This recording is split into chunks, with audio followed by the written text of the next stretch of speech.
Welcome to Sleepy Love Tales, soothing romance for a restful night. If these stories help you unwind, be sure to subscribe. For now, close your eyes and let's begin tonight's story. The Waiting Heart.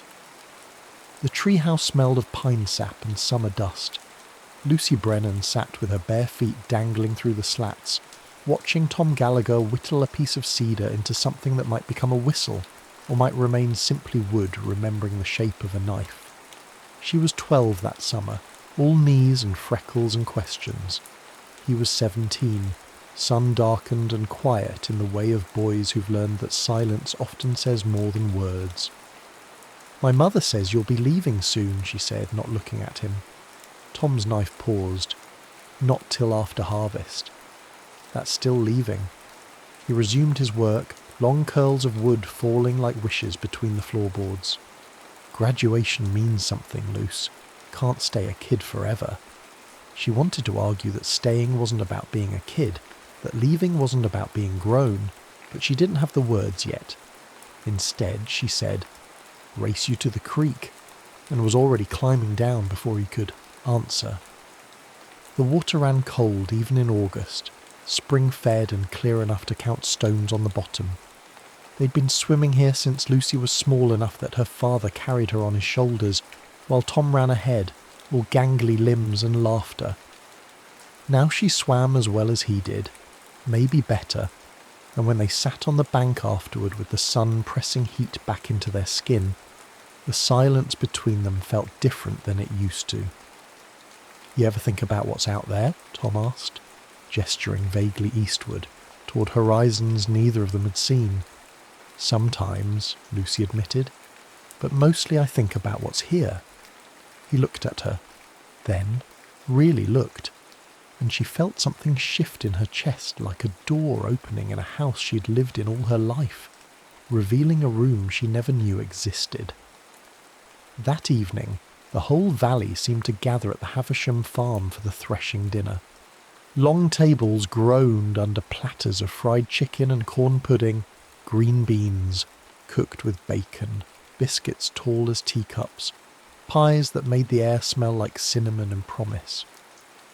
Lucy helped serve while Tom worked with the men, their paths crossing as they always did, hands brushing as she passed him lemonade, his thanks quiet enough that only she could hear.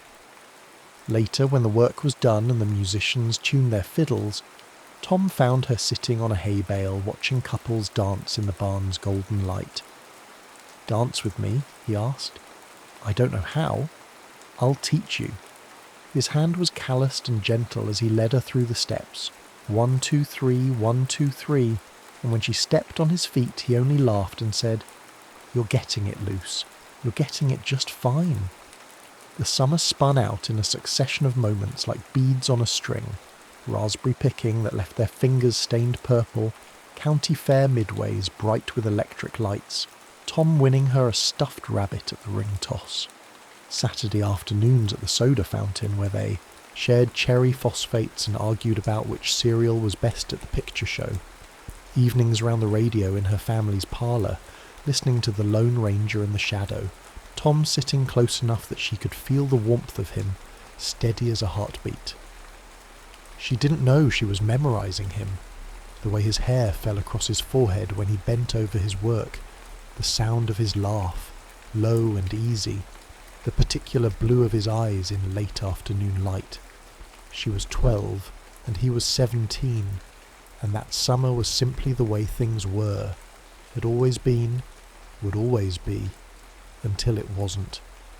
Tom graduated in May wearing a suit borrowed from his father, his dark hair slicked back, looking like a stranger until he grinned at her afterward and became himself again. Lucy gave him a fountain pen, saved for with months of egg money, and he turned it over in his hands like it was something precious.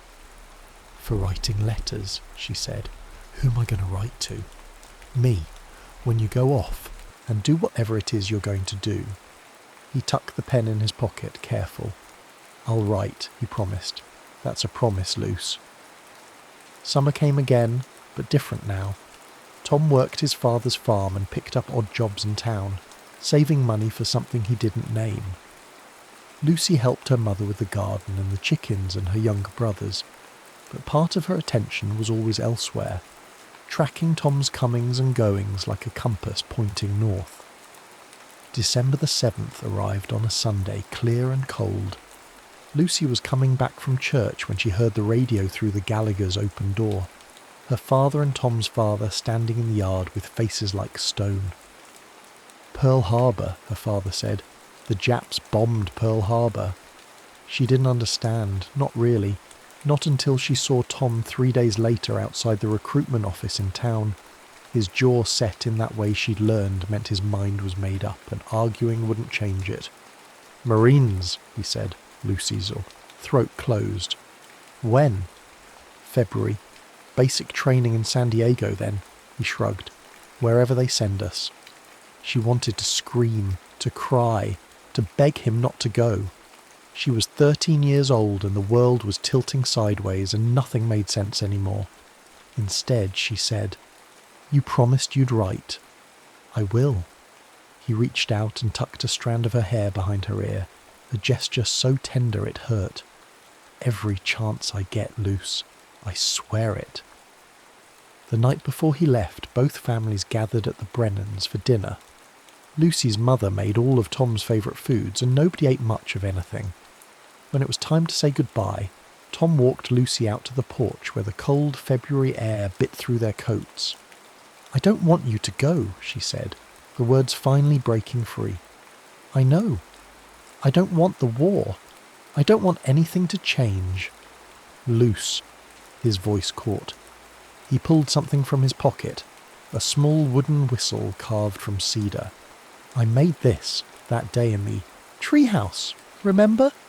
She took it, her fingers closing around the smooth wood still warm from his pocket. "I remember everything." He kissed her forehead, his lips cold and brief. "Wait for me," he said, and she didn't ask what he meant because she already knew. March 15th, 1942. Dear Luce, boot camp is harder than anything I've ever done. Up at 500 every morning, drills until we can't feel our feet, then more drills. The sergeant says we're the sorriest bunch of farm boys he's ever seen, but I think he might be starting to like us. The ocean is different than I imagined, bigger, louder. At night sometimes I close my eyes and try to hear the creek instead, but it doesn't work. How's the planting going? Your dad should put in more corn on the South 40 this year. The soil's rested enough now. Yours, Tom April 3, 1942. Dear Tom, we planted the corn where you said. Dad grumbles, but he knows you're right. Everything's different now. There are ration books for sugar and coffee and gasoline. Mother has a victory garden that takes up half the yard. I help roll bandages for the Red Cross on Thursdays. I'm 14 now. Did you remember? Sarah Miller had a birthday party and it felt silly, all of us pretending things are normal when they're not. I listen to the radio every night and wonder where you are. The whistle sits on my nightstand. Sometimes I play it and pretend you can hear it, wherever you are. Lucy. The letters became a rhythm, a lifeline stretched across an ocean. Tom wrote about heat and boredom and brief, terrifying moments of combat he described in careful euphemisms. Lucy wrote about rationing and scrap drives, about neighbours' sons who came home and neighbours' sons who didn't, about growing up in a world that seemed to be coming apart at the seams. She learned to read what he didn't say. When his letters came more frequently, she knew he was scared. When weeks passed without word, she learned to wait without breathing until the next envelope arrived. June 1943. Dear Luce, we're somewhere in the Pacific. Can't say where. It's hot enough to melt the ink right off the page. Yesterday, Johnson got a care package from his girl and shared the cookies around. They were so stale we could have used them as grenades, but they tasted like home. I've been reading a lot. Someone left a beat-up copy of Thoreau and I've been working through it slow. He writes about living deliberately, about sucking out the marrow of life. Out here, every day feels deliberate. Every moment feels like it means something. I think about the treehouse a lot, about summer, about sitting on your porch drinking your mother's lemonade, about the way the fields look in the morning when the mist is still rising. I think about you, Luce, more than I should probably admit. T. August, 1943. Dear Tom, I'm 15 now and working at the drugstore after school. Mr. Peterson's son is overseas too and he needed the help. I make sodas and wrap packages and listen to the ladies' gossip about whose victory garden is best and whose daughter is stepping out with which boy. None of the boys here are you. Mother says I'm too young to wait for anyone, that I should live my life and not put it on hold for maybes and somedays. But she doesn't understand. This isn't waiting. This is just knowing. I read your letter about Thoreau 10 times. The part about living deliberately, about meaning. You mean something to me, Tom. You always have. I think about you too. More than I should probably admit. Always, Lucy. The letters grew longer, more honest. They stopped pretending distance meant nothing, stopped acting like the war was a brief interruption in lives that would simply resume. Tom wrote about fear and faith, about the men he fought beside and the ones who fell. Lucy wrote about loneliness and longing, about the girl she'd been and the woman she was becoming. December 1944. Dear Lucy. Not Luce anymore. You're not 12 and I'm not 17 and we should probably stop pretending either of us is still a kid. 3 Christmases. I've been gone now.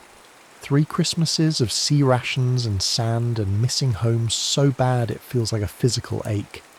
I got your package, the socks your mother knitted, the fruitcake, the photograph of you in your Sunday dress standing by the creek. I've looked at that photograph every day since it arrived. You're beautiful, Lucy. You grew up beautiful, and I wasn't there to see it, and that might be the worst casualty of this whole damn war. I'm tired. We're all tired. But I keep thinking about after, about coming home, about whether home will recognise me when I finally get there. Will you? Tom, January 1945. Dear Tom, I would recognise you blind. I would recognise you in the dark. I would recognise you if years passed and we were both entirely different people. You're not a casualty of anything. You're the best man I know, and you're going to come home, and I'm going to be there when you do. That's not hope. That's certainty. I'm 17 now, old enough to know my own mind, old enough to say this plainly. I love you. I've loved you since I was 12 years old, and you taught me to dance in a hay-strewn barn. I'll love you when you're 80, and we're sitting on a porch drinking cold milk and arguing about corn yields. Come home to me. Lucy March. 1945. Dear Lucy, I love you too. I've loved you since you were all freckles and questions and fearlessness. I love you now, grown and beautiful and braver than any Marine I've served with. When this is over, and it will be over, it has to be over. I'm coming home and I'm asking you to marry me properly, with a ring and witnesses and everything your mother will insist on. Wait for me just a little longer. Tom, June 29th, 1947. The train station smelled like coal smoke and coffee, summer heat and metal warming in the sun. Lucy stood on the platform in a yellow dress she'd sewn herself, her dark hair pinned up in the way that made her look older, sophisticated, like the women in magazine advertisements. She felt neither old nor sophisticated. She felt 19 and terrified, and so full of hope it hurt to breathe. The train came around the bend with a shriek of brakes and hiss of steam. Doors opened, people poured out, sailors and soldiers and civilians, a flood of humanity spilling onto the platform. Lucy's heart hammered against her ribs as she searched face after face, looking for... There. Tom stepped down from the third car, a duffel bag slung over his shoulder, his uniform creased from travel. He'd grown harder, leaner, his face marked with lines that hadn't been there before. But when he saw her, His whole expression transformed, and he was just Tom again. Her Tom, finally home. She ran. Propriety be damned, she ran straight to him, and he dropped his bag and caught her, lifting her off her feet, burying his face in her neck. She felt him shaking, or maybe that was her shaking, and then they were both crying and laughing, and she was kissing him, there in front of God and the whole town, kissing him like she'd been wanting to kiss him for 7 years. "You came back," she said against his mouth. "I promised I would." "You kept your promise." "All of them, Luce." He pulled back just enough to look at her, his hands framing her face. Every single one. The celebration that night filled the Grange Hall with music and dancing and the kind of joy that only comes after sorrow. But Tom pulled Lucy outside after an hour, away from the noise and the crowd, and they walked together down the familiar road toward the creek, toward the woods where their treehouse still stood in the old oak. The summer night breathed around them, thick with the sound of crickets and the smell of honeysuckle. Tom stopped walking and turned to face her, and in the moonlight he looked young again, uncertain in a way she hadn't seen since they were children. "I need to ask you something," he said. "I know what you're going to ask." "Let me ask it properly." He reached into his pocket and pulled out a small box, worn velvet, gone soft with handling. "I bought this in San Diego before we shipped out. Carried it through 5 years, the Pacific Theatre, then occupation duty in Japan. Kept it close through all of it, so I'd remember I had something worth surviving for." He opened the box. The ring inside was small, simple, a single modest stone that caught the moonlight and held it. "Lucy Brennan, will you marry me?" She didn't answer with words. She kissed him instead, slow and sure, and when she pulled back she said, "Yes, yes, Tom, yes." They married in August in the little white church where they'd both been baptised, where Tom's parents had married and Lucy's parents before them. Lucy wore her mother's dress, altered to fit, and carried wildflowers picked from the fields they'd run through as children. Tom wore his dress uniform because he didn't own a suit that fit anymore, and when he said his vows, his voice shook but didn't break. Their wedding night they spent in the small house Tom had been fixing up since he came home, a farmhouse at the edge of his father's land that needed paint and plumbing, but had good bones and a wide porch and windows that caught the morning light. Lucy stood in the doorway of the bedroom feeling suddenly shy. This man she'd known all her life, somehow a stranger in this moment. Tom came up behind her, his hands gentle on her shoulders. "We can wait," he said quietly. "If you're nervous, if you need time." She turned to face him, this man who'd written her letters from hell, who'd carried a ring through combat zones, who'd waited years for her, and would wait years more if she asked. "I don't want to wait any more," she said. "I've been waiting my whole life for this. For you." He kissed her then, tender and unhurried, and led her inside. The bedroom was simple, a quilt her grandmother had made, curtains that moved with the night breeze, moonlight spilling, across the floor. Tom lit the lamp on the bedside table, the flame casting everything in warm gold, then turned to face her. "You're trembling," he said softly. "So are you." He laughed, a breathless sound. "I am. I've thought about this, about you, for so long, and now that you're here, really here." His hands came up to cup her face. "I don't want to rush. I don't want to do anything wrong."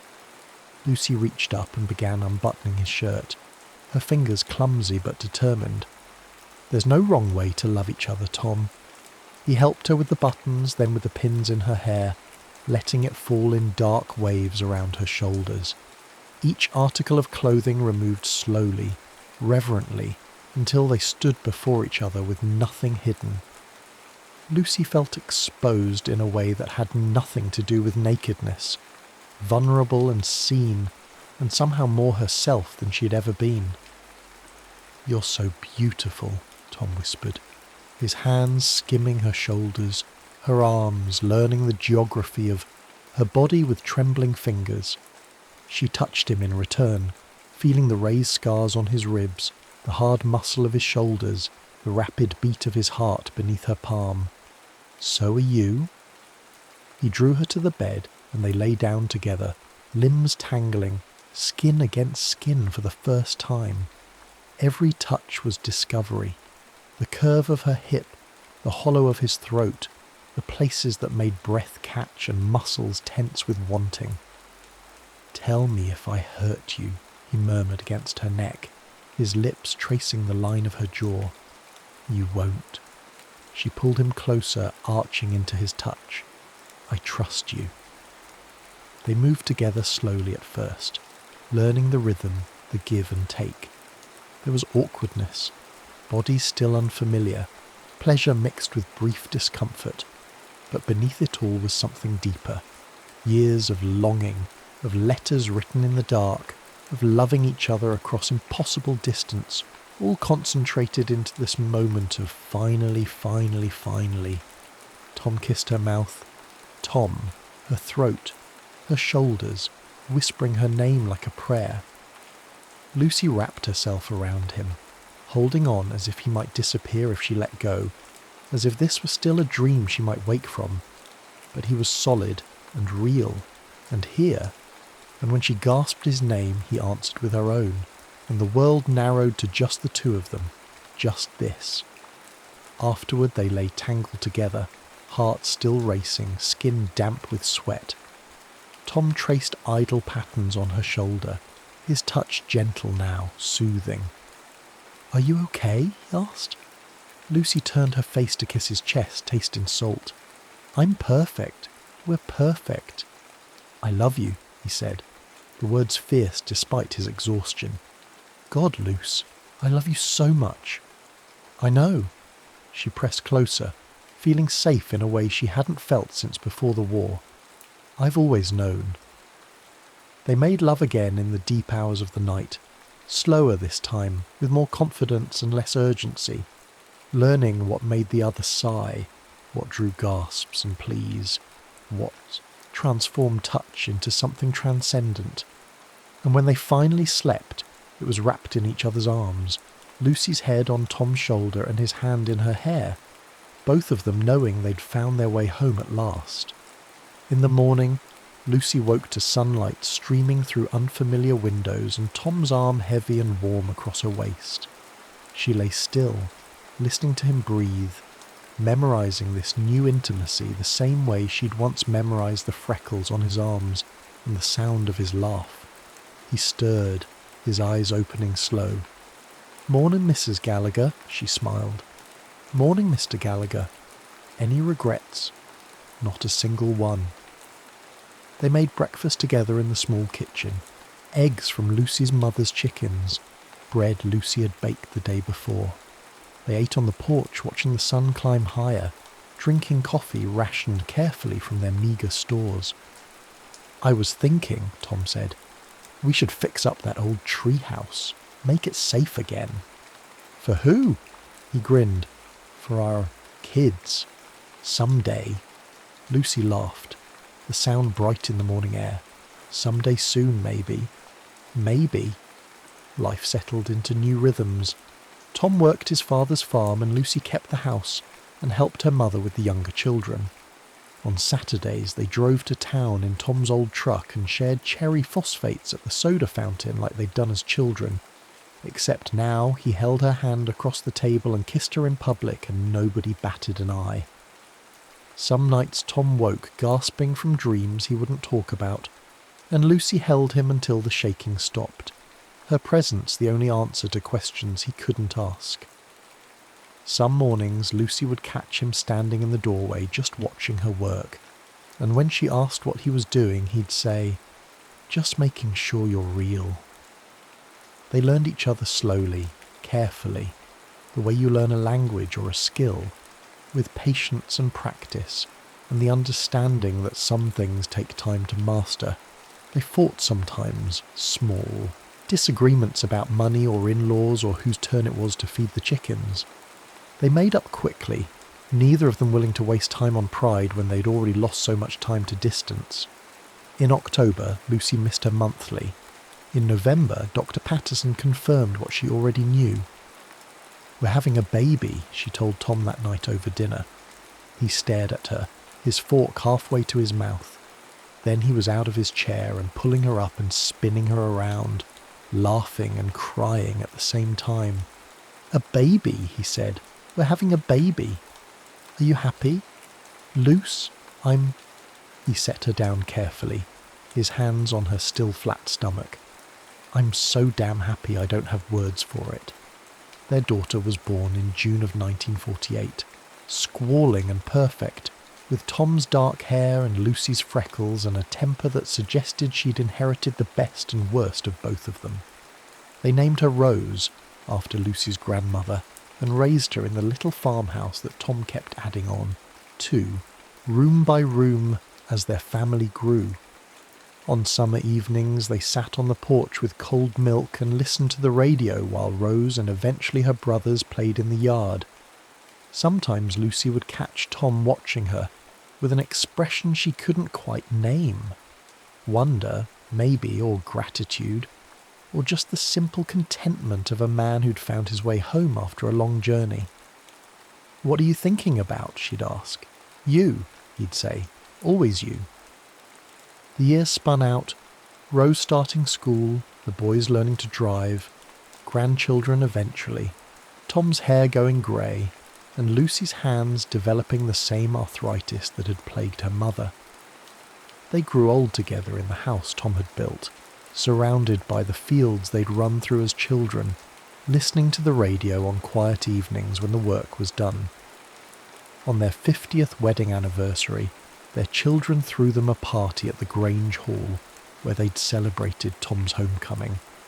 Lucy wore a new dress and Tom wore a suit that actually fit, and they danced the way he'd taught her all those years ago in a hay-strewn barn, 1, 2, 3, 1, 2, 3, while their grandchildren watched and whispered about how romantic it all was. "You ever regret it?" Tom asked as they swayed together. "Waiting for me? Marrying me?" Lucy looked up at him, this man she'd loved since she was 12 years old, whose letters she'd treasured through a war, whose children and grandchildren filled the room with laughter. "Not once," she said, "not for a single moment." "Me neither." He kissed her forehead the way he had the night before he left for war, gentle and reverent. "Best decision I ever made, loving you." "Second best," Lucy corrected. "Oh?" "The best decision was coming home." Tom smiled, that slow, easy smile she'd been memorising her whole life. "That wasn't a decision, Luce. That was a promise, and I always keep my promises." The radio played on, and they danced, and somewhere in the fields beyond the hall, the corn grew tall and green under the summer stars, and all was as it should be.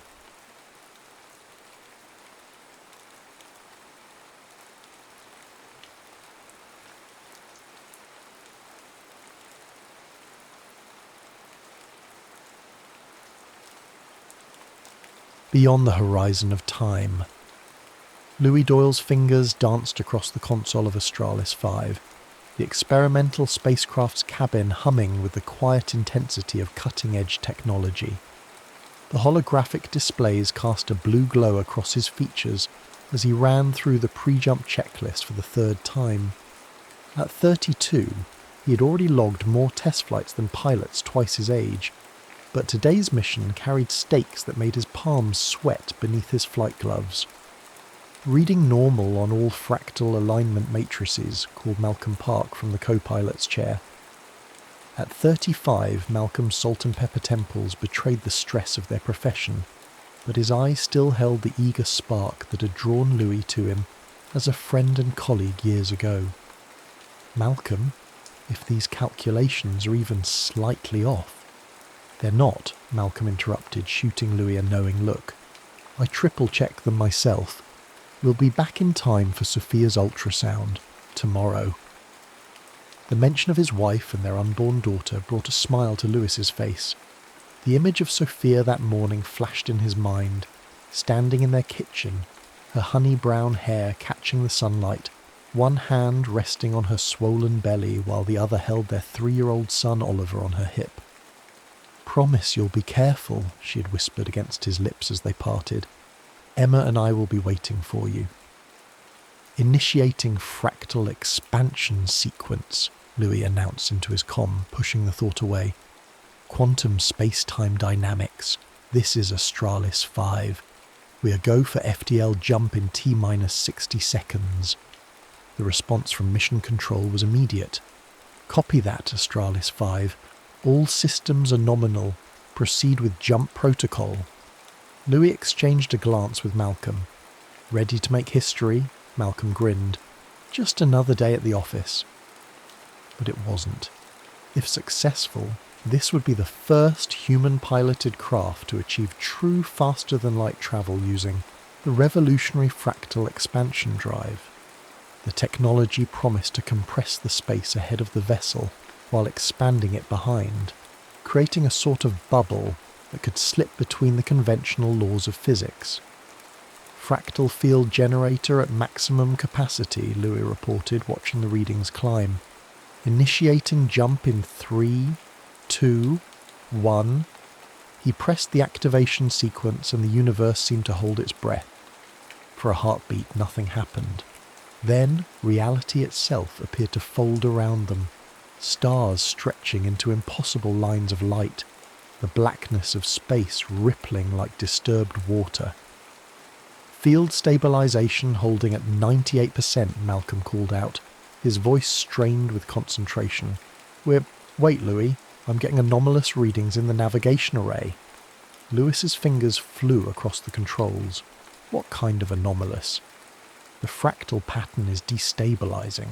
It's like something's pulling at the edges of our field." A warning klaxon blared through the cabin as red indicators flooded the displays. Louis felt his stomach drop as he recognized what was happening. "Gravitational interference," he muttered, then louder. "Malcolm, we're being pulled off course. There's a massive gravity well directly in our modified path." Malcolm's face paled as he pulled up the stellar charts. "Bayer BH1, we're being drawn toward a black hole." The next moments were chaos as they fought to regain control of their trajectory. The ship's engines whined in protest as Louis pushed them beyond their designed limits, attempting to break free from the inexorable pull. "Thrusters failing," Malcolm shouted over the growing cacophony of alarms. "Field integrity dropping below 60%. Louis made a desperate decision. "We need to shut down the fractal drive and attempt a conventional emergency jump out of here." As his fingers moved to execute the command, a strange calm settled over him. Time seemed to slow, each second stretching into minutes. Through the viewport he could see the terrible beauty of Bayer BH1, a perfect circle of absolute darkness rimmed with the ghostly light of dying stars being consumed.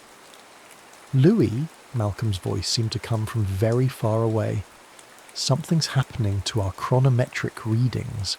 The time dilation effect is—" Before Malcolm could finish, a blinding flash of light engulfed the cabin. When Louis could see again, a new presence appeared on their sensors, an unknown vessel, its design unlike anything in Earth's registry. It moved with impossible grace, positioning itself between Astralis 5 and the black hole. "Are they helping us?" Malcolm whispered. As if in answer, their communications array lit up with an incoming data packet. Not words or images, but pure mathematics. Equations of such complexity and elegance that Louis felt a chill run down his spine. "It's a correction to our fractal field formula," he realized with sudden clarity. "They're showing us how to compensate for the gravitational distortion." Working with frantic precision, Louis integrated the new calculations into their navigation system. The alien vessel maintained its position, seemingly holding back the full force of the black hole's pull. "Field reforming," Malcolm reported, wonder in his voice. "Fractal integrity at 105%. How is that even possible?" Louis didn't answer, focusing entirely on executing their escape. With the alien mathematics guiding their path, Astralis 5 slipped free of the gravitational well and made the jump back toward Earth. The return journey seemed deceptively normal. Their instruments showed they'd been gone for less than 6 hours, enough time for some concern at mission control but nothing catastrophic. It wasn't until they approached Earth orbital space that the truth became clear.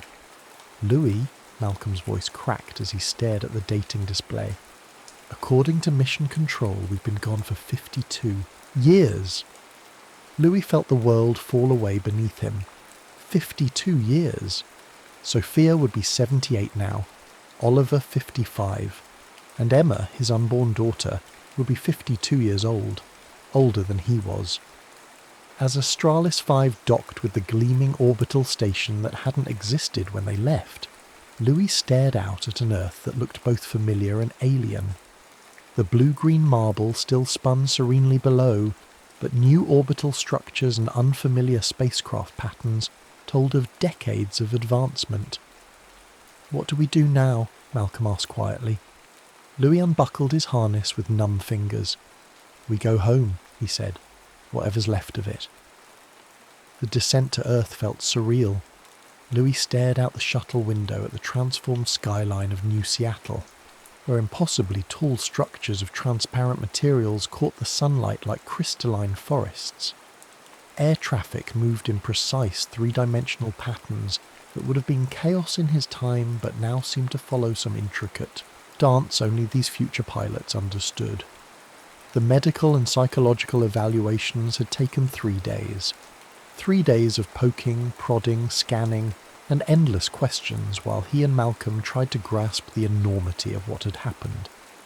The time dilation effect nearby a BH-1 had slowed their subjective experience to a crawl while decades rushed by on Earth. They were living relics, perfectly preserved specimens from the 2120s. "Your cellular structure shows no abnormalities," the chief medical officer had explained, her eyes constantly darting to a neural interface rather than meeting Lewis's gaze directly. "Physically, you're both exactly as you were when you left. Your chronological age is 84, but biologically you're still 32. Now, as the shuttle descended toward the landing pad of what had once been downtown Seattle, Louis clutched a small holographic projector in his hand. It contained the current information about his family, data that the officials had, reluctantly provided after his insistence. Sophia was alive. She had remarried 15 years after his disappearance to a man named Thomas Mathies. They'd had no children together, but Thomas had helped raise Oliver and Emma. Thomas had passed away 7 years ago.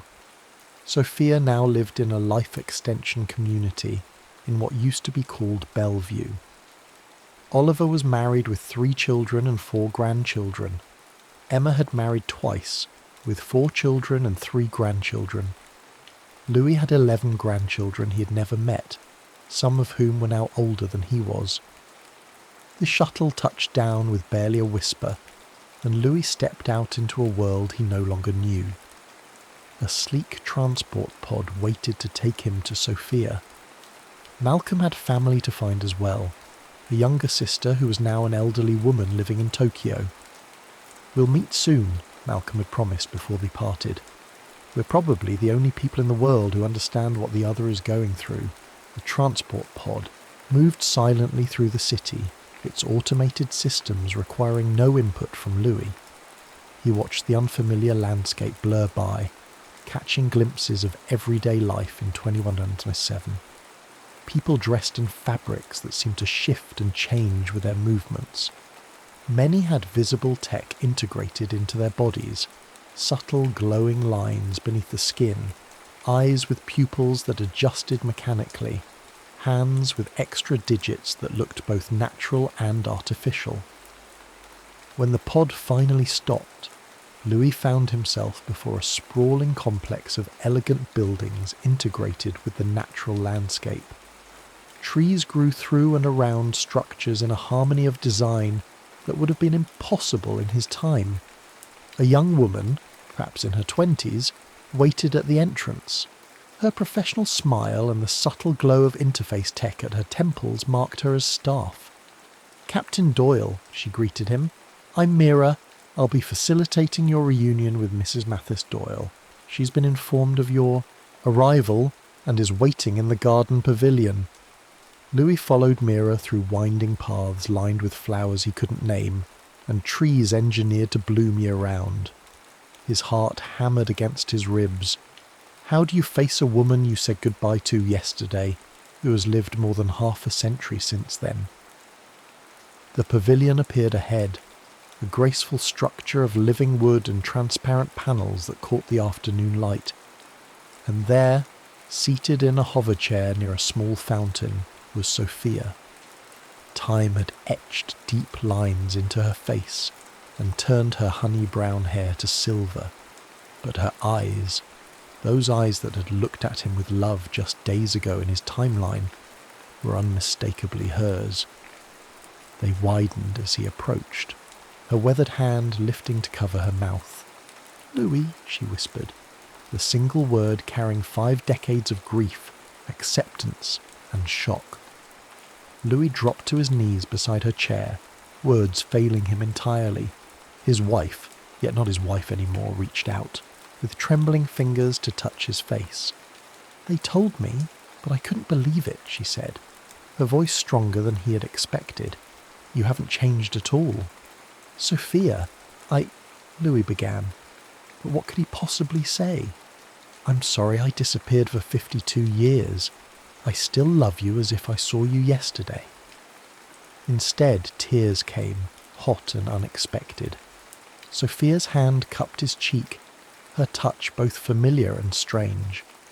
"Oh, my dear Louis, what a cruel trick time has played on us both." They talked for hours as the sun moved across the sky. Sophia told him of the years after his disappearance, the grief, the long wait, the eventual acceptance. She spoke of raising their children alone until meeting Thomas, a kind man who never tried to replace Louis but instead honoured his memory. "Oliver was so angry when I decided to marry again," she recalled with a sad smile. "He was 8 by then, and he had convinced himself you were coming back any day. Emma was easier, she only knew you, from stories and pictures." Louis listened, trying to piece together the lives that had continued without him. Will they see me?" Sophia nodded. "Emma is coming tomorrow. She's been the most open to this. Oliver," she hesitated. "Oliver needs more time. This is difficult for him in ways I think neither of us can fully understand." As evening approached, Sophia grew tired. Her caretaker, a man with subtle mechanical augmentations, appeared to take her back to her residence. "We've prepared accommodations for you here in the community," Mira informed Louis. "Mrs. Mathis Doyle requested you stay close." That night, alone in a room designed for comfort but feeling utterly alien, Louis stared out at the unfamiliar stars. Light pollution had been nearly eliminated, and the sky was clearer than he remembered. Even the constellations seemed slightly shifted, or perhaps it was just his perception that had changed. The next morning brought Emma. His daughter, the child he had never held, stood before him as a woman of 52, her eyes Sophia's but her jawline unmistakably his own. She approached cautiously, studying him with an intensity that made him want to look away. "My whole life," she said finally. "I've seen your pictures, heard stories about you, but they never said how young you'd be." Her voice caught. "You're younger than my youngest son." Louis stood awkwardly, unsure if he should embrace her or keep his distance. "I don't know what to say, Emma. In my mind, you're still—" He gestured vaguely toward her midsection. A smile broke through her reserve. "Still unborn? Well, I did turn out rather well, if I do say so myself." She stepped forward and, after a moment's hesitation, wrapped her arms around him.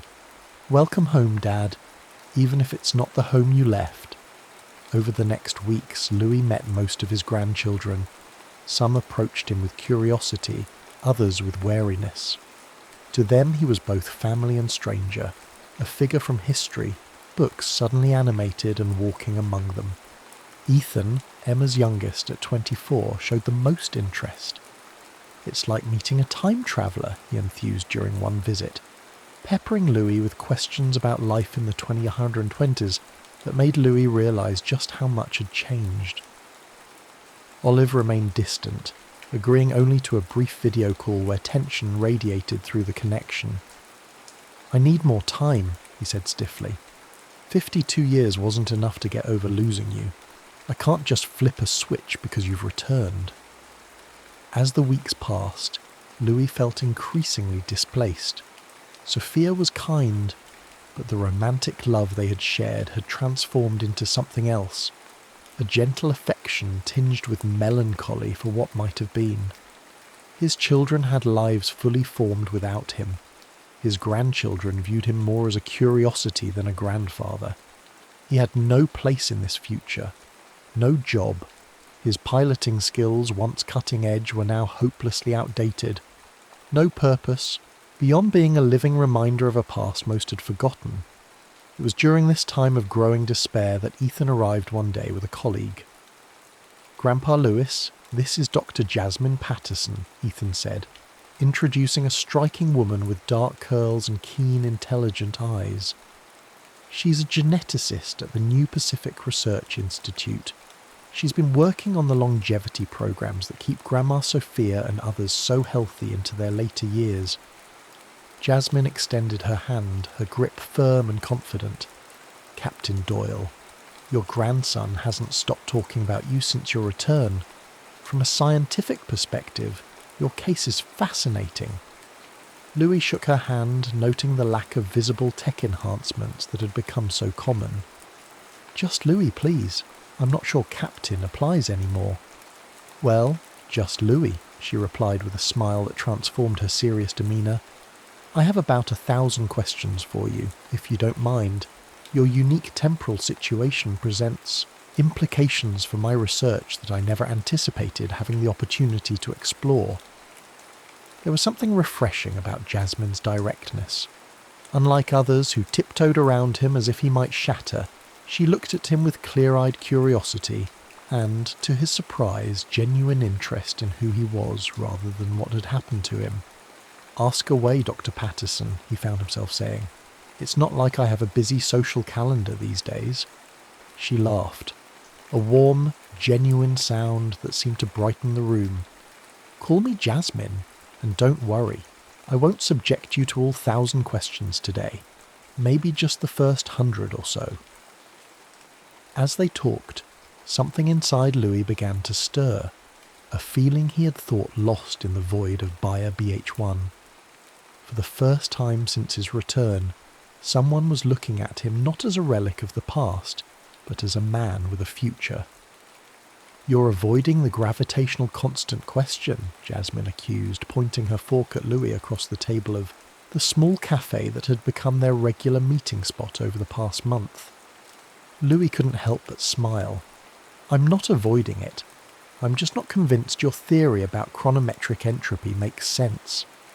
"That's because you're thinking in linear terms," she countered, her eyes bright with the thrill of intellectual challenge.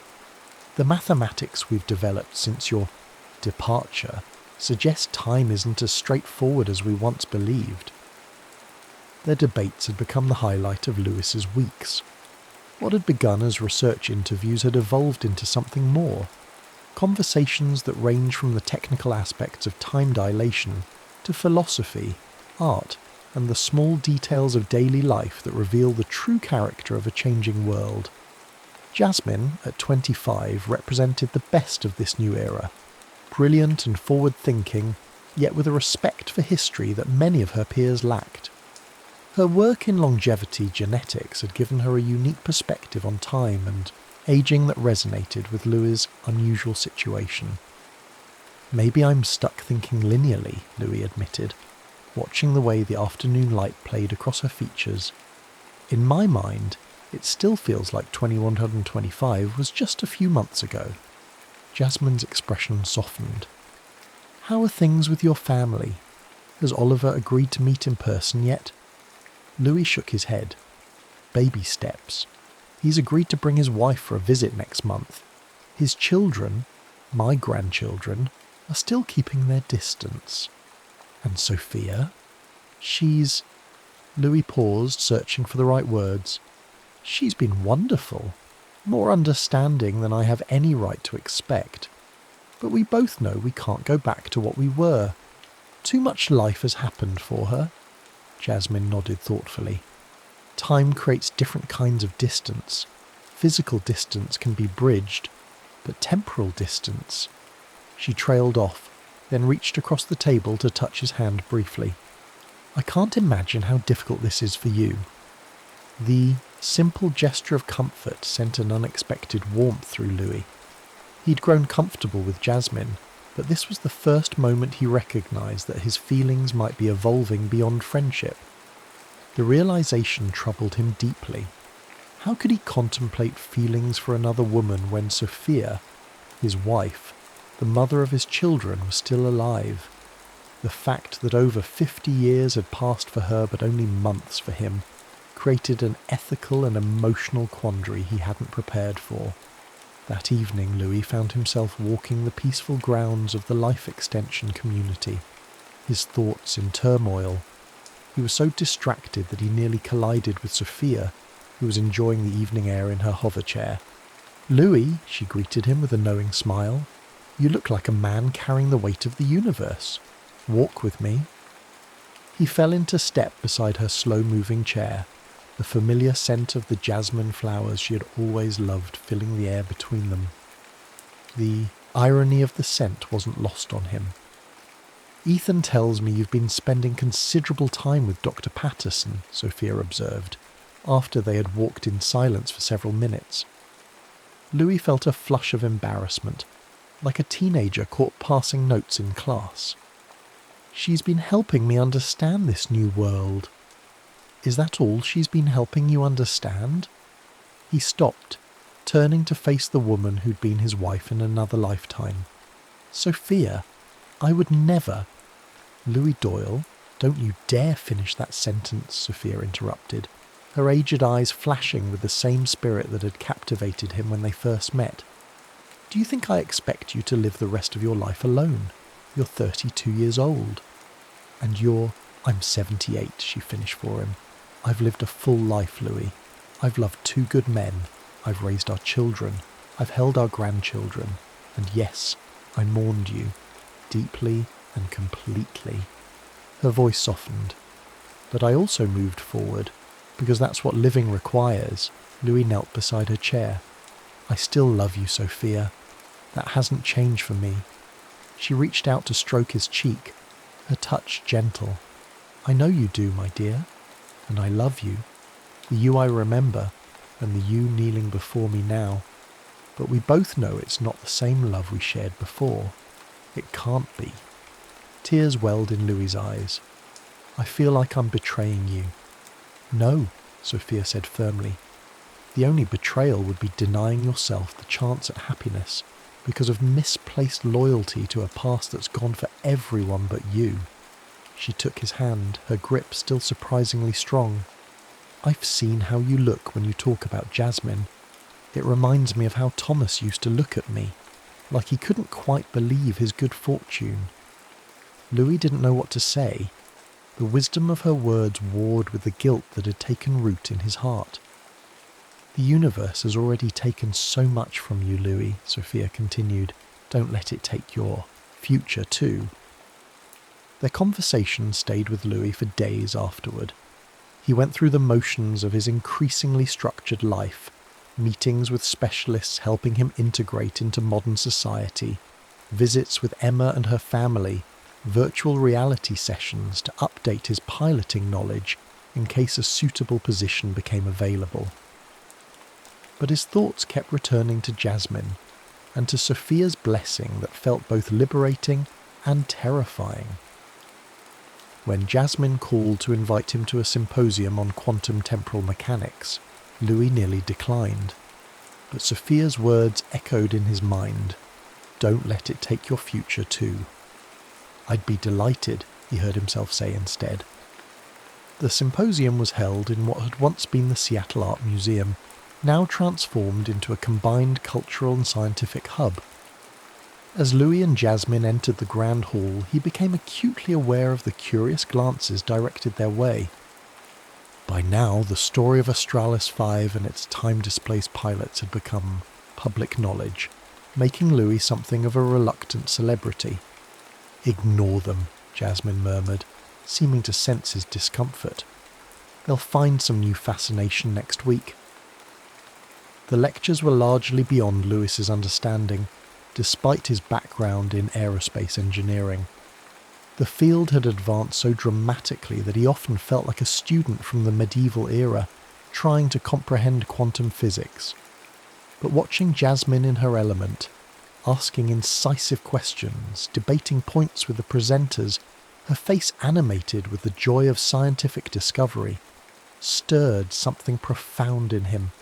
She was fully present in her time, embracing its challenges and possibilities with an enthusiasm that made him ashamed of his own reluctance to do the same. After the symposium, they walked along the waterfront where eco-restoration projects had transformed what had been a deteriorating shoreline in Louis' time into a vibrant ecosystem. The Puget Sound glittered under the moonlight, cleaner and more alive than he remembered. "You know," Jasmine said as they paused to watch a pod of bioluminescent jellyfish pulse beneath the surface, "the first time Ethan told me about you, I thought he was exaggerating. The test pilot grandfather who disappeared into a black hole and came back 50 years later without aging a day? It sounded like a plot from those ancient science fiction novels my father collects." Louis chuckled. "Sometimes I still hope I'll wake up and find it was all just a dream, that I'm back in 2125, and Sophia is young and Oliver is still a toddler."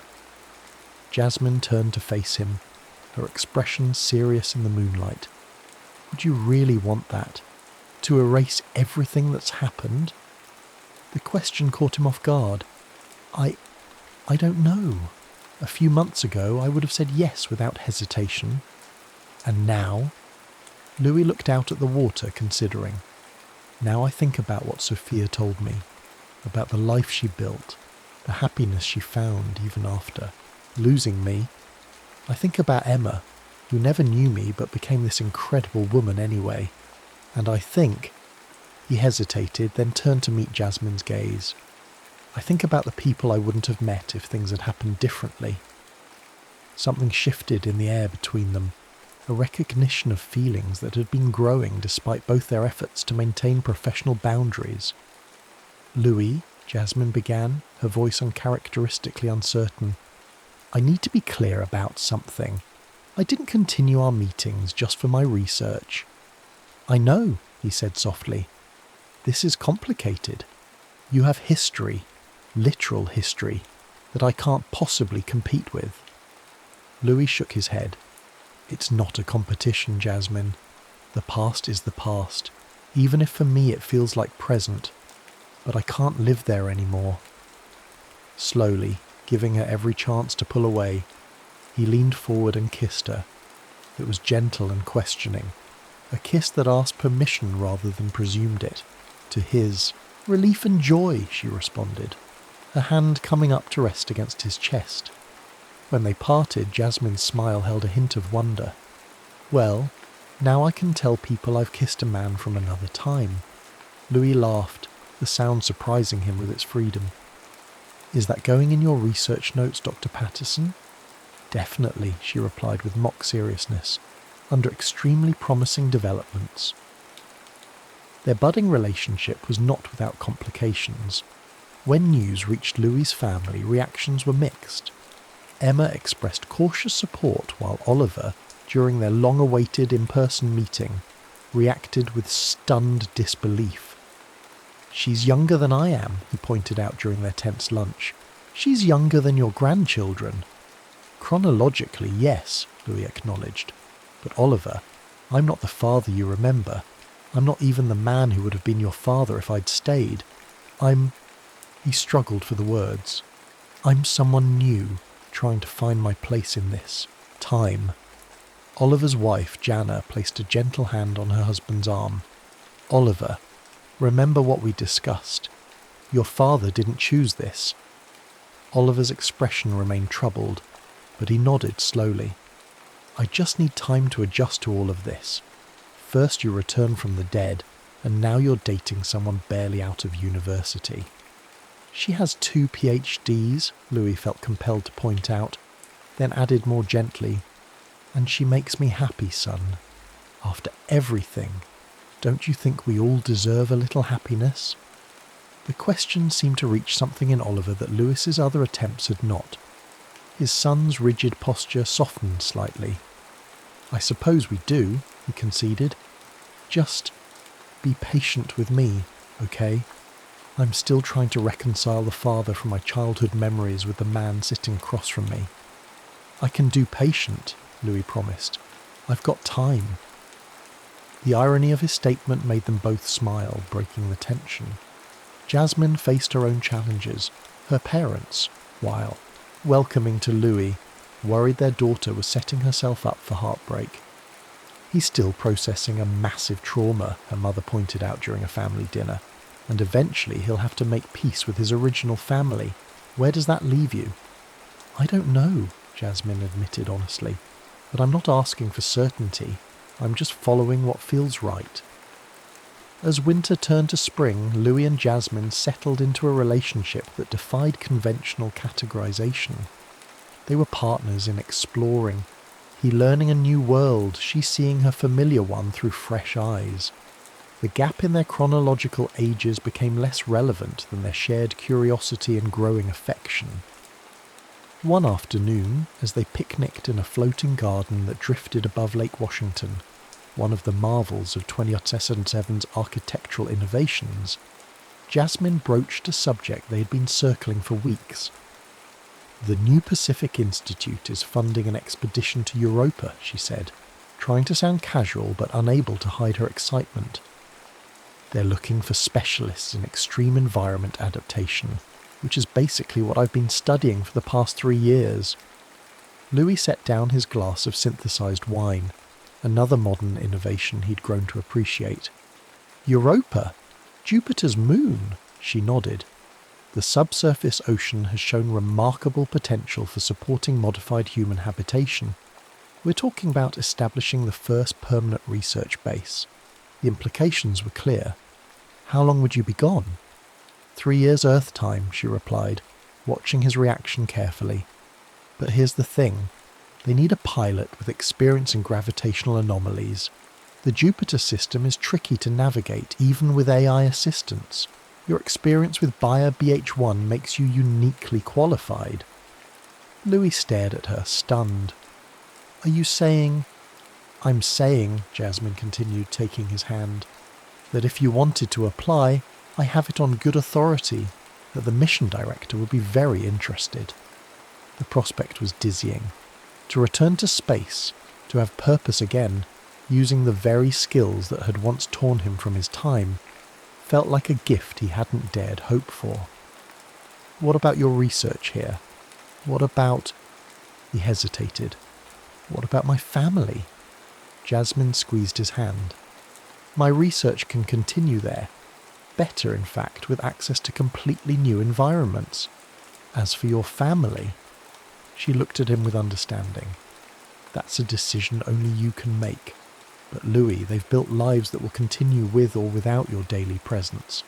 The question is, what life are you going to build? As Louis considered her words, he gazed out at the Seattle skyline, at once familiar in its geography and utterly transformed in its details. In that moment he realized something profound. He'd been given not just a second chance at life, but at love, at purpose, at future. Whatever he decided about Europa, he would no longer be merely a visitor from the past. He would be a participant in the present, with all its complications and possibilities. Jasmine watched the shift in his expression, recognizing the moment when something fundamental changed. She leaned forward to kiss him, not caring who might see. "Welcome to tomorrow, Captain Doyle," she whispered against his lips. And for the first time since returning to an Earth that had moved on without him, Louis truly felt he had come home. 3 months later, Louis stood in Sophia's garden, watching as the afternoon sunlight filtered through the genetically modified cherry trees that bloomed year-round. At 79, Sophia had begun to show signs of slowing down. The life extension treatments could only do so much, but her mind remained sharp as ever. "So you've made your decision," she said, more statement than question. Louis nodded, taking a seat on the bench beside her hover chair. "I have. Europa mission leaves in 6 weeks, Jasmine, and I will both be going." Sophia smiled, reaching out to take his hand. Her skin felt paper-thin against his, the contrast between his artificially preserved youth and her natural aging more pronounced than ever. "You know, when Thomas asked me to marry him, I almost said no," she confessed, her eyes distant with memory. "I felt like I was betraying you, even though you'd been gone for 15 years by then. Oliver was so angry about it. He was still holding on to the hope you'd return." Louis squeezed her hand gently. "I'm glad you said yes. You deserved happiness, Sophia." "As do you," she replied firmly. "I've watched you these past months, Louis. When you first returned, you were a ghost, present in body, but your spirit was still trapped in 2025. Now," she gestured to his face, "now I see life in your eyes again." They sat in comfortable silence for a few moments, the kind that can only exist between people who have shared a lifetime of love, even if that lifetime took very different forms for each of them. "I wanted to ask you something," Louis said finally. "Something important." "Anything, dear." Louis took a deep breath. "Your blessing. Not just your acceptance or your understanding, but your true blessing. For whatever future Jasmine and I might build together." Sophia's eyes filled with tears, but her smile was radiant. "Oh, Louis, you've had that from the moment I saw how she looks at you and how you look at her." She reached up to touch his cheek. "Our time together exists in a different world now, but it was real and precious. Nothing can diminish what we shared. But love isn't meant to be preserved like a museum piece. It's meant to grow, to change, to find new expressions." Louis leaned forward to embrace her, careful of her fragility. "I will always love you, Sophia. Always." "I know," she whispered against his shoulder.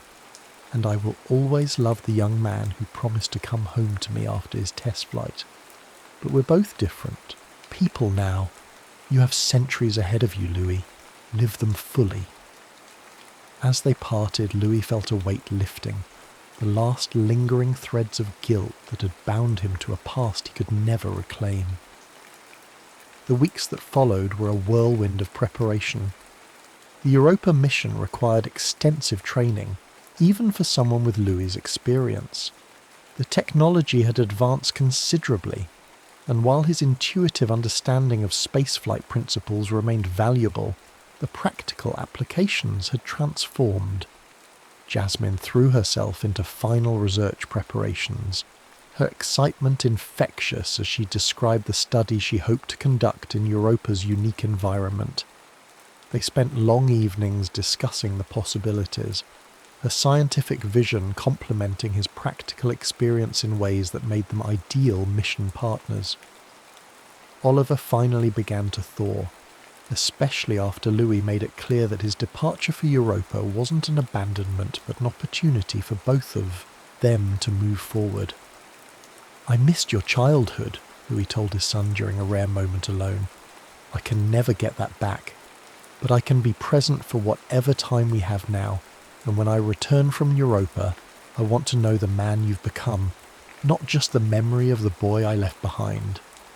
Something in those words seemed to reach Oliver in a way nothing else had. "I've spent most of my life angry at you for leaving," he admitted, "even knowing it wasn't your choice. I think I need to finally let that go." Their reconciliation wasn't instantaneous or complete, but it was a beginning. Oliver even brought his children, Louis's grandchildren, to the farewell dinner Emma organised 2 weeks before the mission launch. The gathering was held at Emma's home, a beautiful structure nestled in the mountains outside the city. Nearly the entire extended family attended, creating a chaotic blend of generations that left Louis both overwhelmed and deeply moved. To think, Emma mused, as they stood watching the family mingle, all of this came from you and Mom. All these lives that wouldn't exist if not for you two. Louis felt a profound sense of wonder at her words. Whatever had been lost in his displacement through time, this legacy, these people, had been gained. Jasmine fit seamlessly into the gathering, her natural warmth and genuine interest in each family member earning her acceptance even from the initially sceptical.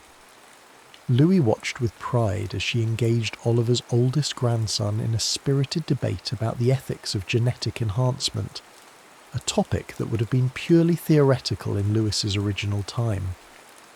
As the evening wound down, Louis found himself on the terrace with Malcolm, who had travelled from Tokyo for the occasion. In the months since their return they had kept in regular contact, but the demands of building new lives had limited their time together. "So," Malcolm said, leaning against the railing, "Europa. Never thought we'd get back out there, did you?" Louis shook his head. "After everything that happened with Astralis 5, I assumed my flying days were over." "Funny how things work out," Malcolm mused. "You know, I've been offered a position too, consulting on the Ganymede project. Different moon, same neighbourhood." Louis turned to his old friend in surprise. "You didn't mention this before." Malcolm shrugged, a smile playing at his lips. "Just finalised yesterday. Seems the Jupiter system is the place to be for time-displaced pilots." They laughed together, the sound carrying out over the valley below. For a moment, Louis could almost imagine they were back in flight training, young and certain of their invincibility, the future stretching endlessly before them. "Do you ever regret it?" Louis asked suddenly. "The test flight?" Malcolm considered the question seriously. "Sometimes. I missed watching my niece grow up. I missed my sister's middle age. I came back to find many of my friends gone." He paused, looking out at the stars appearing in the darkening sky. "But then I think, how many people get to see the future, really see it, not just imagine it? We've been given something extraordinary, Louis. Not just longevity, but perspective." Louis nodded, understanding exactly what his friend meant. "To new horizons, then?" Malcolm raised his glass. "To new horizons." The night before the launch, Louis took Jasmine to watch the sunset from Kerry Park, a spot that had somehow survived the decades of urban transformation. The view of the city was dramatically different, with buildings that seemed to defy gravity and transport systems that wove through the air like luminous rivers, but the fundamental geography remained unchanged. "My father proposed to my mother here," Jasmine said as they looked out over the bay. "It's funny how some traditions persist, isn't it?" Louis glanced at her, catching the hint of something in her voice. "Traditions?" She turned to face him fully, reaching into her pocket to withdraw a small object that gleamed in the fading light. Not a ring, as might have been traditional in Louis's time, but a delicate bracelet crafted from a material he didn't recognise. "In my family this is the bonding gift," she explained, her voice steady but her eyes revealing her nervousness. "It's designed to be worn by both partners. It splits into two complementary pieces." She demonstrated, separating the bracelet into two identical bands. "The material is quantum linked. No matter how far apart we are, they'll always respond to each other's presence." Louis stared at the bands, understanding the significance of what she was offering. "Jasmine, are you asking you to be my partner?" "Yes," she said simply. "Not necessarily in the traditional married sense. That feels too bound to old conventions for what we are to each other. But as my chosen one, the person I want beside me as we explore worlds neither of us has seen before." Louis felt his heart swell, with emotion. This woman, who had seen him not as a relic or a curiosity, but as a man worthy of a future, was offering him exactly that, a future unconstrained by the past. "I can think of no greater honour," he said, taking one of the bands and slipping it onto his wrist. It adjusted automatically to fit perfectly, glowing with a soft inner light. "No greater joy than discovering new worlds with you, both out there and within ourselves." As Jasmine placed the companion band on her own wrist, both bracelets pulsed in unison, their lights synchronizing in a dance of quantum connection. She stepped into his embrace, and as they kissed beneath the stars, Louis felt the final piece of his new life click into place. The launch day dawned clear and bright. The spaceport, located on what had once been an island in the Puget Sound, hummed with activity as the Europa mission prepared for departure. The ship, the Galileo's Dream, stood gleaming on its launch pad, a marvel of engineering that made Australis 5 look primitive by comparison. Louis's family had gathered to see them off, even Oliver, who had arrived early to have a final moment alone with his father. "I brought something for you," Oliver said, handing Louis a small, weathered object. "Mum saved it all these years. After she married Thomas, she put it away, but she never got rid of it." Louis opened his palm to reveal his original wedding band, a simple gold ring that had been removed during the medical evaluations after Australis 5's return and never reclaimed. "I don't know if it means anything to you now," Oliver continued, "but I thought you should have it. Not to wear," he added quickly, glancing at the quantum bracelet on Louis's wrist, "but to remember."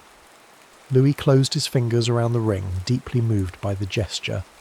"Thank you, son. It means everything to me."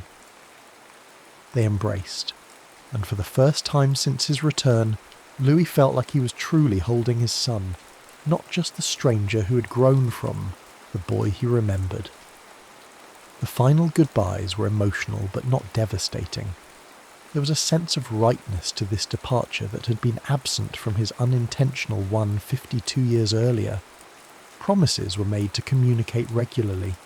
The quantum entanglement networks allowed near real-time communication even across the vast distances of the solar system. As Louis and Jasmine boarded the Galileo's Dream, Sophia raised her hand in a final farewell. Their eyes met across the distance, and volumes were spoken in that silent exchange, acknowledgement of a love that had endured across time, even as it transformed into something new. In the cockpit, Louis took his position as lead pilot, the familiar sensation of pre-flight anticipation flooding his system. Beside him, Jasmine prepared her biological monitoring systems, her movements confident and precise. "Ready for another leap into the unknown, Captain Doyle?" she asked, a smile playing at her lips. Louis looked at her, this brilliant, compassionate woman who had helped him find purpose when all seemed lost, and then out at the stars that waited beyond Earth's atmosphere. The quantum bracelet on his wrist pulsed warmly, a reminder of the connection they shared. "With you," he replied, initiating the launch sequence. "Always." As the Galileo's Dream rose into the clear blue sky, Louis felt no fear, only anticipation.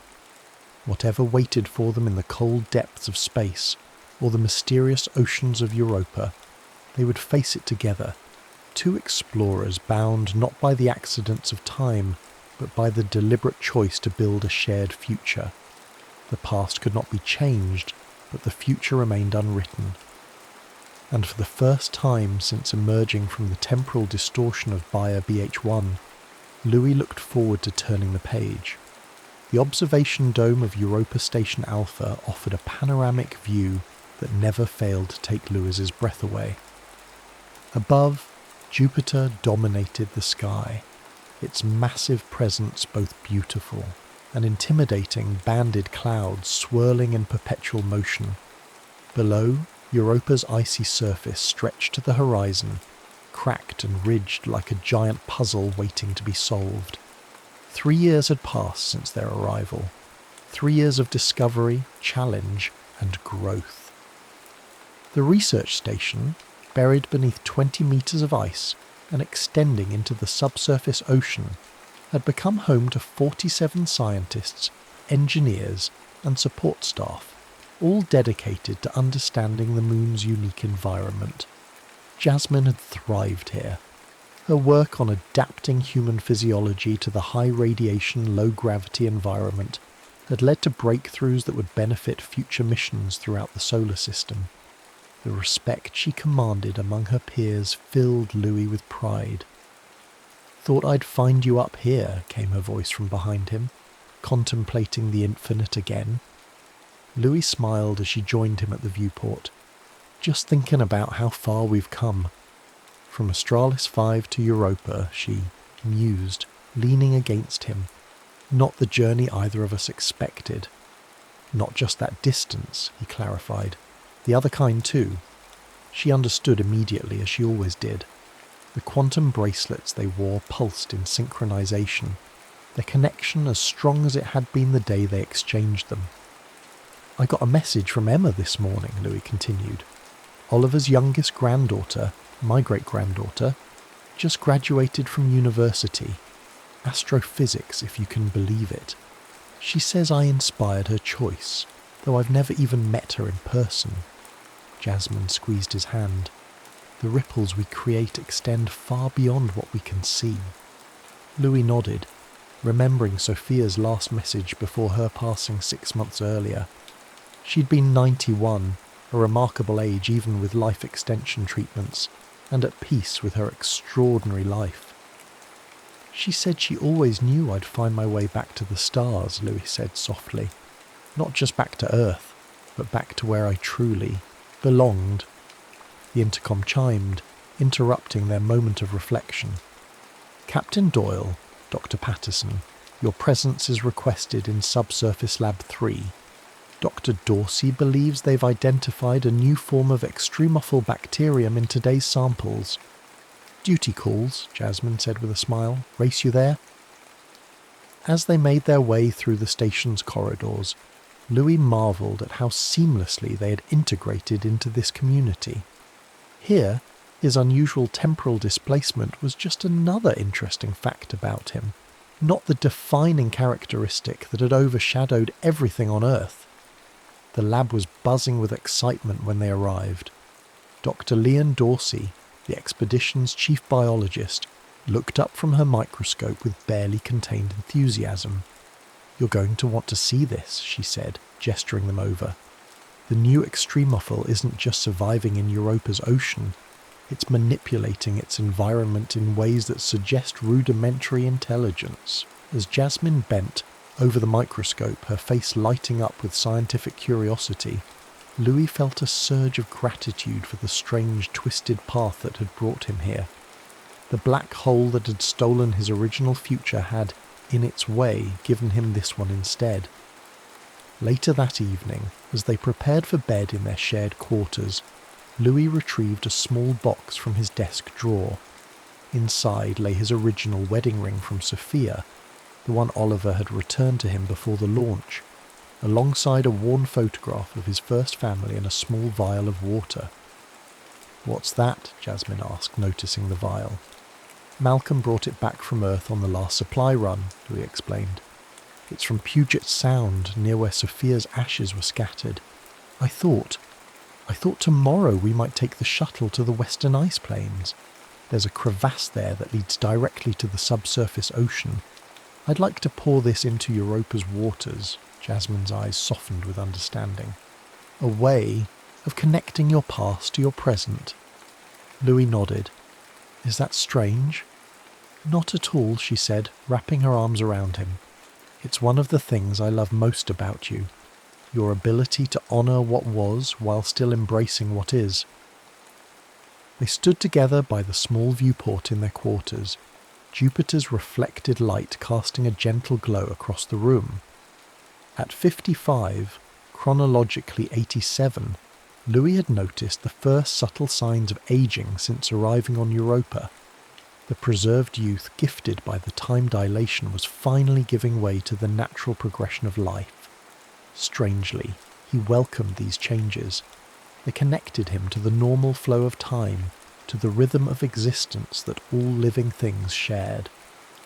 Jasmine, now 28, had committed to aging alongside him, declining the more aggressive longevity treatments that might have maintained her youth far beyond his lifespan. "Do you ever wonder what happened to them?" we asked suddenly. "The aliens who saved us from Bayer BH1?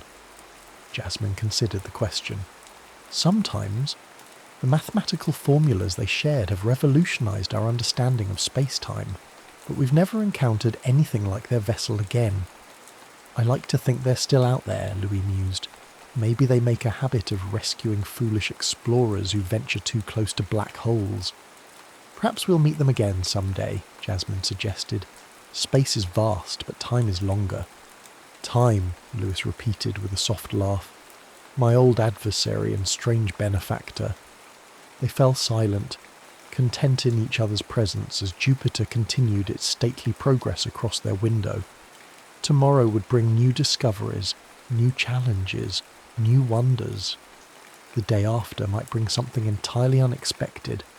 Perhaps the decision to extend their mission, or to return to Earth to finally meet the great-granddaughter, following in Louis's footsteps.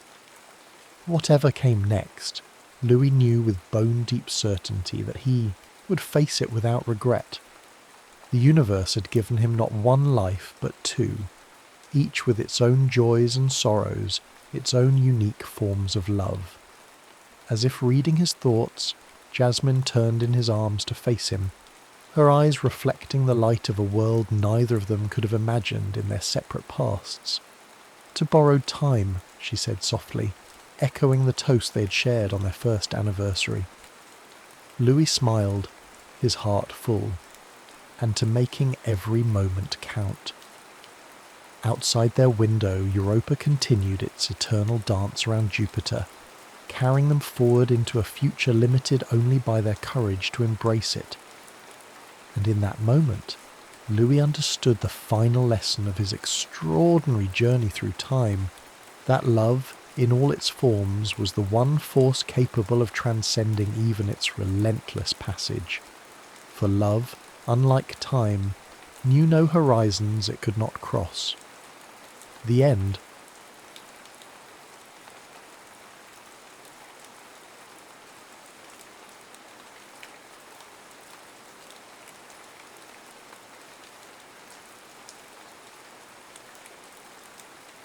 "4 days in Cedar Hollow." The landslide came at dawn, a wet thunder that severed Cedar Hollow from the county road and took the power lines with it.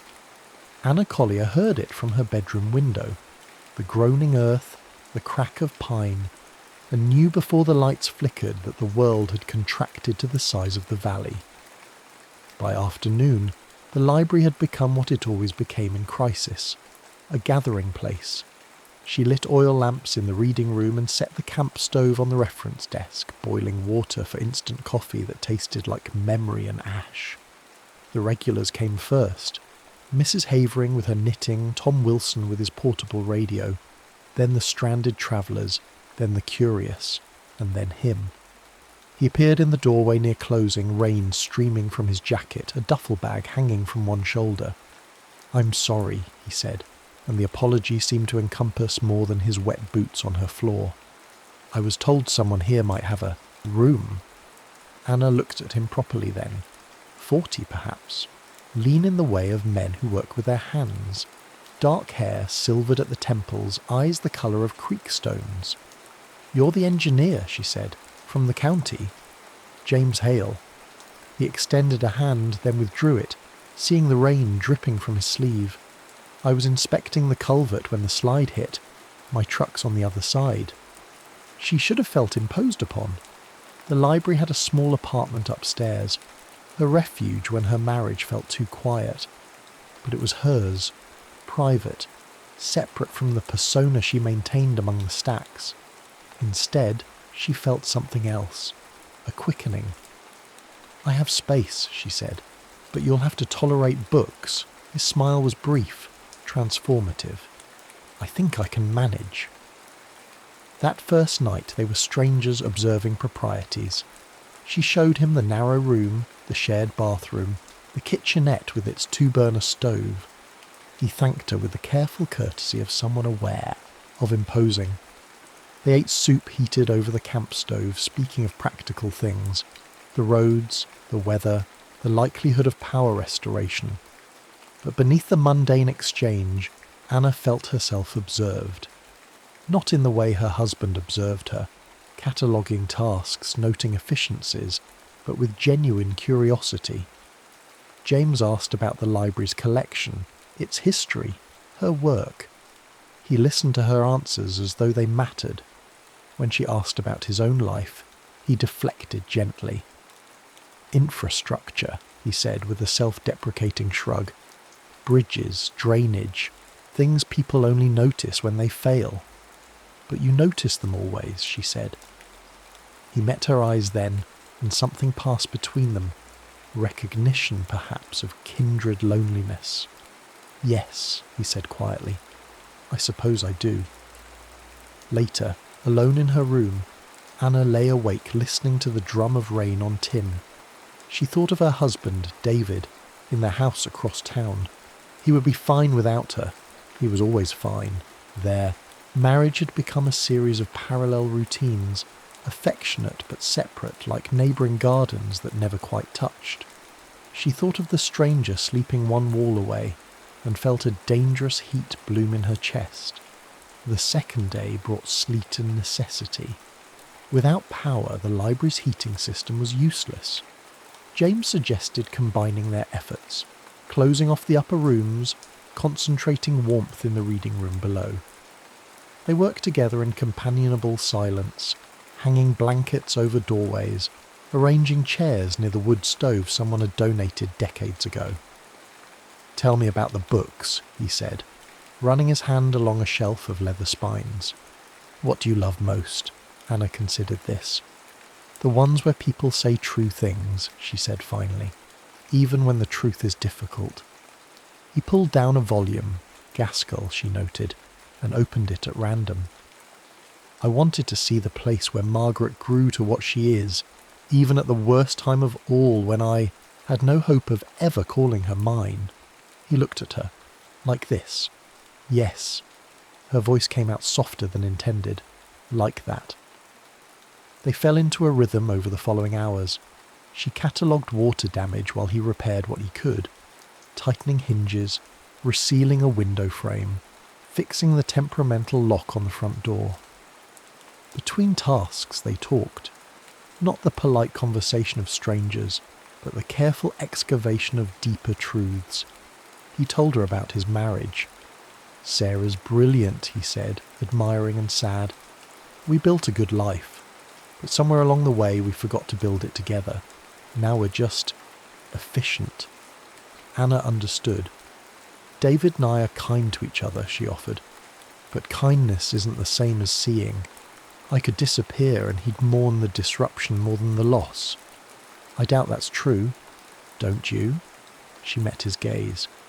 When's the last time your wife asked what you were thinking rather than what you were doing? His silence was answer. Enough. That evening they prepared dinner together, pasta and canned sauce luxurious in the candlelit dimness. Anna found a dusty bottle of wine in the library's storage closet, left over from some long-ago fundraiser, and they drank from mismatched mugs, talking about first loves and lost dreams and the slow accretion of compromise that defined middle age. I used to write, Anna confessed. Stories, poetry, nothing published, but it mattered to me. Why did you stop? Life, marriage. The library needed me more than my notebooks did. She paused. That's not quite true. I stopped because no one asked to read them. After a while, silence becomes its own answer. James set down his mug. I'd like to read them, if you'd let me. The offer was simple, but it pierced something in her chest. When had anyone last wanted to know her that way? Not as wife, librarian, reliable presence, but as herself. They're in storage, she said, not quite ready for that vulnerability. But thank you for asking.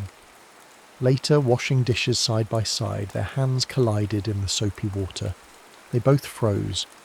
Anna felt the heat of his palm against hers, the calluses earned through labour, the gentleness of his grip.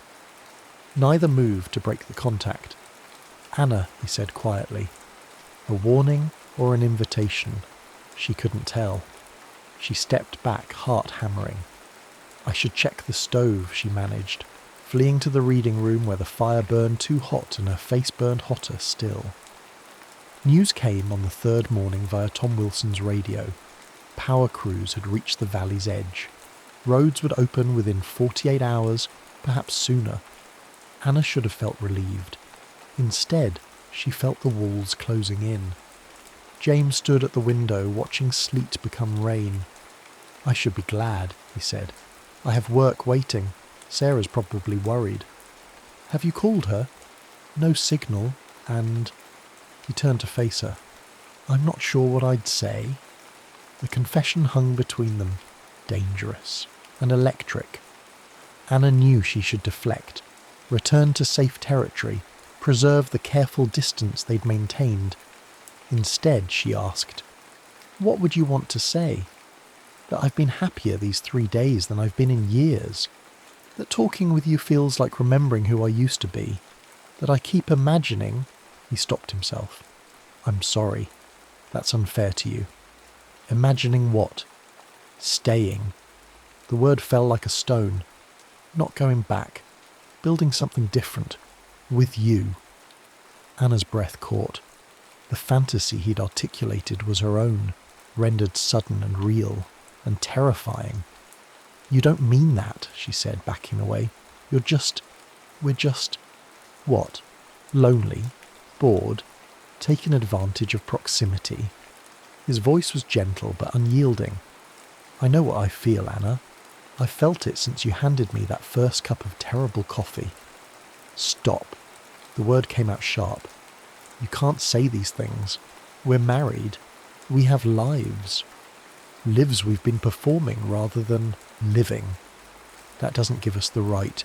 I'm not talking about rights. I'm talking about truth." She turned away, gripping the back of a chair. "The truth is that feeling something doesn't make it permissible. Marriages are built on more than attraction." "I'm not talking about attraction." He moved closer but didn't touch her. "I'm talking about recognition, about finding someone who sees you clearly and doesn't look away." The ache in his voice nearly undid her, because he was right. In 3 days, James Hale had seen her more completely than David had in 15 years, but that recognition came with a price she wasn't sure she could pay. "I need you to leave me alone," she whispered. "Please." To his credit, he did. He retreated to the upstairs room, and she heard the floor creak as he paced. She sank into a chair, trembling. What frightened her most wasn't his confession. It was how desperately she wanted to say yes. They avoided each other for the rest of the day. Anna threw herself into unnecessary tasks, reorganizing the fiction section, scrubbing floors that didn't need scrubbing.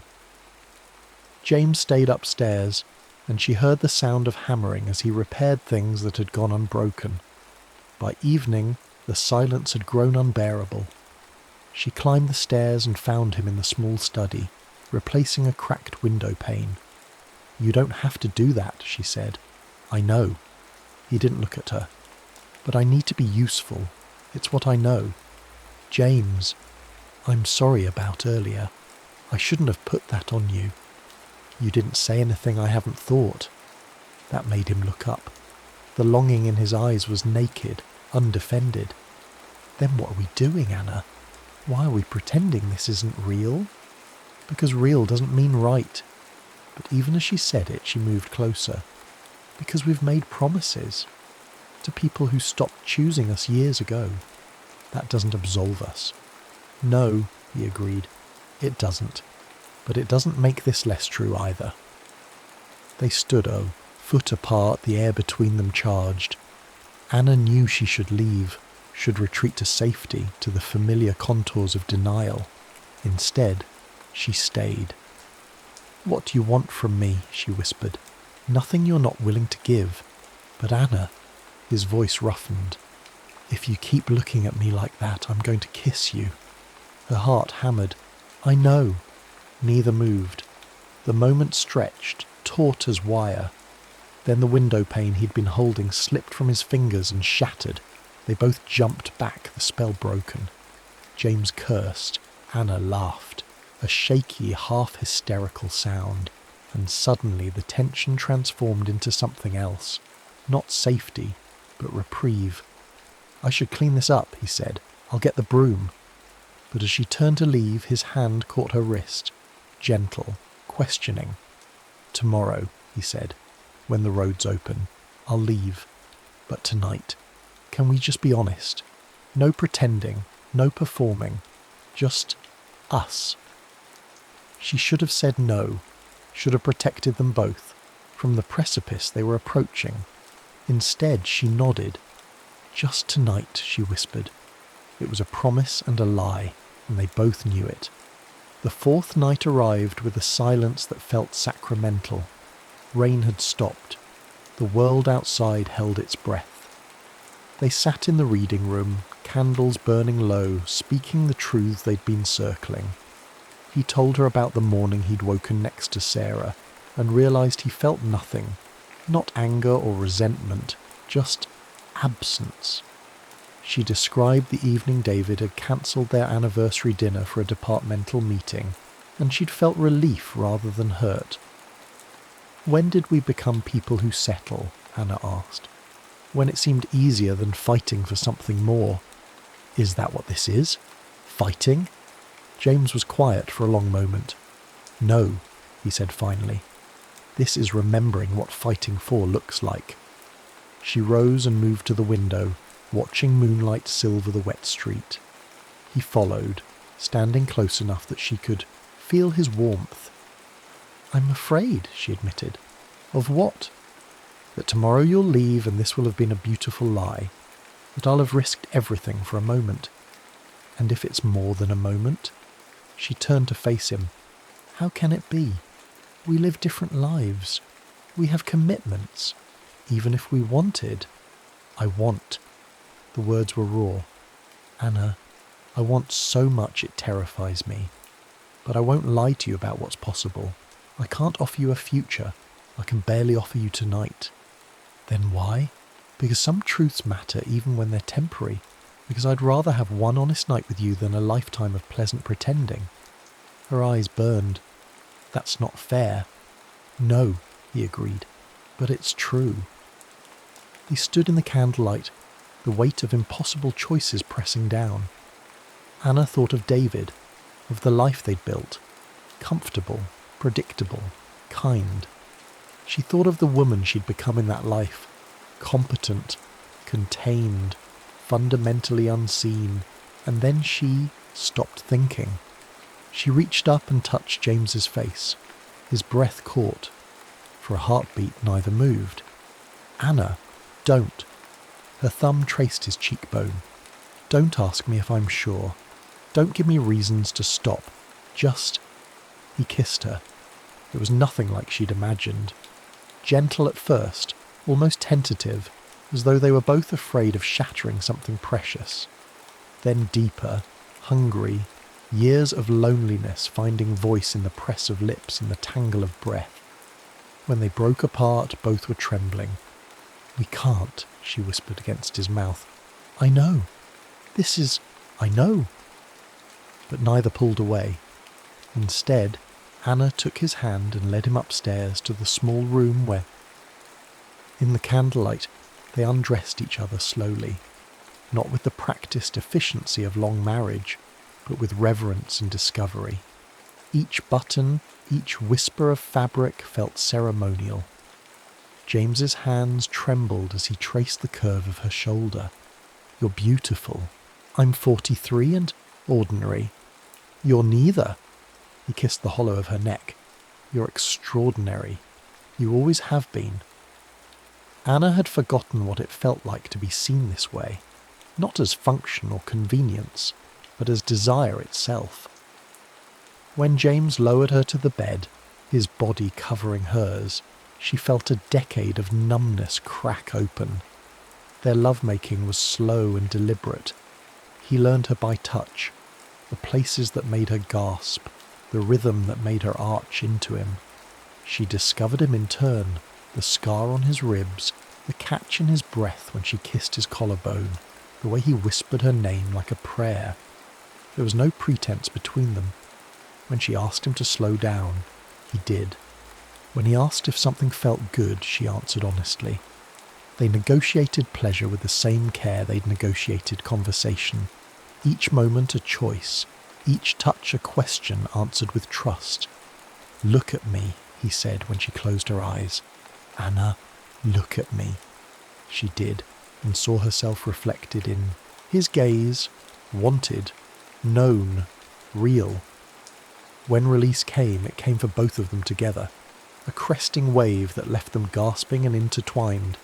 Anna's face pressed to James's shoulder, his hand cradling her head. Afterward they lay in the twisted sheets, limbs entangled, hearts slowing. "I love you," he said into the darkness. "I know I have no right. I know it changes nothing. But I love you."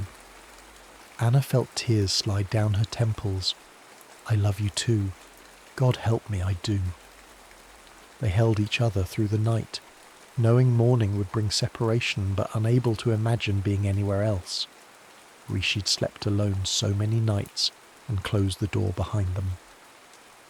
The power returned at dawn with an industrial hum that felt obscene. Anna woke to find James already dressed, his duffel packed, standing at the window. "Roads are open," he said without turning. "I checked the radio." She sat up, pulling the sheet around her. "So that's it." What else can it be? But his voice cracked on the question. She rose and went to him, wrapping her arms around him from behind. For a moment he leaned into her touch. Then carefully he disentangled himself. "If I don't leave now," he said, "I won't leave at all. And we both know what that costs." Anna wanted to argue, wanted to say that love mattered more than vows made in youth to people they'd outgrown. But she thought of David, kind, dependable David, and knew she couldn't unmake 15 years on the strength of 4 days. "What happens now?" she asked. "We go back to our lives. We try to be better than we were. And this? Us?" James turned to face her, cupping her cheek in his palm. "This was real. Don't let anyone tell you otherwise. Not your husband, not your conscience, not the years that'll try to convince you it was just a storm-drunk fantasy. It was real, and it mattered. Will I see you again? I don't know. Maybe that's not the question. Then what is? Whether what we found here changes how we live there." Kissed her once more, long, aching, final, and then he was gone. Anna returned home that afternoon to find David making soup. He hugged her, asked if she was all right, told her he'd been worried. She answered carefully, honestly where she could. That night, lying beside her husband, she thought about James's question. Could 4 days change a lifetime? She didn't know yet. But the next morning, when David mentioned a faculty lecture he wanted to attend, Anna said, "I'd like to come with you." He looked surprised. "Really? I thought you found them boring." "I do, but I'd like to understand what matters to you." It was a small beginning. Perhaps it would lead nowhere. Perhaps the gap between them was too wide to bridge. But for the first time in years, she wanted to try. 3 weeks later, a package arrived at the library. Inside was a book, a vintage edition of North and South, its spine carefully repaired. In the margin of chapter 19, penciled in a hand she recognised, were 7 words. Some lights are meant to be remembered. Anna pressed the book to her chest and let herself cry. Not for what she'd lost, but for what she'd briefly held, and for the truth that James had given her, that she was capable of being seen, of being loved, of being more than the comfortable role she had accepted. She would carry that truth forward, not as license for abandonment, but as a standard by which to measure her life. And in the quiet of the library, surrounded by stories of people who'd said true things even when truth was difficult, Anna Collier began to write again. The end.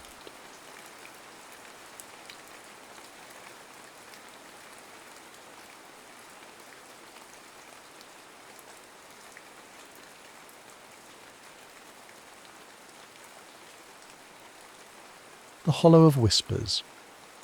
The air in the Hollow of Whispers did not merely sit, it clung. It was a thick, syrupy suspension of humid Kentucky heat and the heavy, narcotic scent of curing tobacco from the nearby barns. To Abigail Thorne, this humidity felt like a physical weight against her ribs, a reminder of the gravity of her station. She stood at the edge of the limestone-rimmed creek, her grey cotton dress a stark, unadorned line against the riotous green of the overgrowth. To any observer, she was the very image of Quaker composure, a woman whose life was governed by the inner light and the profound stillness of her faith. Yet, beneath the starched linen of her bodice, Abigail's heart was a frozen thing. It had been cold since the morning they brought her brother Thomas home on a shutter, his chest torn open by a lead ball from an honour duel. She had looked at the blood on the floor and seen the vanity of all human aggression. To her, every raised hand, every glint of a bayonet was a stain upon the soul. She had committed herself to the quiet, believing that if she could simply move through the world without friction, she might remain unscarred. She knelt by the water, her fingers reaching for a patch of wild mint that grew in the shade of a jagged rock.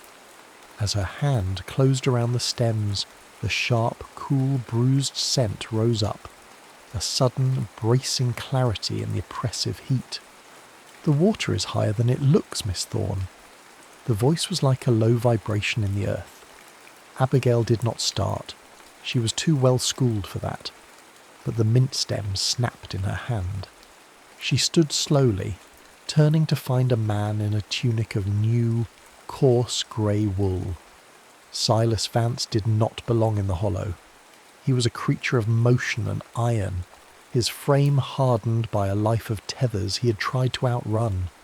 His father had been a man of the cavalry, returning from Mexico as little more than a ghost who eventually vanished into the woods, leaving Silas with the bitter knowledge that to love was to be abandoned. Silas had enlisted for the Confederacy not because he believed in the sovereignty of the states, but because the regiment offered a rhythm he understood. The bit, the saddle, the charge. He feared the stillness Abigail inhabited. He feared that if he stopped moving, the silence would swallow him whole. "The storm upstream has swollen the bed," Silas said, stepping closer. He looked at the bruised mint in her hand. "You have a fondness for things that require crushing to show their worth." Abigail met his gaze. His eyes were the colour of the river after a flood, turbid and deep.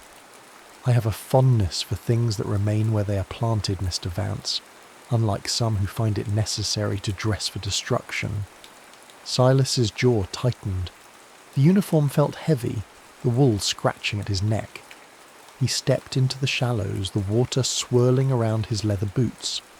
"I am here to ensure the safety of this border. Even a pacifist needs a bridge on occasion." He reached out a hand. It was a massive thing, calloused and stained with the oil of his carbine. Abigail hesitated. To touch him was to acknowledge the war, but the creek was indeed a churning froth of mud and debris. She placed her hand in his. The contact was not a mere touch. It was an intrusion. Through the thin cotton of her sleeve, the heat of his palm seared her skin. It was a visceral, thrumming electricity that defied every vow of restraint she had ever made. Her breath caught, not in her throat, but in the very centre of her chest. For a moment, the world narrowed to the point of contact, the solid, unyielding weight of him against her own fragile poise. "Steady," he whispered. The word was a ghost of a sound, lost to the rush of the water. As he pulled her toward the bank, his thumb grazed the underside of her wrist, where the pulse hammered like a trapped bird. Abigail felt the frost in her heart crack. It was a terrifying sensation, a sudden thaw that promised only the chaos of the flood. When she finally stepped onto the dry silt, she pulled her hand away as if burned. "I am obliged to thee," she said, her voice trembling despite her best efforts to use the formal, plain speech of her people. "Don't be," Silas replied, his gaze lingering on the mint leaves scattered at her feet.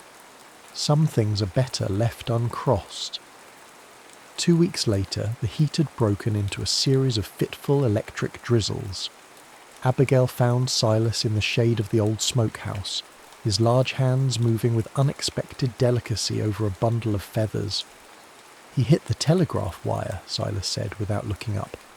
In his lap lay a kestrel, its wing hanging at a sickening angle. The bird's eyes were wide, golden orbs of terror. Abigail knelt beside him, the hem of her skirt soaking up the damp earth. "Thou art trying to mend what thy kind usually breaks." "I am not a destroyer by nature, Abigail, only by circumstance." Together they worked to bind the wing. It required a terrible, intimate proximity. Silas held the bird's body against his thigh, his muscular legs framing the small creature. Abigail wound the linen strips. Her knuckles repeatedly brushed against the rough wool of his trousers, and the scent of him, salt, horse, and wood smoke, began to overwhelm the smell of the damp earth. "I fear the silence," Silas confessed suddenly. His voice was raw, stripped of its military bark. Not the dark, but the silence after the cannons stop, when you realize everyone is waiting for a sound that will never come. Abigail looked up. For the first time she did not see a soldier. She saw a man who was profoundly, fundamentally lonely. A laugh bubbled up in her, not of mockery, but of pure, unguarded recognition. It was a rich, melodic sound that seemed to startle even the kestrel. "Then we are two of a kind, Silas Vance," she said, "for I am terrified of the noise. I thought if I stayed quiet enough I would be safe from the world's clamour." The air between them changed. It became thick, charged with the same tension that precedes a lightning strike. A few days later, the tension found its home in the tobacco dry house. The room was a cathedral of hanging leaf, the air so dense with the musk of curing tobacco that it felt like breathing gold. Abigail was checking the racks when Silas entered. He didn't speak. He simply stood in the doorway, the backlighting of the afternoon sun throwing his broad shoulders into sharp relief. He moved toward her, his footsteps silent on the packed earth floor. The heat in the barn was oppressive, causing beads of moisture to form on Abigail's upper lip. Silas stopped inches from her. He didn't touch her, but the radiant heat of his body was a physical presence. He raised his hand, his thumb tracing the line of her jaw, never quite making contact with her skin, but tracking the frantic pulse in her throat. Abigail felt an ache begin in the pit of her stomach, a hollow, demanding hunger she had no name for. She wanted him to close the distance. She wanted the rough wool of his tunic to rasp against her sensitized skin. She looked at his mouth, and the world seemed to dissolve into the scent of tobacco and the sound of their synchronized shallow breaths. "You are mending my soul, Quaker," he whispered. She reached out, her fingers trembling as she took a needle and thread to a small tear in his tunic, right over the heart. She didn't ask him to remove it. She mended it while he wore it, her knuckles grazing the hard, rhythmic rise and fall of his chest. The proximity was a slow torture. Every time her hand moved, she felt the vibration of his life force. He stood perfectly still, a predator-turned statue, his eyes fixed on her lowered lashes. The air was a liquid fire, and for a moment the war outside, the politics, the blood, the honour seemed like a fiction. Only the weight of his gaze and the scent of the mint she had tucked into her waistband were real. The breaking point came with the dawn. The aching silence was shattered by the rhythmic thud of the hooves and the jangle of the iron. Silas's regiment had been ordered to seize all able-bodied livestock for the spring campaign. Abigail stood in the centre of the paddock, her arms wrapped around the neck of her lead mare, a gentle beast that was the literal lifeblood of the Thorn farm. Silas sat atop his own mount, his face a mask of cold military indifference. "Step aside, Abigail," he said. His voice was a flat, dead thing. "Thou wouldst take the bread from our mouths," she cried, her voice cracking. "Thou wouldst use these animals to carry men to their graves. It is an order. If I do not take them, the next man will be less gentle." He refused to look at her. He looked instead at the horizon, at the grey clouds gathering over the hills. When he signalled his men to move forward, Abigail did not move. She stood like a stone until Silas himself dismounted. He took the lead rope from her hands, his fingers brushing hers. But there was no thrum of electricity now, only a cold, hollow void. "This is your duty," she whispered, her eyes burning with a rage she hadn't known she possessed. "To weaponize your presence against those who fed you." Silas didn't answer. He led the horses away, the dust from their departure coating Abigail's tongue with the taste of ash. That night the distance between the plantation and the cavalry encampment felt like a literal wound. Silas sat by a small, sputtering fire in the rain. He didn't seek cover. He let the cold water soak through his wool tunic, feeling the corrosive rot of duty eating at his insides. He looked toward the distant glow of a single candle in Abigail's window. He felt like a man watching a star from the bottom of a well. Every instinct told him to go to her, to throw down the iron and the wool and simply be. But the legacy of his father, the fear of being the one who leaves, kept him pinned to the mud. In the house, Abigail sat in the dark. The silence she had once cherished was now a predatory thing. She felt the absence of his heat as if she had lost a limb. She realized then that her frozen heart hadn't been protected. It had merely been waiting to be shattered. The pining was a physical ache, a rhythmic throb in her temples that matched the rain against the glass. On the eve of the regiment's departure for the front, Abigail found him. She did not come with the inner light or the plain speech. She came through the woods, her dress torn by briars, her hair escaping its pins. She found him near the limestone cave at the edge of the hollow. "Silas!" she screamed, the sound echoing off the rock. He turned, his face haggard in the moonlight. "Go back, Abigail. There is nothing left here but the dying."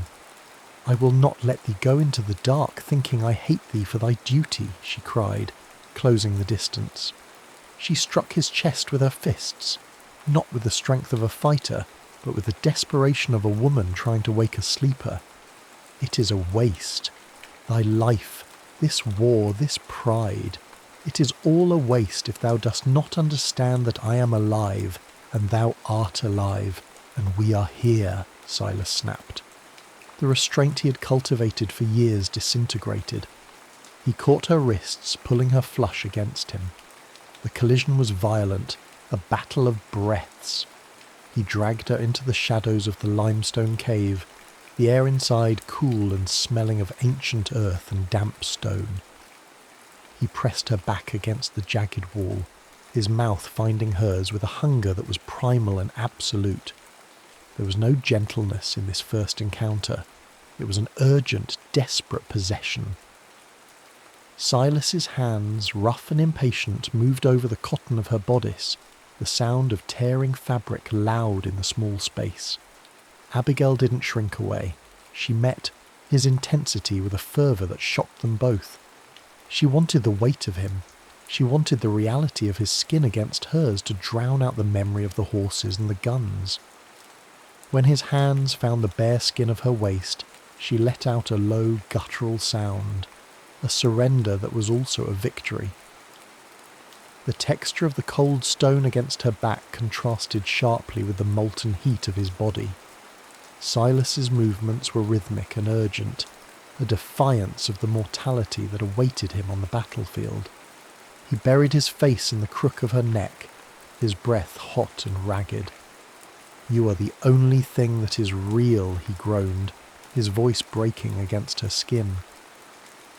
Their union was an earthy, visceral thing.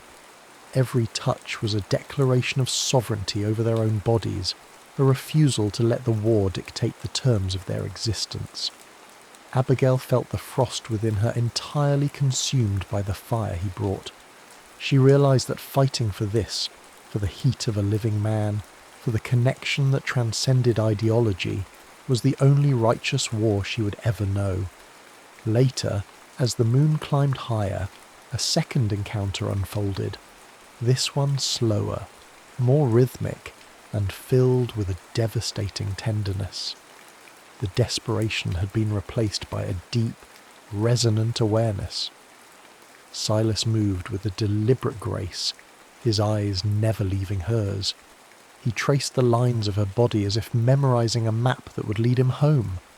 The molten heat of their connection was no longer a fire that burned, but a tide that carried them both.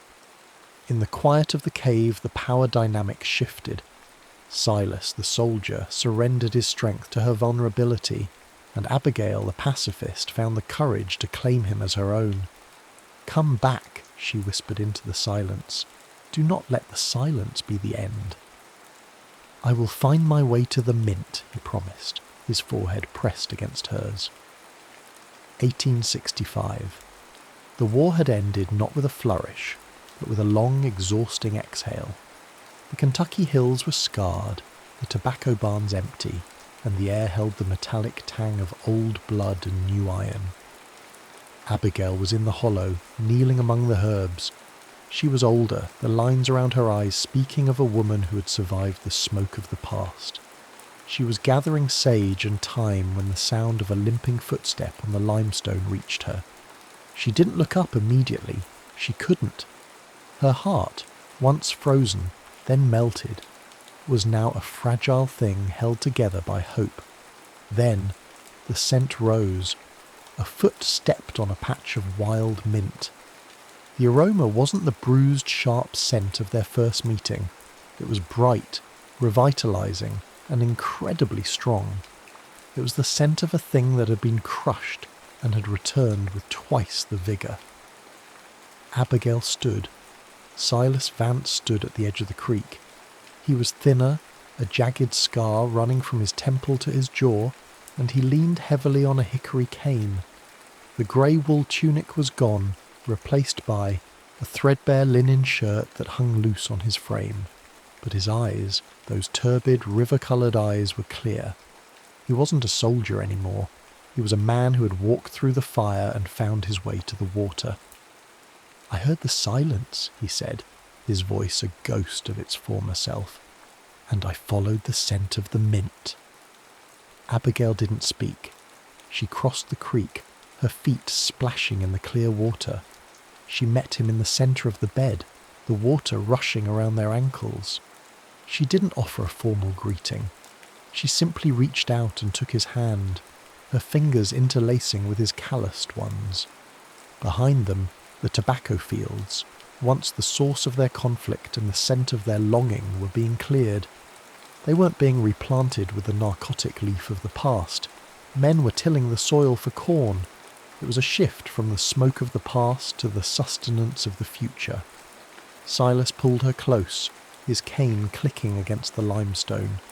They pressed their foreheads together, the humid Kentucky air finally feeling like a blessing rather than a burden. "The war is over, Abigail," he whispered. "The war is over," she agreed. The final tableau was one of profound, lingering peace. The cinematic focus narrowed to their entwined hands. Silas's cavalry ring was long gone, traded perhaps for bread or passage. In its place was the simple, permanent weight of her touch. They stood in the hollow of whispers, but the whispers were no longer of ghosts or duty. They were the sounds of the water, the wind in the corn, and the steady rhythmic beat of two hearts that had survived the incineration. In the quiet, as the sun began to set, they shared a moment of tender, realistic intimacy. A simple kiss that tasted of salt, mint, and the incredible hard-won promise of tomorrow.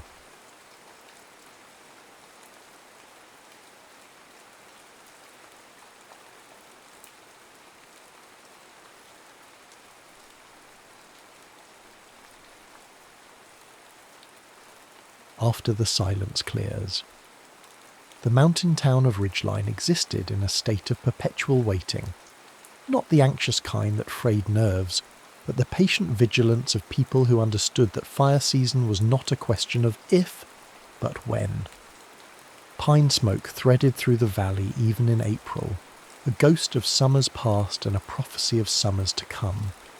Elena Marsh had chosen Ridgeline for its silence. 3 years ago her voice had been everywhere. Morning drive time, podcast clips, viral moments dissected by strangers who had never met her but felt entitled to her shame. The breakdown had lasted 47 seconds on air. The fallout had lasted considerably longer. She'd driven west until the cell towers thinned and the radio stations faded to static, then kept driving. Ridgeline had no local station. It barely had internet. It was perfect. The cabin she rented sat at the edge of town, close enough to walk to the general store, but far enough that she could pretend the rest of the world had forgotten her. Most days she almost believed it. The first time she saw him was at the Bluebird Cafe, the only place in town that opened before 6. Eleanor had developed a routine.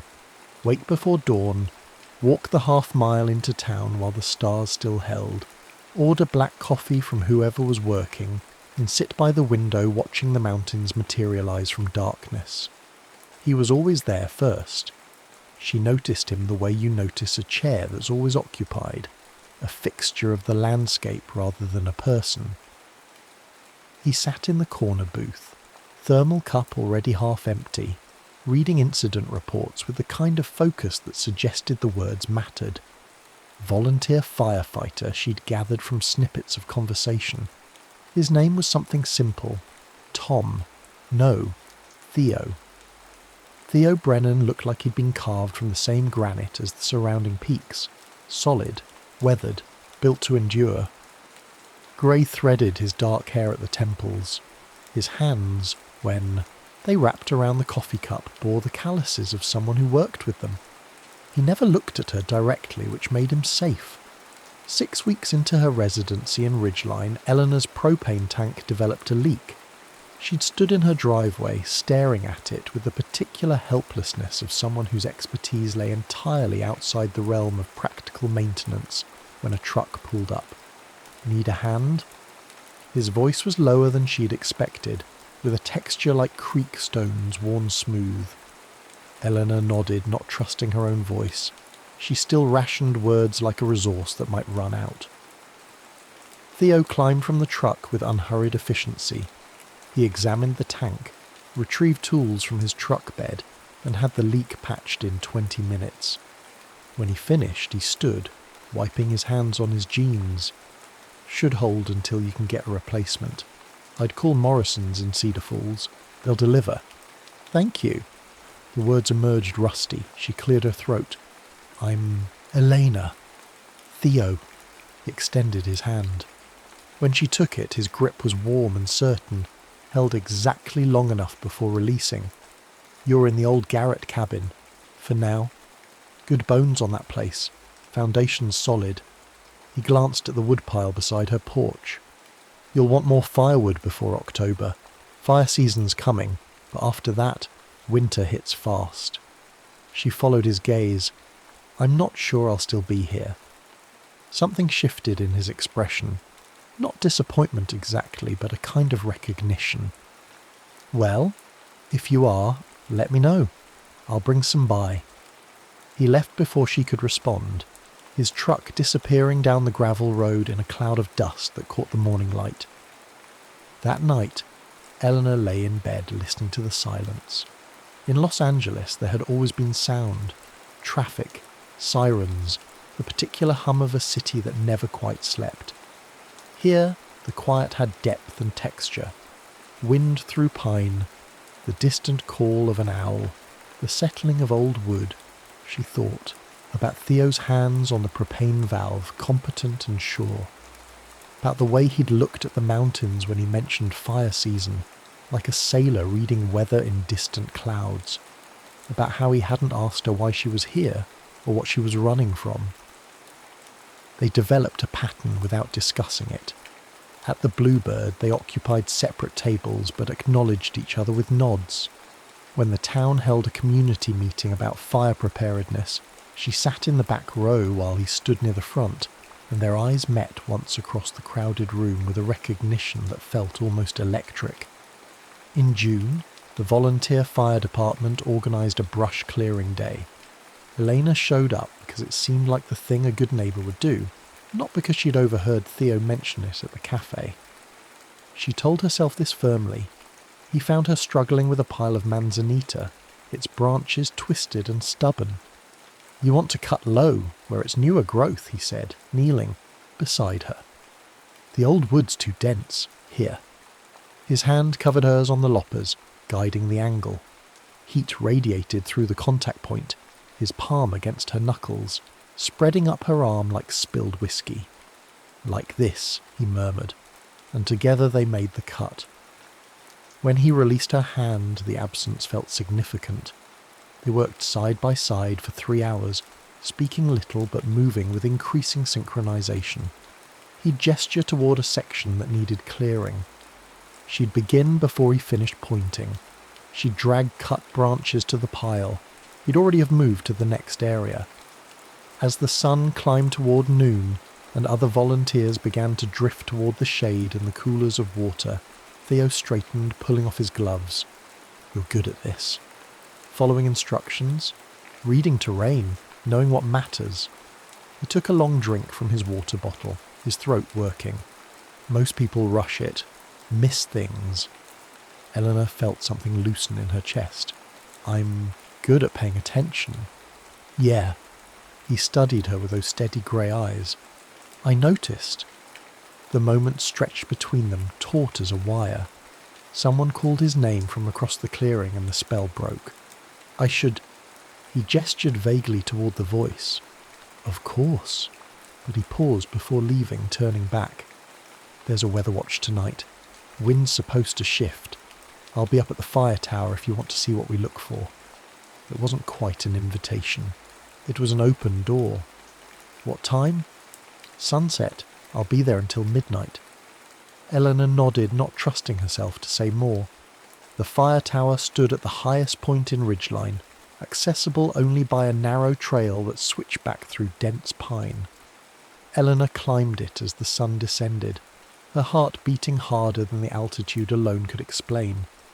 Theo was already there when she arrived, leaning against the railing with binoculars around his neck. The entire valley spread below them, mountains stacked like waves toward the horizon. "You came. You invited me. I mentioned it. That's not quite the same thing."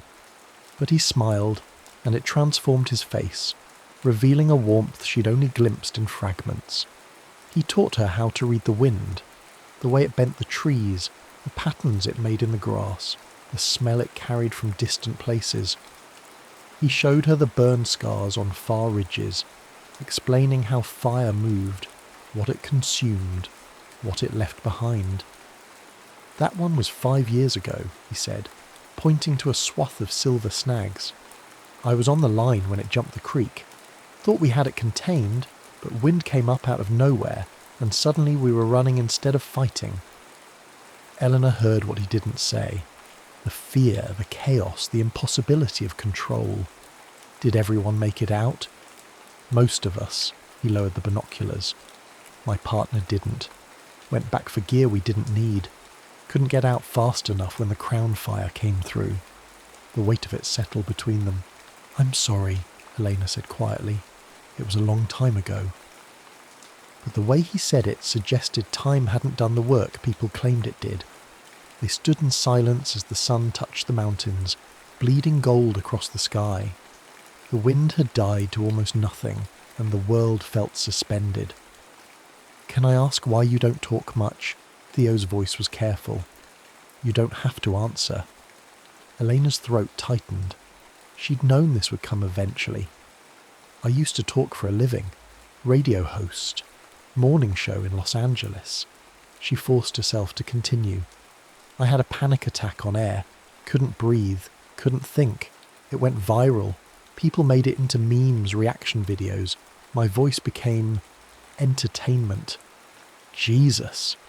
I haven't been on microphone since. Haven't wanted to be heard. Theo was quiet for a long moment. When he spoke, his words were deliberate. The thing about fire is, it doesn't care about your intention.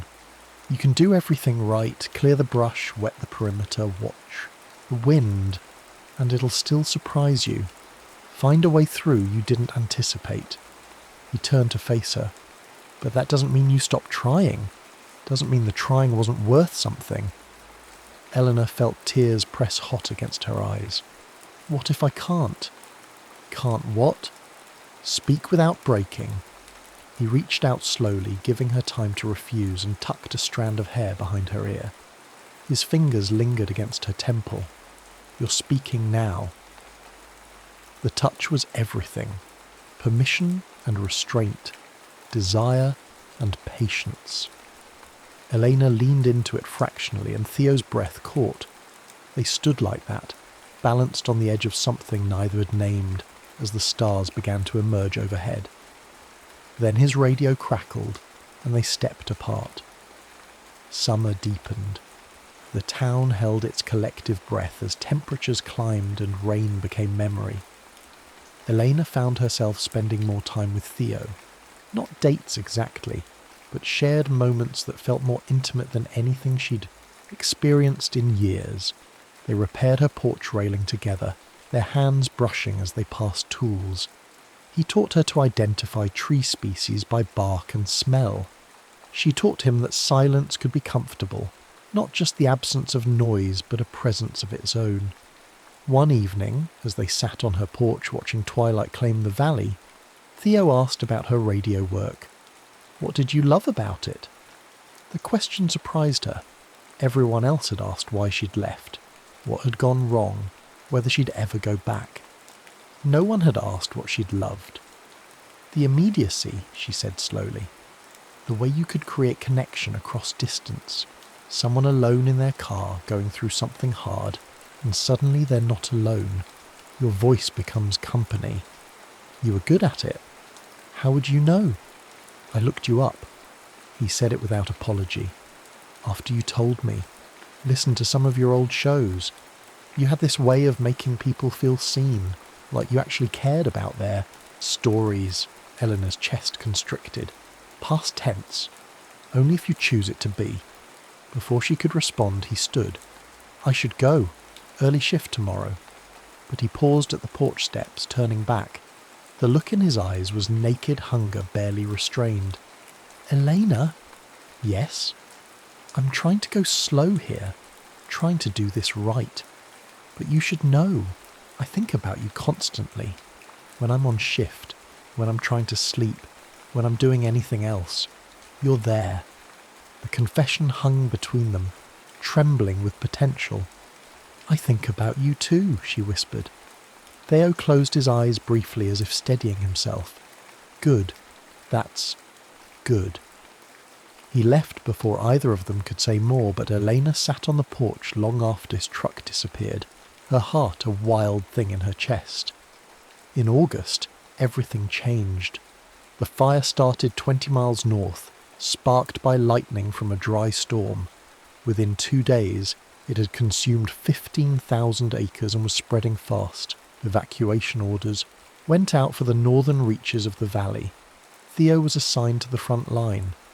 Eleanor saw him briefly at the command post, suited up in yellow Nomex, his face already streaked with ash. Their eyes met across the chaos of trucks and shouting and radio chatter.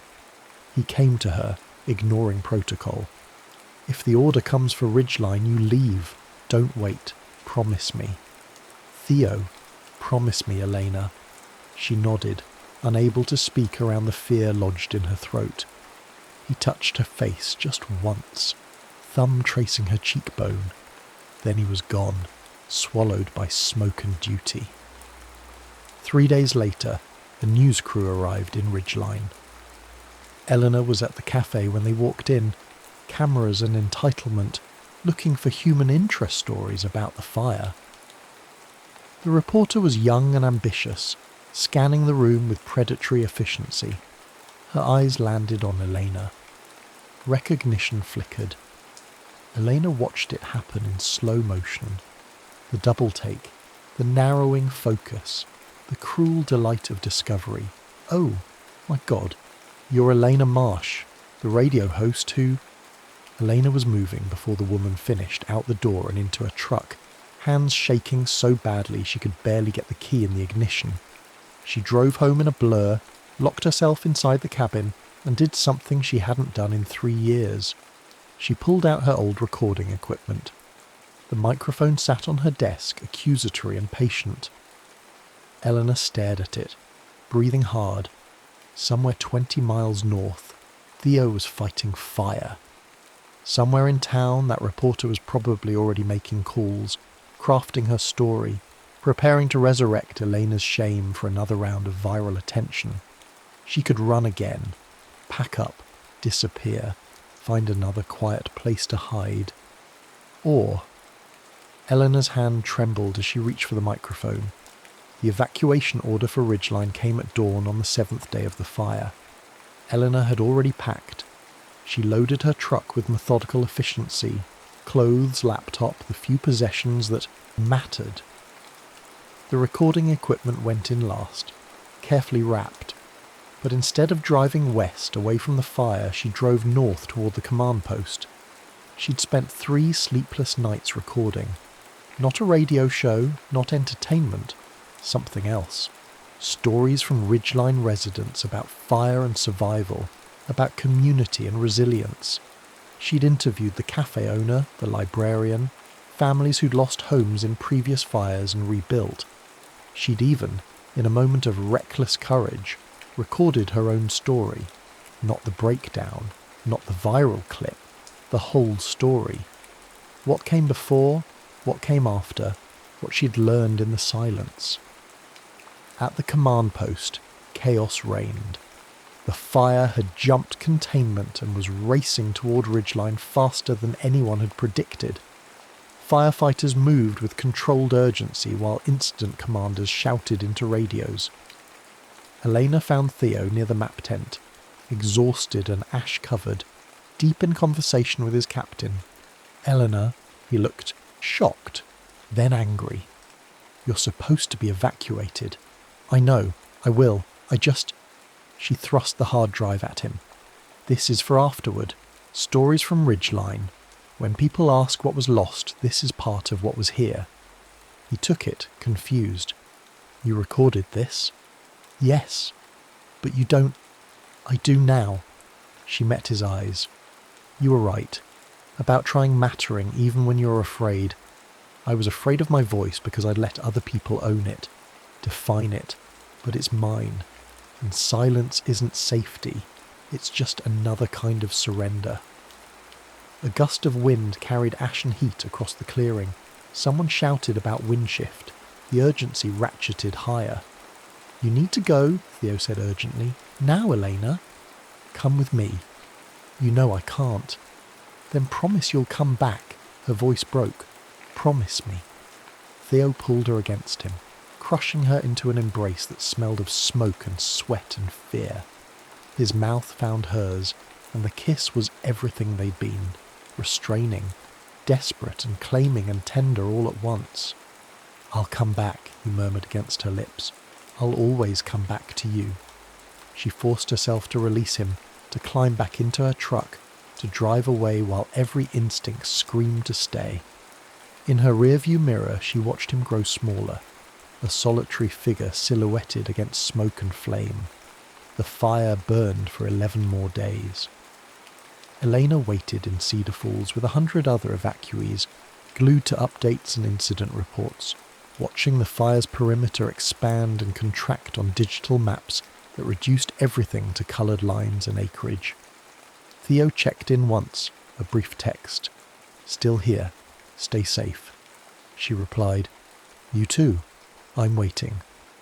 On day 18, the fire was declared contained. On day 20, residents were allowed to return. Ridgeline had survived, though the surrounding forest bore deep scars. Homes on the northern edge were gone. The The community centre had burned, but the town centre stood, smoke-stained, but intact. Eleanor drove back in a caravan of returning residents, her heart in her throat. Theo's truck was parked at the fire station. She found him in the equipment bay, exhausted beyond words, cleaning gear with mechanical precision. When he looked up and saw her, something crumpled in his expression. "You came back. So did you." They met in the middle, and this time there was no restraint. His hands tangled in her hair as he kissed her like a man claiming breath after drowning. She pressed into him, needing to feel him solid and real and alive. "My cabin or yours?" she whispered against his mouth. "Yours is closer." They barely made it through her door. Theo kissed her against the wall, his hands spanning her waist, pulling her flush against him. Eleanor gasped at the contact, at the solid heat of him, at the way her body responded with an urgency that felt both terrifying and inevitable. "Tell me if you need me to stop," he murmured, his mouth tracing her jaw, her throat. "Don't stop. Don't you dare stop." He made a sound low in his chest, something between a groan and a prayer, and lifted her. She wrapped her legs around him as he carried her to the bedroom, their mouths never separating. They tumbled onto the bed in a tangle of limbs and desperate hands. Theo pulled back long enough to strip off his shirt, and Elena's breath caught at the sight of him. Broad shoulders, scarred torso, the evidence of a life lived in the path of flame. She traced one scar with trembling fingers. "Tell me about this one." "Later." His hands found the hem of her shirt.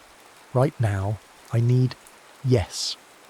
They undressed each other with fumbling urgency, barriers falling away until skin met skin and the world narrowed to touch and breath, and the exquisite discovery of each other. Theo's hands were reverent as they learned her body, mapping each curve and hollow with calloused palms that made her shiver. He kissed her collarbone, her chest, the soft skin of her stomach, each touch a question answered with her gasps and murmured encouragement. When he finally moved over her, his eyes found hers in the dim light. Eleanor, just her name, but it held everything. Desire and tenderness and the promise of something beyond this moment. "I'm here," she whispered. "I'm here." They came together slowly, and Elena felt something fundamental shift. This wasn't just physical joining, it was trust made tangible, silence transformed into the most profound kind of communication.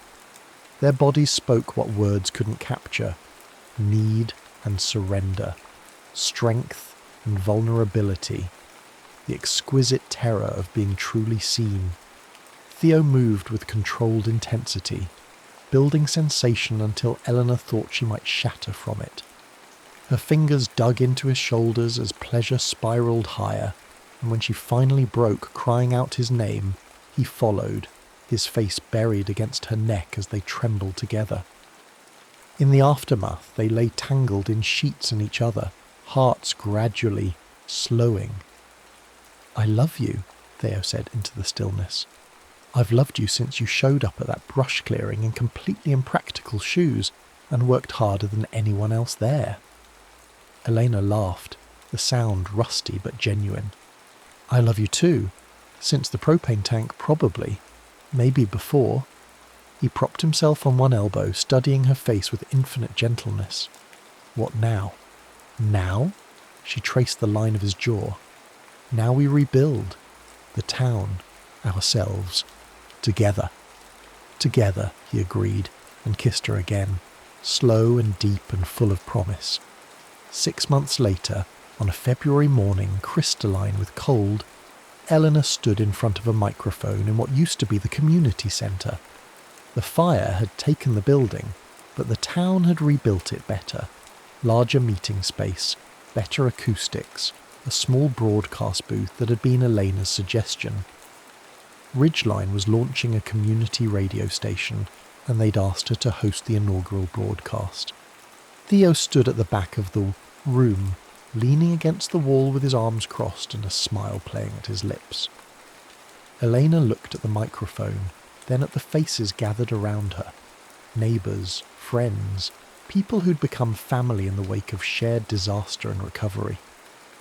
"Good morning, Ridgeline," she said, her voice steady and sure. "Welcome to Mountain Voices. I'm Elena Marsh, and I have some stories to share with you." She spoke about the fire, about loss and rebuilding, about the strength found in community. She played the recordings she'd made, stories of resilience and hope, and she told her own story, not the viral clip version, but the whole truth. Breakdown and recovery, silence and return. The man who taught her that being heard could be an act of love. When the broadcast ended, Theo was there. "How do you feel?" he asked, terrified, exhilarated, myself. "Good." He pulled her close. "Come on, I have something to show you." They drove to the fire tower as the sun climbed higher. In winter, the valley lay pristine under snow, the burn scars softened by white. They climbed the trail together, their breath misting in the cold air. At the top, Theo pulled out his phone and pressed play. Eleanor's voice filled the tower. Not from the broadcast, but from a recording she didn't remember making. She was laughing, telling some ridiculous story about her first attempt at splitting firewood, her happiness audible and unguarded. "I recorded this last week," Theo said, "while you were practicing for today. I wanted you to hear what I hear. Joy, strength, your voice the way it's meant to sound." Eleanor's eyes filled with tears. "When did you become such a romantic?" "When I met a woman worth being romantic for." He cupped her face in his hands. "Marry me, Elena. Build a life with me here in this absurd mountain town where the silence has weight and the fire always comes, but so does spring." "Yes." She kissed him, tasting snow and promise in the future they'd build together. Yes, absolutely yes. Below them, ridgeline stretched out in winter peace, and the mountain stood witness to what fire had tested and love had proven true. The silence between them was no longer absence, it was presence, chosen, shared, and profound. It was home, the end.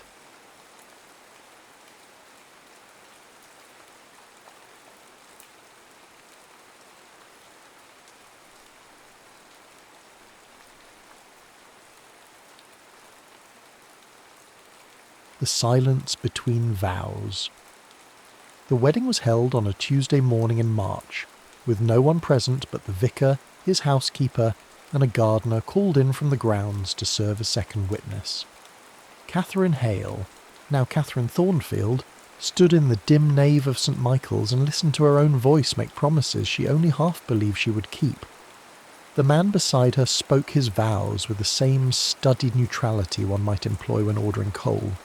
She'd expected more, not sentiment, she was too practical for that, but perhaps some acknowledgement of the peculiarity of their arrangement. Edmund Thornfield, however, seemed determined to treat the matter as he treated everything, with precision, economy, and an absolute absence of fanfare.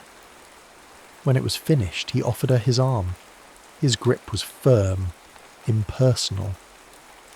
They walked together into the pale spring light, and Catherine understood that this was how it would be. No romance, no pretense, simply an arrangement between two rational people who had each concluded that solitude was more expensive than compromise. The carriage ride to Ashwood was conducted in near silence. Catherine watched the countryside roll past, hedgerows giving way to open fields, and finally to the long gravel drive lined with chestnuts. The house, when it appeared, was exactly as she'd imagined it from his descriptions. A Georgian manor of moderate size, neither grand nor humble, its facade as carefully maintained as everything else in Edmund Thornfield's life. "Your rooms are in the east wing," he said as they descended. "Mine are in the west. Mrs. Croft will show you. Dinner is at 7. She nodded, and he disappeared into the house ahead of her. his boots clicking against the marble with metronomic regularity. That first evening Catherine ate alone. A note arrived just before 7, brief, apologetic in structure if not in feeling. Business in the greenhouse. She was not to wait.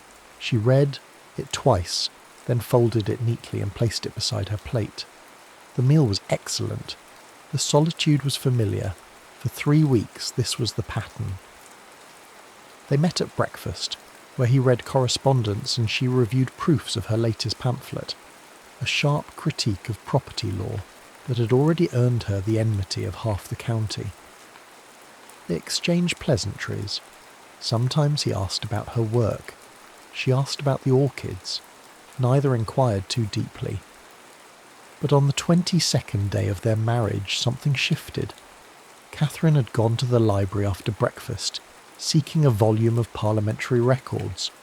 The door was ajar, and through it she saw him, standing before the window with a book open in his hands, though he was not reading. His posture was one of complete stillness, and his face, normally so carefully composed, wore an expression of such profound sorrow that she stopped in the doorway, unable to intrude. The moment passed. He closed the book, returned it to the shelf with his usual deliberation, and only then noticed her presence. "Mrs. Thornfield," he said, and she heard the effort it took to reassemble himself. "I did not expect you. Forgive me, I did not mean to disturb you."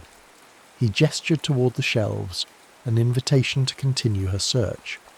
But Catherine found she could not move, could not pretend she had not seen what she'd seen. "The book," she said carefully. "Was it?"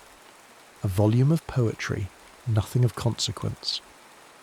The lie sat between them, obvious and oddly vulnerable. "I see," she said, and meant it. She did see. She saw the careful architecture of his restraint and the weight it was built to contain. That evening he appeared at dinner. They spoke of the spring planting, the state of the roads, an article she'd read about education reform. The conversation was unremarkable, but when she rose to leave, he said, "The greenhouse is quite beautiful in the evening light. If you have any interest in horticulture, you would be welcome to visit." It was not quite an invitation. It was not quite an apology. It was, Catherine understood, an opening. The greenhouse became their territory.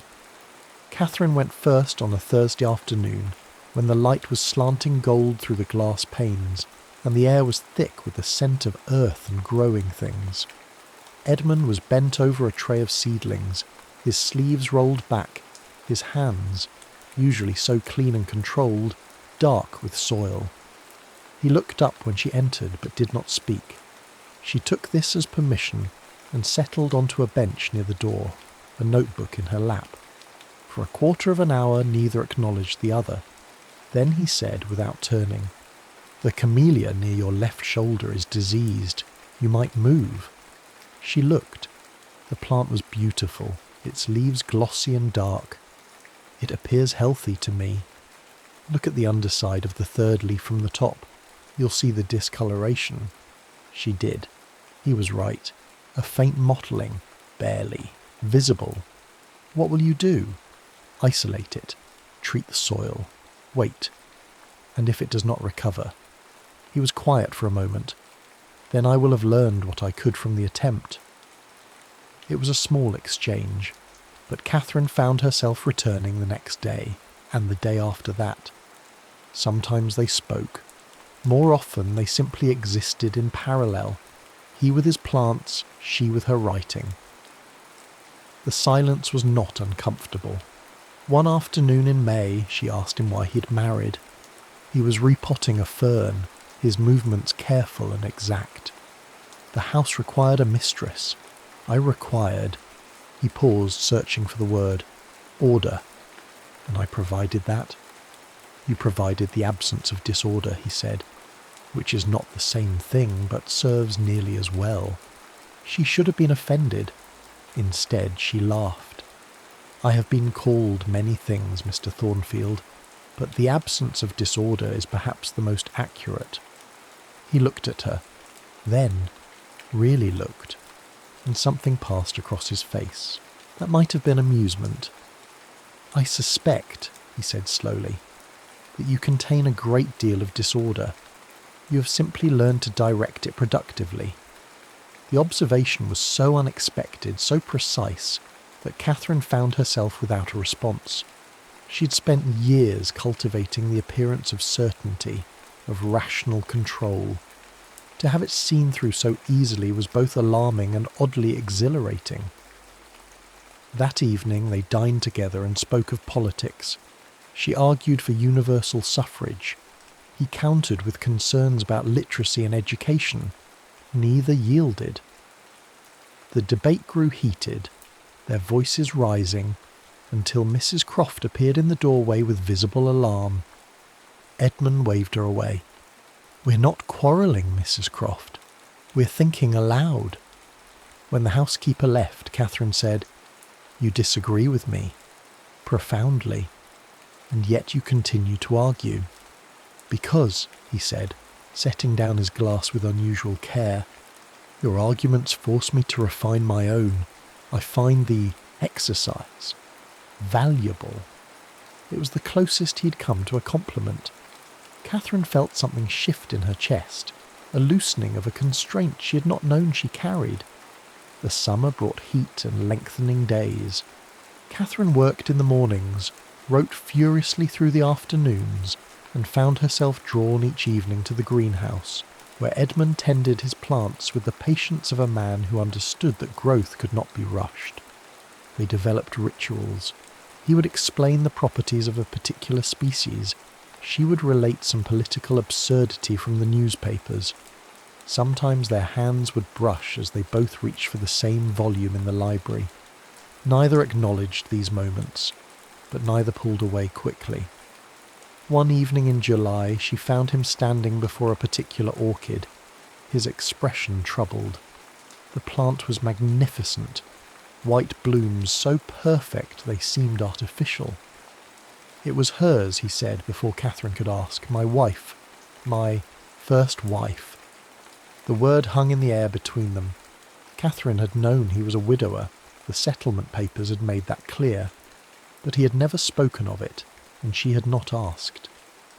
"She died in childbirth," he continued, his voice careful and distant. "6 years ago, the child as well. I'm sorry." She liked to read poetry aloud, badly. She had no sense of metre whatsoever. He touched one of the blooms with a gentleness that made Catherine's throat tighten. I would give a great deal to hear her mangle Wordsworth one more time. Catherine understood then the silence, the precision, the careful maintenance of emotional distance. He had loved completely, and it had destroyed him. "I will not ask that of you," he said, still not looking at her. "I know what our arrangement is. I will not mistake it for something else." But Catherine found that she did not want to be an arrangement. She wanted what? She hardly knew, only that the careful distance between them had become unbearable. "Edmund," she said, and it was the first time she had used his given name. He turned. Their eyes met. The moment stretched, taut and trembling. Then he stepped back, and the spell broke. "Forgive me," he said. "I should not have burdened you with this." "It is not a burden. Good evening, Catherine." He left her standing among the orchids, her heart beating hard against her ribs, knowing that something had changed irrevocably. The autumn brought frost and the inevitable scandal. Catherine's latest pamphlet, a scathing indictment of inheritance law, had been printed and distributed before Edmund knew of its existence. The response was immediate and vicious. Anonymous letters arrived daily. The vicar called to express his concern. 2 neighbouring families withdrew their invitations. Edmund said nothing. His silence was worse than any rebuke. Catherine told herself she did not care. She had not married for social acceptance. She had married for independence, and independence she had. If her work made her husband uncomfortable, that was his limitation, not hers. But the distance between them grew. He stopped coming to dinner. She stopped visiting the greenhouse. They moved through the house like ghosts, aware of each other but unable or unwilling to speak. October arrived. The trees burned gold and red. Catherine worked with furious energy, writing letters and organising meetings. She told herself she was satisfied. She told herself she had everything she needed. But at night, alone in her rooms, she found herself listening for his footsteps in the hall. The breaking point came on a Tuesday evening in late October. Catherine had been working in the library when she heard voices in the hall, Edmund's low murmur and another man's sharp insistence. She recognised the second voice, Thomas Waverley, Edmund's solicitor and oldest friend. "You must speak to her," Waverley was saying. "The situation is untenable. She's making you a laughingstock. That is not your concern." "Not my concern? Edmund, she is destroying your reputation. You should never have married a woman like that. Opinionated, unwomanly, she—" Enough. The single word was quiet but absolute. Catherine froze, her hand on the door. "My wife," Edmund continued, "writes with clarity and courage on matters that most men are too comfortable to examine. If that makes her unwomanly, then I can only conclude that womanhood has been too narrowly defined. And if it makes me a laughingstock to be married to a woman of intelligence and principle, then I will wear that badge with considerably more pride than I have worn any honour bestowed by men who value reputation over truth." There was a long pause, then Waverley. "I see. Forgive me. I had not realised. Good evening, Thomas." Catherine heard the front door close, then silence. She stood in the library, her heart pounding, and understood with sudden clarity that she had been a fool. His silence had not been disapproval. It had been respect. He had given her the freedom to write as she chose, to argue as she believed, and had asked nothing in return except that she allow him the same privacy he afforded her. And she, in her fear of being controlled, had mistaken his restraint for coldness. She found him in the greenhouse, as she knew she would. He was standing before the white orchid, his shoulders tense. "I heard," she said. He didn't turn. "I apologise. Waverley had no right. Why did you not tell me?" "Tell you what?" "That you defended me. That you—" She stopped, struggling. "That you believed in what I do." Now he did turn. His face was carefully blank. Would it have mattered? "Yes," she said, and the word came out fiercer than she intended. "Yes, it would have mattered. I believed you disapproved, that you thought me reckless, unwomanly." Something shifted in his expression. "Catherine, I have spent 6 years learning to be silent, learning to keep the things I feel locked away where they cannot injure anyone. It has become—" He paused, searching for words. "It has become the only way I know how to exist." "But it injures me," she said quietly. "Your silence injures me, because I cannot read your mind, Edmund. I can only guess, and I have been guessing wrong." He closed his eyes. When he opened them again, they were dark with something that might have been pain or might have been hope. "What do you want from me?" "The truth," she said. "Just the truth." "The truth," Edmund said slowly, "is that I married you because I believed we could coexist without complication. 2 people, each with their own pursuits, sharing a household and nothing more." Catherine felt something twist in her chest, but she held his gaze. "The truth," he continued, "is that within a month I realised I had been catastrophically wrong. You were not uncomplicated. You were infuriating and brilliant and entirely too observant. You asked questions I did not want to answer. You argued positions I knew to be right and made me doubt them anyway. You sat in my greenhouse and wrote words that would change minds, and I found myself watching you instead of my plants." He took a step closer. The air between them seemed to hum. "The truth is that I am terrified, because I loved once completely and lost everything, and I swore I would not love again. But Catherine, his voice broke slightly, I find that vows made in grief are easier to speak than to keep. She could not breathe, could not think, could only stand there trembling as he closed the remaining distance between them. I have been silent, he said, because I did not trust myself to speak. Because once I began, I feared I would not be able to stop, that I would tell you everything, that I would say it, she whispered.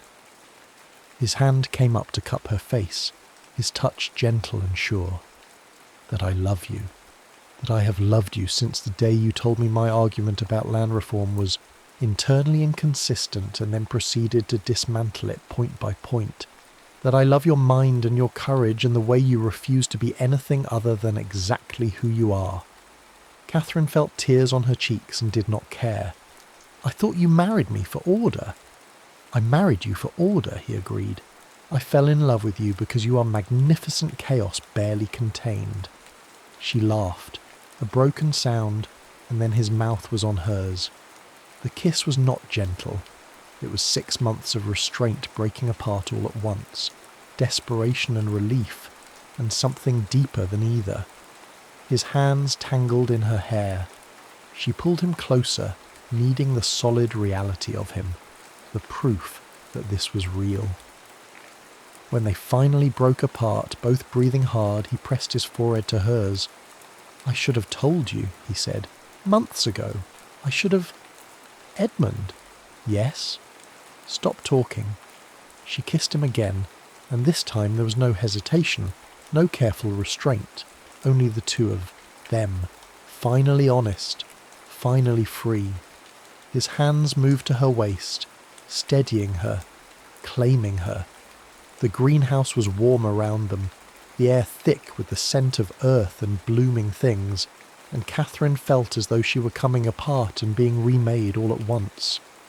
Catherine, he breathed against her mouth, and the way he said her name, rough with want, tender with wonder, made something inside her dissolve entirely. She pulled back just enough to meet his eyes.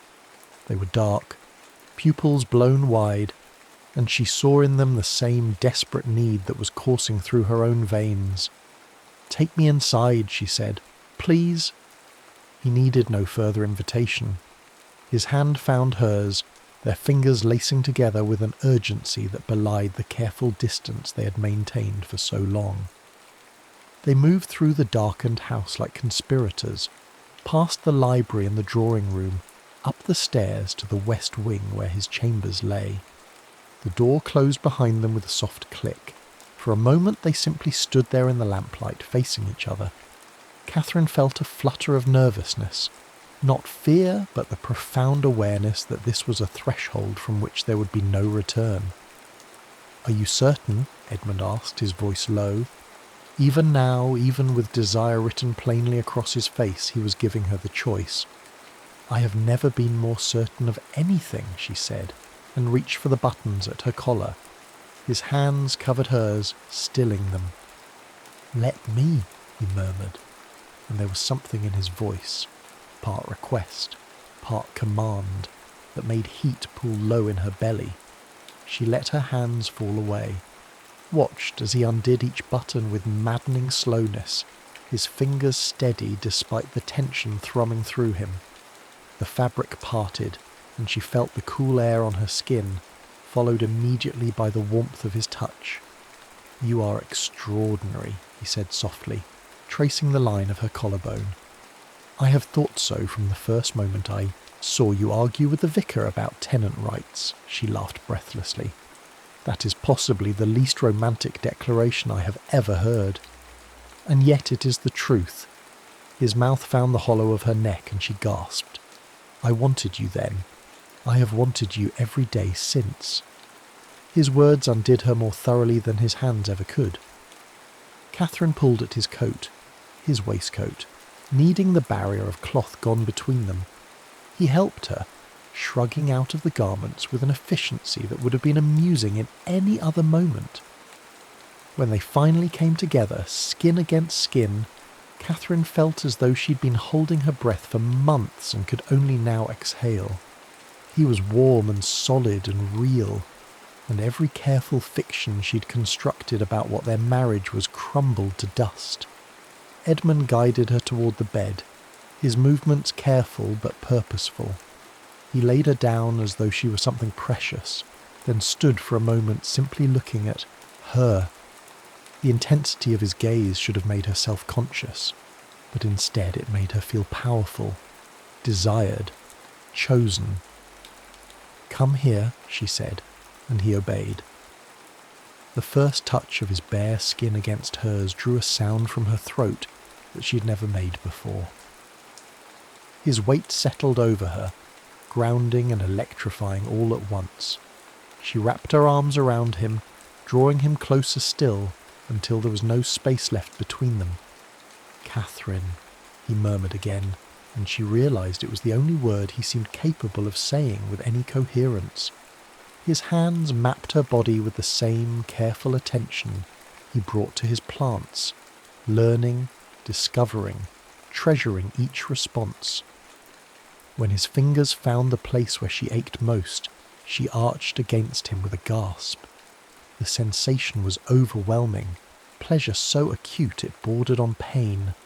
He watched her face as he touched her, learning what made her breath catch, what made her bite her lip, what made her say his name like a prayer. "Please," she managed, though she was not entirely certain what she was begging for. He understood anyway. His mouth found hers as he positioned himself above her, and when he finally entered her, they both went still. The feeling was foreign and familiar all at once, a joining that felt less like possession and more like completion. There was a moment of adjustment, her body accepting his, and then he began to move, slowly at first, with the same patience he brought to everything. But Catherine found she had no patience left. She lifted her hips to meet his, urging him deeper, faster, until the careful control he prized so highly began to fray. "Catherine!" Her name became a litany, a benediction, a surrender. She felt the tension coiling tighter and tighter within her, pleasure building to an impossible peak. His rhythm grew less measured, more desperate, and she gloried in the knowledge that she had brought him to this, had made him lose the careful restraint that defined him. "Look at me," he commanded, his voice rough. She opened her eyes and found his gaze locked on hers, dark and fierce and utterly present. "I want to see you." The intimacy of it, being seen, truly seen, in this moment of complete vulnerability, was what finally undid her. The pleasure crested and broke, washing through her in waves that left her trembling and gasping his name. She felt him follow moments later, his body shuddering against hers, his face buried in the curve of her neck. For a long moment neither of them moved. Catherine could feel the rapid beat of his heart against her chest, matching the frantic rhythm of her own. His breath was warm on her skin. The weight of him was perfect. Slowly, carefully, he shifted to lie beside her, gathering her against him. His hand traced idle patterns on her shoulder, and she realized with a small shock that he was trembling. "Edmund?" She turned to look at him, concerned. His eyes were bright with unshed tears. "Forgive me," he said quietly. "I had forgotten." He paused, struggling. "I had forgotten what it was to feel this much." Catherine's throat tightened. She touched his face, her thumb brushing away the single tear that had escaped. "There is nothing to forgive," she whispered. "Nothing at all." He caught her hand and pressed a kiss to her palm. "I love you," he said again, and this time the words came easily. "God help me, Catherine. I love you so much it terrifies me." "Then we shall be terrified together," she said, and kissed him softly. "Because I love you too, and I find I have no interest in safety anymore." They lay together in the warm darkness, limbs tangled, barriers finally and irrevocably breached. Outside, the wind moved through the trees. The greenhouse stood silent, its ordered rows bearing witness to the truth Edmund had known all along, that some growth cannot be controlled, only tended, and that love, once rooted, will bloom in its own time. Later, much later, they lay, together in his bed, the moonlight spilling through the windows in silver streams. Catherine's head rested on his chest, and she could hear the steady beat of his heart beneath her ear. "I was afraid," she said quietly. "All my life, I have argued because it was safer than being vulnerable. Easier to fight than to admit I wanted." She stopped. "Wanted what?" His fingers traced slow patterns on her shoulder. "To be chosen. Not for my utility or my silence, but for who I am. All of it. The arguments and the pamphlets and the stubborn refusal to be anything other than myself." He tipped her face up to his. In the moonlight his expression was tender. "Then you were chosen, Catherine. Entirely, irrevocably, with all your magnificent, infuriating, essential self." She kissed him, soft and slow, a promise in the gesture. "And you," she said against his mouth, "are you chosen as well?" "By you?" His smile was slow and real. "Always." Winter settled over Ashwood with unexpected gentleness. Catherine continued to write, and her words continued to provoke. But now, when the inevitable criticism arrived, Edmund read each letter aloud over breakfast, dissecting the arguments with the same precision he applied to botanical taxonomy. Together they composed responses, his measured, hers incendiary, the final version some negotiated middle ground that pleased neither but satisfied both. They didn't become a conventional couple. Edmund still spent hours in the greenhouse, and Catherine still kept irregular hours, writing through the night when inspiration struck. But now he brought her tea at 3 a.m. without comment, and she learned to recognise when his silence meant contemplation rather than distance. The white orchid bloomed in January, its flowers perfect and heartbreaking. Edmund stood before it one evening, Catherine beside him, and said, "She would have liked you, Helen. She would have argued with you constantly, and she would have adored you for it." Catherine took his hand. "Tell me about her." And he did. Not all at once, but gradually, over weeks and months. Stories emerged in fragments. Helen's terrible singing voice, her habit of leaving books face down on every surface, the way she cried at weddings but never at funerals. Catherine listened and did not feel threatened, because she understood now. Edmund's capacity to love had not been exhausted. It had simply been waiting for permission to begin again. Spring arrived, and with it, the first signs of new growth in the greenhouse. Edmund was propagating a particularly difficult hybrid when Catherine appeared with a letter in hand. "I've been invited to speak," she said, "in London, at a symposium on legal reform." He looked up, soil on his hands, pride clear in his expression. "When?" "May. 3 weeks in total, possibly 4. Then we should leave in April. You'll need time to prepare, and I have always wanted to show you the botanical gardens at Kew." Catherine blinked. "We?" He set down his trowel and came to her, taking her face in his hands despite the dirt. "Did you imagine I would let you go alone?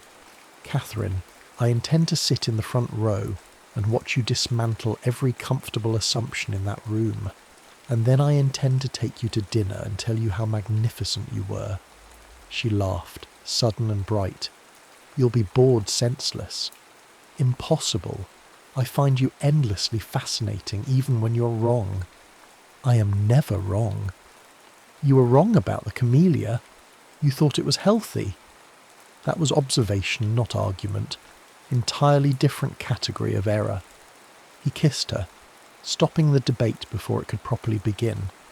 When he pulled back, he was smiling, that rare, genuine smile that still made her chest tighten. "I love you," he said simply. The words still felt new, still carried weight, but Catherine no longer feared them. I love you too, she said, even though you're impossible. We're both impossible, he corrected. It is perhaps our greatest compatibility. That evening, as the light faded to dusk, they worked side by side in the greenhouse. Catherine was proofreading her speech, and Edmund was tending to the new hybrid. The silence between them was comfortable, familiar, full of the 1,000 small intimacies they had built together. Outside, the world continued its complicated turning. There would be more scandals, more arguments, more difficult seasons. But here, in this moment, there was only peace.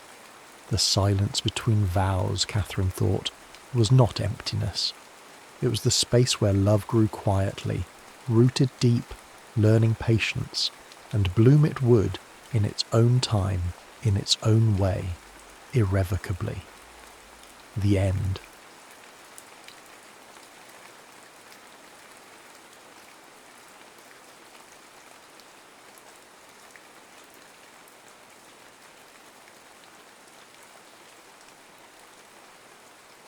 The voice between us. The air in the archival basement held its breath. Emma Wolfe had learned to work in silence, the kind that settled between heartbeats, that made the scratch of her restoration tools sound like thunder against the perpetual hush. Temperature, 65 degrees. Humidity, 40%. Light, minimal. Everything calibrated for preservation, for keeping the dead from crumbling further into dust.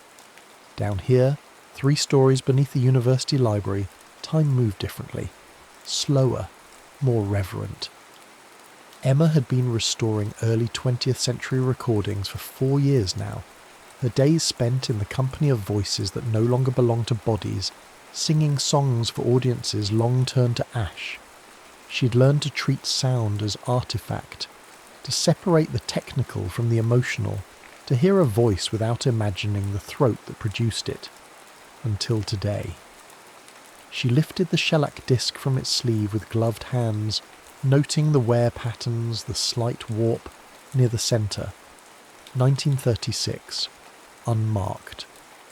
Someone, probably her predecessor, who'd had no patience for incomplete cataloguing, had labelled it simply as unidentified soprano, Vienna, Puccini aria. The kind of mystery that should have intrigued her professionally, but instead sat in the to-be-researched pile for months. She almost hadn't played it. Had a dozen other restorations waiting, each with proper provenance, each with actual historical value. But the sleeve was beautiful, Art Nouveau flowers fading into brown paper, and she'd been curious about the weight of it, the way it sat heavy in her hands like grief. Emma placed the disc on the turntable, set the needle with the precision of surgery, adjusted the horn's angle for optimal acoustics. She'd performed this ritual thousands of times. It should have felt routine. But the moment the needle found its groove and the voice emerged from the gramophone's brass throat, Emma knew. The voice was imperfect, breath audible between phrases, vibrato barely controlled, a hairline crack in the upper register where the soprano pushed too hard, wanted too much. Technically, it shouldn't move anyone. Technically, by every measure of professional training Emma had received, it was flawed. But Emma's hands stopped moving. The cotton swab she'd been using to clean another disc fell from her fingers, rolled across the workbench, dropped to the floor. She didn't notice. She knew this voice. Had heard it hum absently over breakfast tea, murmur recipes in German while kneading bread, go abruptly silent when memory pressed too close. For 26 years she'd lived with a grandmother who spoke little and sang never, who seemed to prefer the company of books to people, restraint to revelation, who wore silence like other women wore pearls. But this was her grandmother's voice, 50 years younger, unguarded, singing Tosca's desperate prayer, as though she believed someone was listening, as though love might be returned simply for being offered, as though the future hadn't yet taught her that some things once given could never be reclaimed. Vici d'arte, vici d'amore, the voice sang. I lived for art, I lived for love. The past tense felt like prophecy. Emma played it again and again. By the fourth repetition, she'd stopped pretending she was doing restoration work and admitted she was eavesdropping on a version of her grandmother she'd never been allowed to meet. That evening, Emma climbed the 3 flights to her grandmother's apartment with the unmarked sleeve in her bag and her heart performing arrhythmias. The building was pre-war, with radiators that clanked like percussion and hallways that smelled of cabbage and old carpet.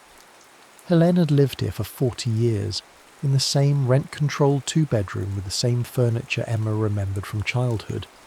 Everything precisely placed, nothing excessive, each object earning its space through utility or beauty. Helene Wolfe sat by the window with her usual tea in her usual chair, spine straight as a blade, hands folded in her lap like a prayer no one would answer.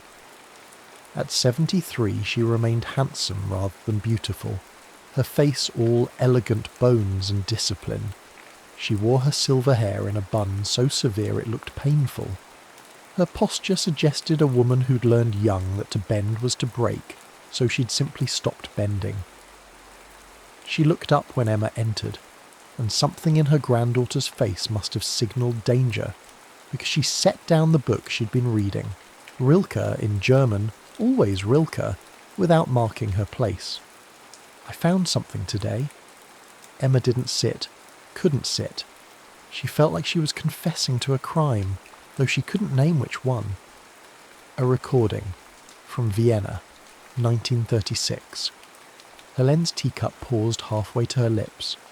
The pause lasted 3 seconds, which was 2 seconds longer than necessary. 2 seconds during which Emma could see her grandmother calculating what to admit, what to deny, what truths could survive exposure to air. Did you? Not a question. Helene's voice remained steady, but her hand trembled microscopically against the china.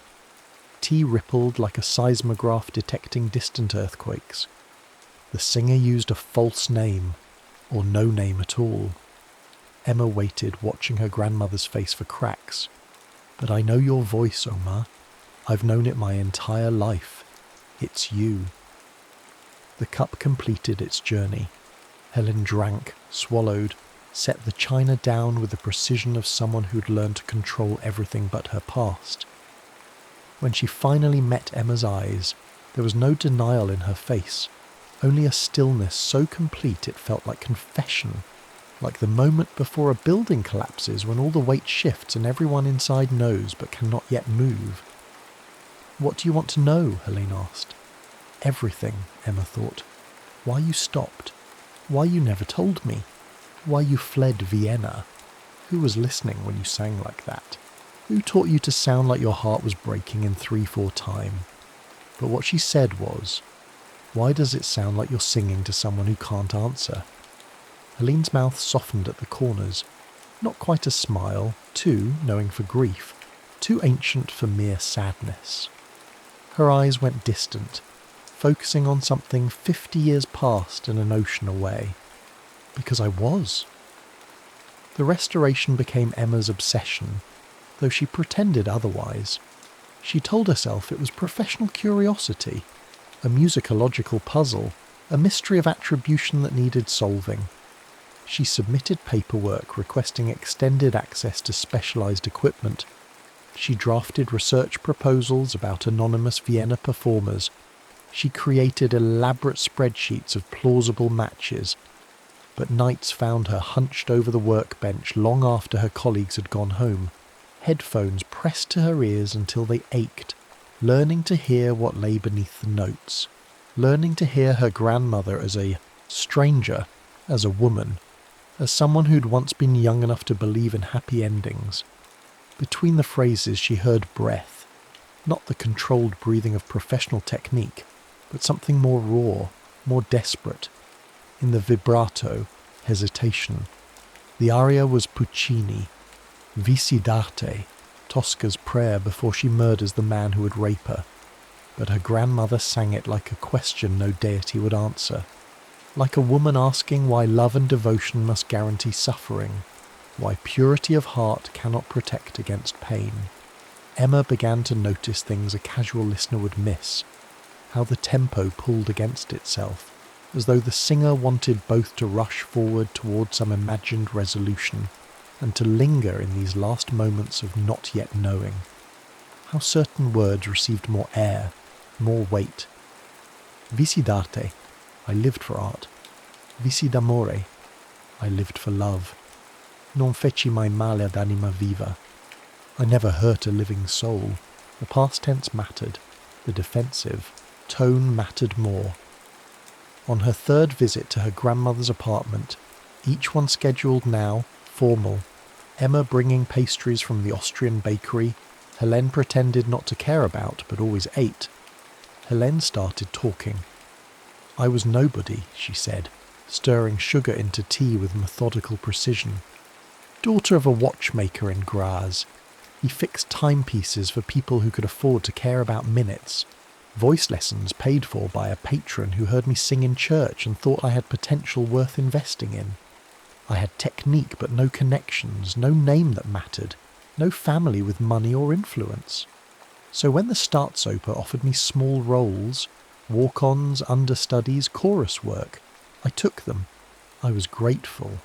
Do you understand? Actually grateful to scrub floors in exchange for the chance to sing Carmen Cigarette Girls. And the alias? Protection. For him, primarily, but also for myself. Helene's fingers traced the rim of her teacup, around and around, a gesture.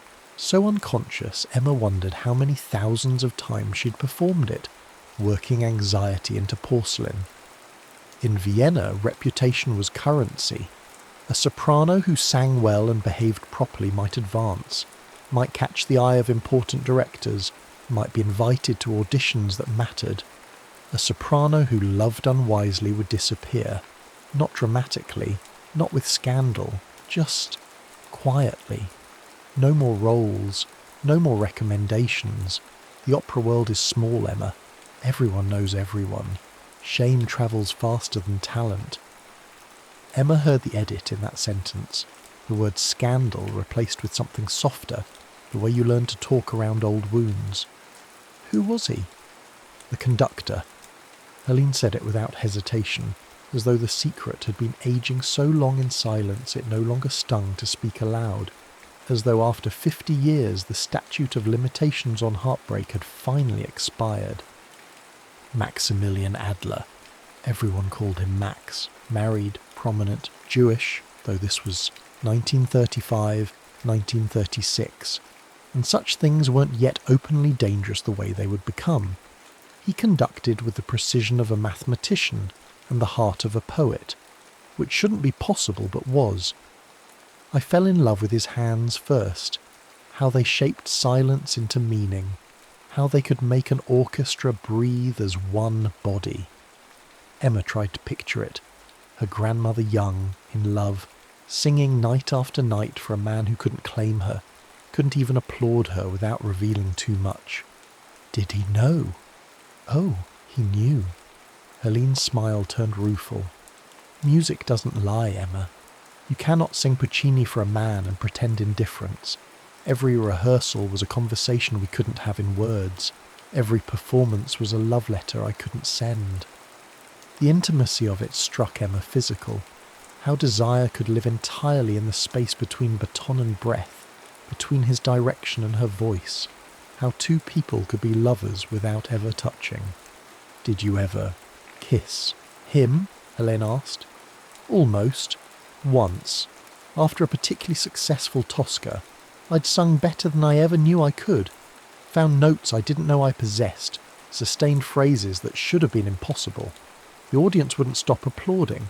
14 curtain calls, flowers covering the stage. The director was ecstatic, already talking about extending my contract. She paused, poured more tea with hands that still, after all these years, knew exactly how to avoid trembling. But all I could think was that Max had pulled that performance from me, had conducted me into transcendence. I'd watched his hands all night, followed every gesture, every subtle shift in tempo. And somehow he'd made me more than I was. That's what a great conductor does. He doesn't just lead, he transforms. What happened after? We were alone in the rehearsal room. The orchestra had packed up and left. The stage crew was striking sets, but the music wing was empty. We stood in this bubble of aftermath, both of us still trembling with adrenaline, with the memory of what we'd just created together. Helene's eyes closed, and Emma knew she was seeing it again. Not remembering, but actually seeing. The way trauma stays vivid, but joy fades unless you tend it. He stood close enough that I could smell the pomade in his hair. Bay rum, old-fashioned even then. Could see where he'd cut himself shaving that morning. There was a tiny piece of tissue paper still stuck to his jaw, brown with dried blood. I wanted to remove it. Wanted to touch him so badly my hands actually ached. Did you? No, but I wanted to. God, how I wanted to. His hand came up. She demonstrated, palm hovering beside her own face, fingers extended but not quite making contact. He was going to cut my cheek. I could see the intention in his body, the way his weight shifted forward, and I knew if he touched me, I would lean into it, would turn my face into his palm, would cross whatever boundary we'd been maintaining between professional and personal. So what stopped you? He did. His hand just stopped, hung there in the air between us, close enough that I could feel the heat of his skin across the gap, could hear his breathing change, deepen. We stood there for what felt like hours, but was probably 30 seconds. Time does strange things when you're that close to something you want but can't have. Then what? Someone applauded from the balcony, one of the cleaning staff who'd stayed late to watch rehearsal, an old woman, probably 60, 70. She'd seen the whole thing, or enough of it. And just like that, we remembered where we were, who we were, what we couldn't be. Max dropped his hand, took 2 steps back, said, "Excellent work tonight, Fräulein Weber," in this perfectly professional voice, and walked away. Did he look back? No, neither of us did. Looking back would have been acknowledgement, and we couldn't afford that. How long did this go on? Season. Autumn through spring. September 1935 to May 1936. Helene's voice went distant, as though reading dates from a ledger that had been locked away for decades. 8 months of singing with a man who heard me more clearly than anyone ever has before or since. 8 months of being known in a way that had nothing to do with words. She refilled both their teacups, though neither had finished the first pour. That was the real intimacy, you understand. Not touch, but recognition. He knew my voice better than I knew it myself. Could tell from the first warm-up note of rehearsal whether I'd slept well the night before, whether I was happy, whether I was thinking of him. And I could read him through his conducting. Desire in the tempo he set, always slightly faster when he was agitated, when he'd been thinking about me. Frustration in how hard he struck the downbeat. Longing in the spaces he left between movements, the silences that lasted 1 beat too long. You never talked. About it? Once. Only once. It was December, snowing.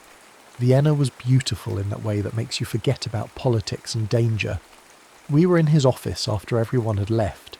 He was marking scores and I was supposed to be leaving, but I lingered. Finally he said, without looking up, "This cannot continue." What did you say? I said I know, because I did know. We both knew. It was unsustainable, this thing we were doing.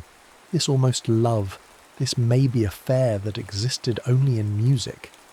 But knowing something should end and being able to end it are 2 different things. So it continued. For 5 more months, through Christmas, I spent it alone in my boarding room, imagining him with Eva and her family. Through carnival season, when the whole city pretended to be happy. Through Lent, when we sang more sacred music and I had to pretend Handel's passion settings weren't about the agony of unconsummated love. And then came March, the Anschluss. Everything changed. Emma waited. This was the part of history she knew from textbooks, but she'd never considered how her grandmother had lived through it, what it had meant personally. The Nazis marched in on March 12th. Within days, Jewish musicians were being dismissed. Max got his notice on March 15th.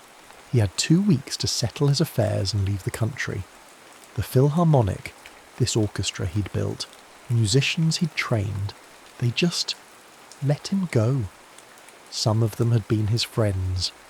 They gave him a farewell dinner, shook his hand, wished him well, and went back to work under new management. Her voice had gone flat, factual, as though emotion would complicate the telling. He came to find me 3 days before he was supposed to leave for London, asked me to come with him, said he'd leave Eva with her family. They had money, connections, she'd be safe. We could go to London together, to America, anywhere. He said, "I love you" for the first time out loud after 8 months of saying it, through music. What did you say? I said no. Emma found the conductor's name in a margin note on a score tucked inside the recording sleeve. For H, you sang like you understood. Signed, M. Adler, Maximilian Adler. She found him in the Vienna Philharmonic archives, conductor from 1933 to 1938, when he fled to London ahead of the Anschluss. Married to Eva Adler, née Blumenthal, daughter of a prominent banking family, no children. Emma brought the score to her grandmother's apartment on a Thursday evening. Helene took it in her hands like it might detonate. "You knew Eva," Emma said. It wasn't a question. Everyone knew Eva. Helene's thumb traced the margin note. Beautiful, intelligent, fragile in ways that weren't visible until you looked closely. Her family had already lost one daughter to melancholy, the kind that ends in bathtubs and opened veins. Eva was delicate. The marriage protected her in multiple ways. Did she know about you? I don't know. Max never said. But I think, yes. I think she knew and chose to say nothing because the alternative was worse. Helene set the score down carefully. He loved her, Emma. Not the way he loved me, perhaps, but love nonetheless. He loved her gently, protectively, the way you love something precious that might break. And you? I loved recklessly, completely, the way you love when you're 23 and believe desire alone can remake the world. Helene's laugh was soft, bitter. He asked me to leave with him in March of 1938, when it became clear what was coming. He said we could go to London, to America, anywhere. He would leave Eva with her family's money and protections. We would be free. But you didn't go. No. Why? Helene stood, walked to the window. Outside, rain had started. The kind of thin, persistent rain that made the city look like a memory of itself. Because Eva would have died, she said finally. Not metaphorically, not eventually. Within the year, I think. And Max would have known it was our fault. Mine and his, and that knowledge would have poisoned everything we built together. Love cannot survive that kind of blood. Emma felt something shift in her chest, a recalibration of what she thought was a romance into something more complex, more devastating. Did you tell him that? I told him I wouldn't be the reason he became a man who could abandon his wife to her death, that some loves cannot be consummated without destroying what makes them worth having. Helene turned from the window. He wept. I'd never seen him weep before. Then he kissed me, once, on the forehead, like a benediction, and left. And the recording, made the week before. He wanted something to remember me by. I wanted something to remember who I'd been when I could still choose love over survival. The weight of that sentence settled over the room like snow. 3 weeks after learning about Eva, after understanding the full architecture of her grandmother's sacrifice, Emma confronted the question she'd been avoiding. Why had Helene given up music entirely? Not just the false name, not just Vienna, not just Max Adler, but singing itself. The voice that had moved audiences, that had made a man willing to remake his entire life. She found Helene in the small shared garden behind the apartment building, deadheading roses with surgical precision. It was early September, the air carrying that particular combination of warmth and melancholy that comes just before autumn. Helene wore gardening gloves and her usual cardigan despite the heat, as though she needed armour even against flowers. "Tell me about the last time you saw him," Emma said without preamble. Helene's hands stilled on the shears. A bloom, half dead, hung suspended from her fingers. She didn't turn around. "I wondered when you'd ask that question. Was it the night you made the recording?" "No, that was professional, formal. We both knew we were creating an artifact, preserving something that was already past tense." Helene set down the shears with deliberate care, removed her gloves finger by finger. The last time was 3 days before he left Vienna, April 10th, 1938. I remember because it was a Sunday, and the churches were full of people praying for things prayer couldn't fix anymore. The weather was unseasonably warm, spring pretending summer would last forever. She sat down on the garden bench, and Emma sat beside her, close enough that their shoulders almost touched. He came to my apartment, my boarding room really. One room, shared bath down the hall, the kind of place where ambition lives before it either succeeds or starves. We'd never been alone there before. It felt dangerous, improper, exposing. But propriety seemed absurd given what we were about to lose. Helene's voice dropped, became almost private, the way you speak when confession requires quiet. He stood in my doorway and said, "One night, give me one night, to remember when I'm old and you're a stranger." And I knew what he was asking, not for comfort, not for conquest, for the right to hold one perfect thing before letting it go forever. Emma held her breath, afraid that speaking would break whatever spell was allowing her grandmother to finally tell this. So I let him in. The garden seemed to lean closer, the roses bending as if to listen. We didn't speak much at first. Words would have made it negotiable, conditional, subject to second thoughts we couldn't afford. Instead, we moved like we were still in the opera house, him conducting, me responding, both of us performing the most important scene of our lives. Helene's hands clasped in her lap, and Emma saw they were trembling, as though the memory still had physical weight. He touched me the way he conducted, precisely, reverently, as though I were music made flesh. Started with my face, traced my cheekbones, my jaw, the line of my neck, memorizing, then my hands, turning them over, examining my fingers, the way they curved and rested. "Beautiful," he said. Just that one word. Beautiful. Emma felt heat rise in her own chest. Not embarrassment, but recognition. This was what love looked like when it finally found its body after months of pure restraint. "I'd thought intimacy was knowing someone's mind, understanding their thoughts," Helene continued. "But that night I learned it's also knowing someone's body, how they breathe when desperate, what sounds they make when careful control finally breaks." He undressed me slowly, his hands learning the geography of skin the way his ears had learned my voice. Every touch felt like permission granted, like a question answered yes. She paused, choosing her words with care. We made love on my narrow bed with the window open and Vienna's spring air cooling our skin. He moved inside me like he was trying to memorize the rhythm, and I found myself singing, actually singing, soft and wordless, against his shoulder. Not performance, not technique, just pure sound, pure feeling. Afterwards we lay tangled together, his hand over my heart, feeling it slow back to normal. Helene opened her eyes, looked at Emma directly. "This," he said, "this is what I'll remember. Not the fear, not the leaving. This." And I knew he was right. We'd taken one perfect thing from a world determined to destroy us, and we'd made it ours. No regime could take that. No distance could erase it. Did he stay the night? Until dawn. We didn't sleep much. Mostly we talked. Actually talked. For the first time without codes or music. He told me about growing up in Munich, about the first time he heard Mahler and realised sound could be architecture.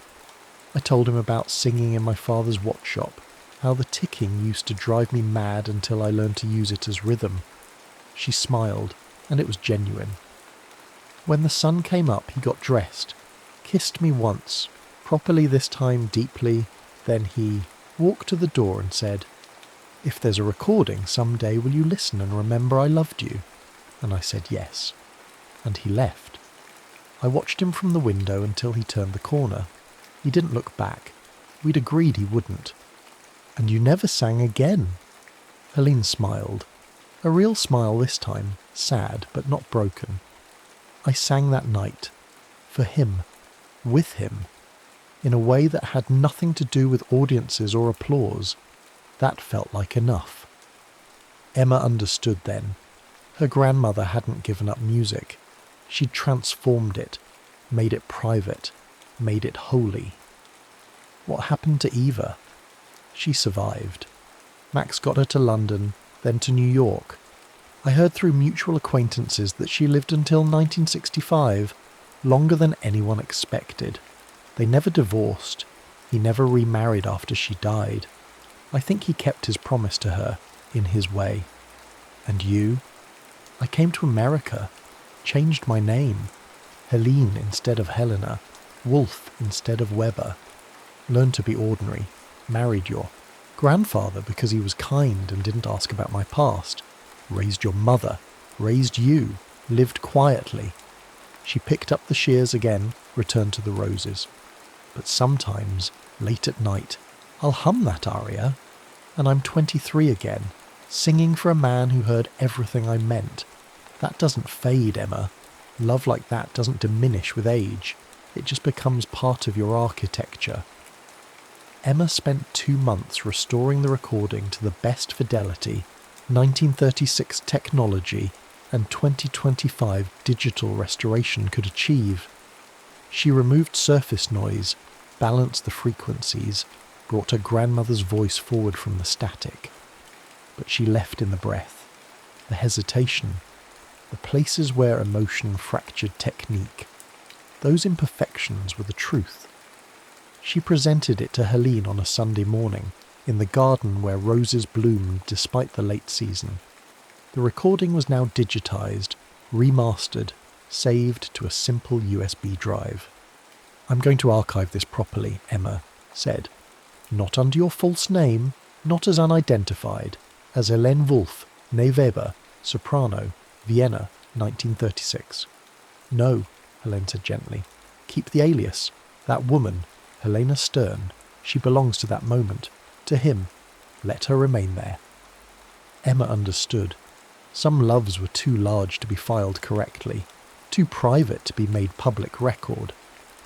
"Then I'll file it as anonymous soprano, Vienna 1936, rare recording, and I'll put in the notes that it's technically imperfect but emotionally devastating." Helene laughed, a real laugh, bright and unexpected. "Emotionally devastating. Yes, I like that." They sat together in the garden, 2 women separated by decades but connected by understanding. Emma thought about all the loves that never made it into history books, all the intimacies preserved only in silence and memory. "Do you regret it?" she asked, "not going with him?" Helene considered this with the seriousness it deserved. "No, because the love I had with Max was perfect, precisely because we didn't try to make it domestic. It stayed wild, immediate, untested by years and arguments and the small erosions of daily life. We got to love each other at our best. That's rare. But you gave up so much. I gave up one future for another. I gained your mother. You. This garden. A life that was mine, not borrowed or stolen. That's not nothing." Emma reached for her grandmother's hand, the same hand that once gestured so precisely on stage, that later kneaded bread and braided hair, and held her when she cried. "Thank you for telling me. Thank you for asking," Helene squeezed back, "and for understanding that some stories take a lifetime to be ready for telling." That afternoon, Emma returned to the archive. She catalogued the recording with its anonymous designation, filed it in the temperature-controlled vault where fragile things were kept safe from decay. But she also made a copy, unofficial, unmarked. She gave it to Helene on her 80th birthday, along with a small, expensive record player. "In case you ever want to hear yourself young again," Emma said. Helene accepted it with hands that trembled slightly. Age, not emotion. That night, alone in her apartment with a cup of tea going cold on the side table, Helene played the recording once. Just once. Her younger self sang Tosca's prayer with desperate, imperfect beauty, asking why love and art must hurt so much, why devotion guarantees suffering, why giving everything still isn't enough. She listened to the end, to where the orchestra swelled and her voice climbed towards something transcendent despite the technical flaws. Then she turned off the player and sat in the dark, remembering not the opera house with its velvet and gilt, not the audience with their applause and flowers, but a small boarding room in Vienna with spring air coming through the window and a man's hand over her heart, counting her pulse like it was the only music that mattered. "This is what I'll remember," he'd said. "Not the fear, not the leaving. This." And sitting there in the dark, 80 years old and alone but not lonely, joints aching with the ordinary betrayals of age, Helene realised he'd been right. Some loves don't need completion to be perfect. Some intimacies don't require possession to be real. Some music sounds better for being imperfect, for showing the breadth and effort and humanity behind the notes. The recording existed, flawed, anonymous, filed away where almost no one would ever hear it. The memory existed, private, perfect, preserved not in shellac but in the architecture of her bones. The garden bloomed outside her window, roses she'd planted, tended, dead-headed season after season, making beauty out of the ordinary work of living. Her granddaughter knew her story now. Not all of it, perhaps, but enough to understand that silence isn't always weakness, that some loves survive precisely because they were chosen, consciously and devastatingly chosen. That was enough. More than enough. It was everything. And somewhere across an ocean and 50 years she imagined Max Adler, long dead now, his hands that once shaped sound stilled forever, had thought so too, had kept his one perfect night as she had kept hers, had lived a good life, a kind life, a life that honoured both his promises, the one he made to Eva at an altar, and the one he made to Helena in a shabby boarding room with spring air cooling their skin. Some loves, Helene thought, you carry in your chest like a second heartbeat, and that's exactly where they belong. The end.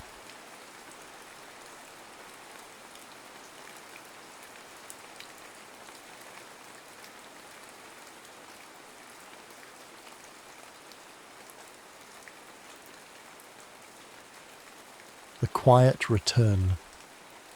The airport smelled of burnt coffee and recycled air, underlaid with something else, jet fuel perhaps, or the accumulated exhaustion of 10,000 travellers passing through. Margaret stood with her hands clasped before her, watching their son's back disappear into the security line. He was 20 now, confident in his shoulders, wearing the backpack they'd bought him just last week. When he turned to wave, just once briefly, his smile held no uncertainty, no shadow of homesickness. He was ready. He had always been ready. She felt David shift beside her, heard the small intake of breath that meant he was fighting something down. After 23 years of marriage, she knew all his tells, the way he pressed his thumb against his forefinger when he was anxious, the particular stillness he assumed when emotions threatened to overwhelm him. He was doing it now, going very quiet beside her, a man turned to stone. He didn't look back twice, she said, and was surprised by the steadiness of her own voice. No. David's voice was quiet, careful. That's good, isn't it? That's what we wanted. They had wanted it, had raised all 3 children to be sturdy and self-sufficient, to leave without tearing, without the terrible clinging that had marked Margaret's own departure from her mother's house 30 years ago. But now, standing in Terminal B while strangers rushed past with their urgent destinations and rolling suitcases and crying babies, Margaret felt the absence of urgency in herself like a physical thing, a hollowness. She and David had nowhere they needed to be, nothing pressing waiting for them at home. For the first time in 2 decades, they were simply unnecessary. "Coffee?" David asked. "I've had 3 cups already. My hands are shaking." "So have I." They stayed anyway, sitting at a small table near the windows, watching planes lift into the colourless dawn. The chairs were uncomfortable, moulded plastic designed to discourage loitering. The other patrons were mostly business travellers, typing urgently on laptops, their faces illuminated by blue screen glow. A janitor pushed a mop across the floor in wide, methodical arcs. Neither spoke. The silence between them was not uncomfortable. They had lived together for 23 years, had learned the architecture of each other's quiet, but it was no longer full.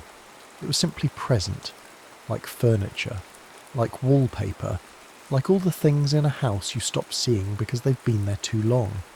Margaret watched a mother across the terminal trying to wrangle 2 small children into submission.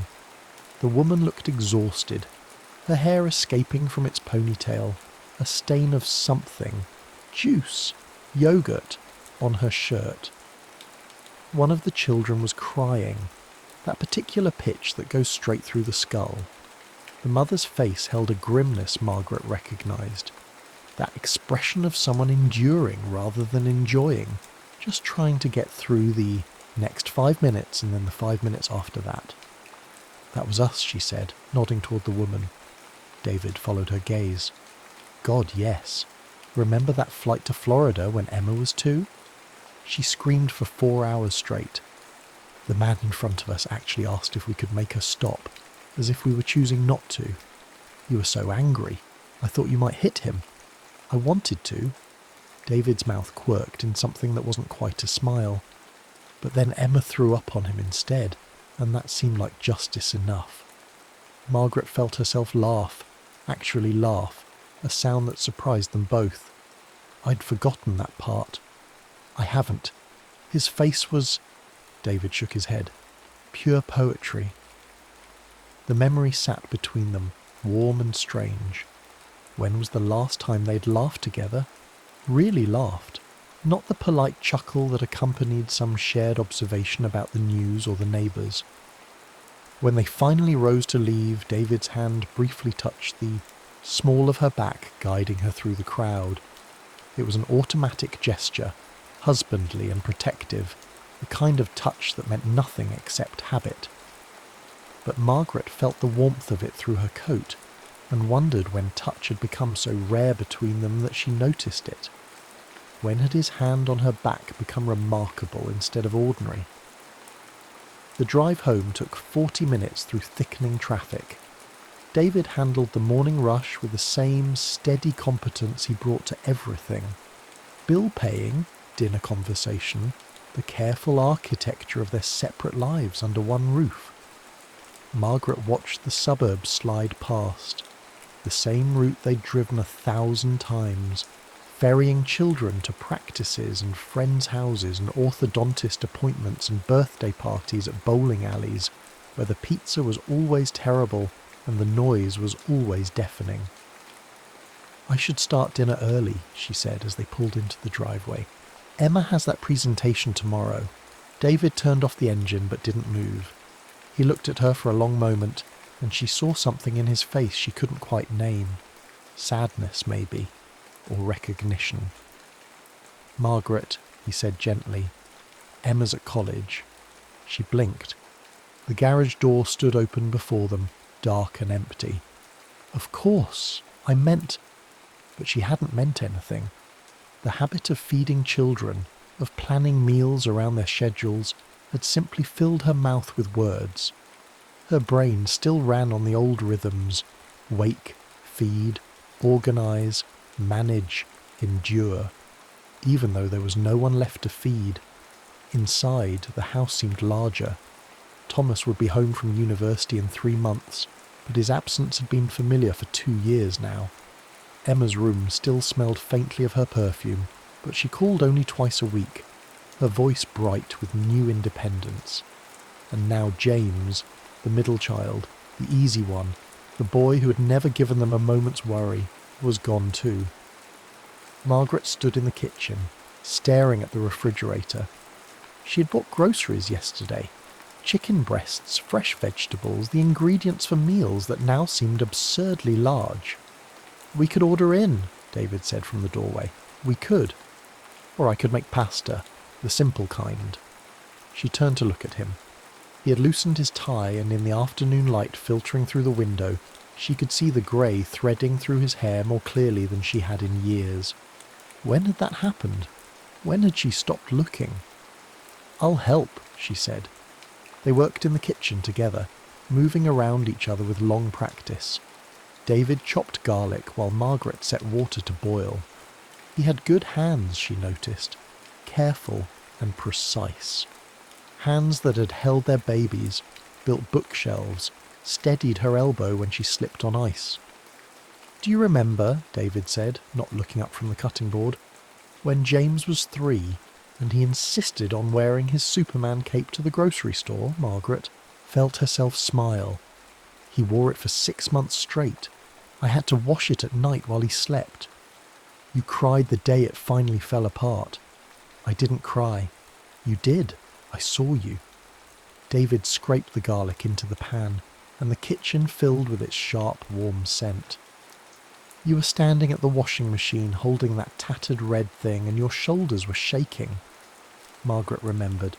She remembered everything. The weight of that small cape in her hands, the knowledge that James would wake up and ask for it, and she would have to tell him it was gone, that he was too old for it anyway, that growing up meant letting things fall apart. "I should have sewn it," she said quietly. "You couldn't have saved it forever."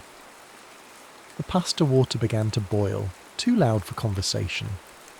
Margaret measured out the spaghetti, watching it soften and bend in the heat. They ate at the kitchen table, just the two of them, and the silence was different now. Not empty, but full of things, unsaid. That night, Margaret couldn't sleep. She lay in the darkness, listening to David's steady breathing beside her. They had shared this bed for more than 2 decades, but somewhere in the endless nights of infant feedings and childhood illnesses and teenage anxieties, they had learned to sleep separately within it. She on her side, he on his, an ocean of sheets between them. She thought about James at the airport turning to wave.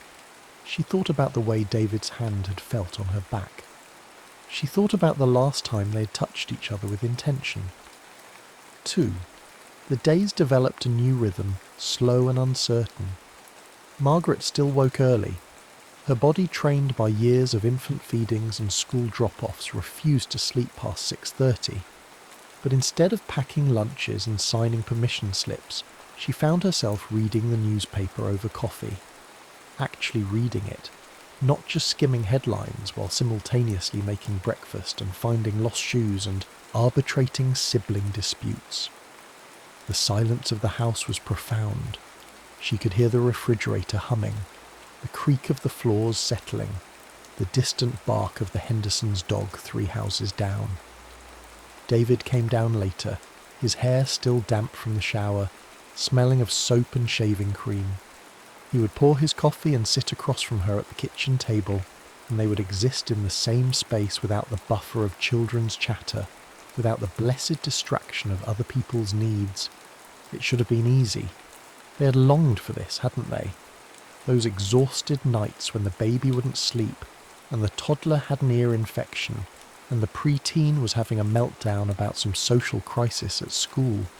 Someday, they used to say to each other, someday we'll have time for ourselves again. But now that someday had arrived, and neither of them quite knew what to do with it. The Hendersons are selling their house, Margaret said one morning, pointing to the real estate section. The newspaper crinkled under her finger, and she noticed absently that her nails needed trimming. Already? They only moved in, 5 years ago? 6, right before Emma started high school.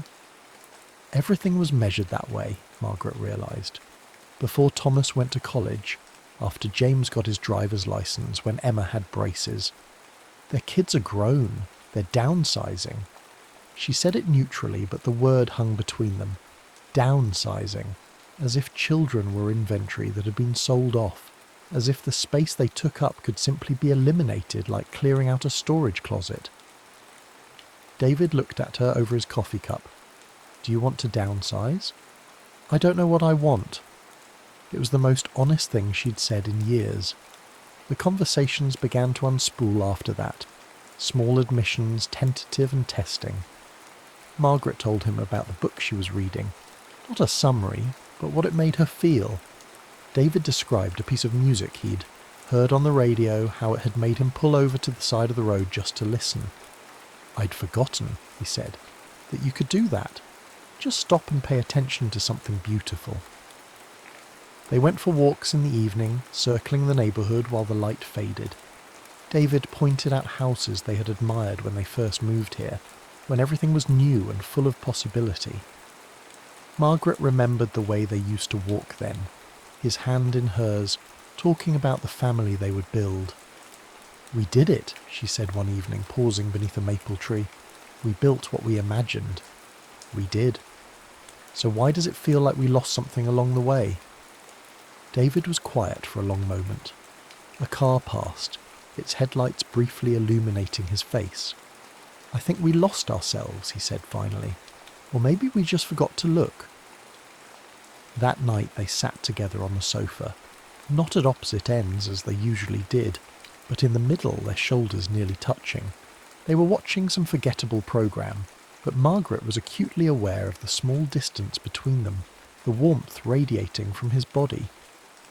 When David's hand moved to rest on the cushion between them, she stared at it. Long fingers, a callus on his thumb from where he held his pen. She remembered those hands on her skin, remembered the way he used to trace the curve of her hip in the darkness, wordless and reverent. Margaret, he said, and his voice was rough. I miss you. I'm right here. Are you? She turned to look at him then, really look at him, and saw something she hadn't expected. Desire, naked and uncertain in his eyes. It frightened her, that look, not because it was unwelcome, but because she felt it echo in her own chest, fierce and terrifying. I don't know how to do this anymore, she whispered. Neither do I. But when he reached for her hand, she let him take it. His palm was warm, familiar and strange at once. They sat like that, hands joined, watching the television neither of them was seeing, and Margaret felt something unlock inside her chest. The fear came later, as she knew it would. Margaret lay awake at 3 a.m, David asleep beside her, and felt panic rising in her throat like water filling a drowning person's lungs. What were they doing? They had survived years of parallel living by not asking too much of each other, by accepting that love could be quiet and steady and safe, that it could exist in the margins of child-rearing and bill-paying and all the mundane necessities of a shared life. This new thing between them, this wanting, was none of those things. It was dangerous.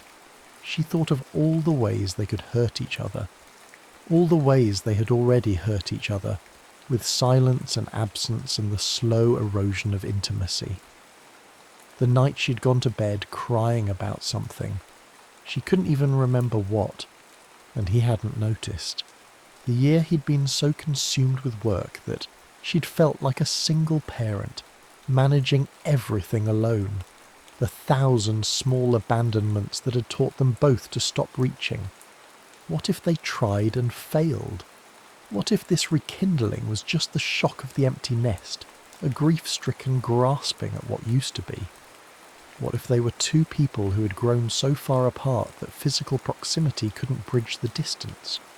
Worse, what if she opened herself to him again, let herself want him again, need him again, and he left? Not physically, but emotionally. What if he pulled away the moment she became vulnerable? Outside, rain had begun to fall, tapping against the windows. The sound was almost comforting, but not quite. Nothing was comforting at 3 a.m. when your heart was racing and your thoughts were spiralling, and the person sleeping peacefully beside you seemed like a stranger. The next morning, she was careful, polite. She made coffee and toast and kept her hands busy, wiping down counters that were already clean, reorganizing the spice cabinet, anything to avoid looking at him directly. David noticed. Of course he noticed. "What is it?" he asked. "Nothing. I'm fine." "Margaret, I have errands to run." She left the house and drove aimlessly, ending up at the park where they used to take the children. The playground was full of young mothers, their toddlers shrieking with joy on the swings. Margaret watched them and felt impossibly old. Her phone buzzed. A text from David. "Wherever you are, it's okay. Take your time." She sat on a bench and cried. When she came home, David was in the garden, pulling weeds from the flower bed she had neglected all summer. He looked up when he heard the car but didn't come to her, didn't demand explanations. He just went back to his work, patient and present. Margaret stood at the window and watched him. His shirt was damp with sweat, his movements steady and methodical.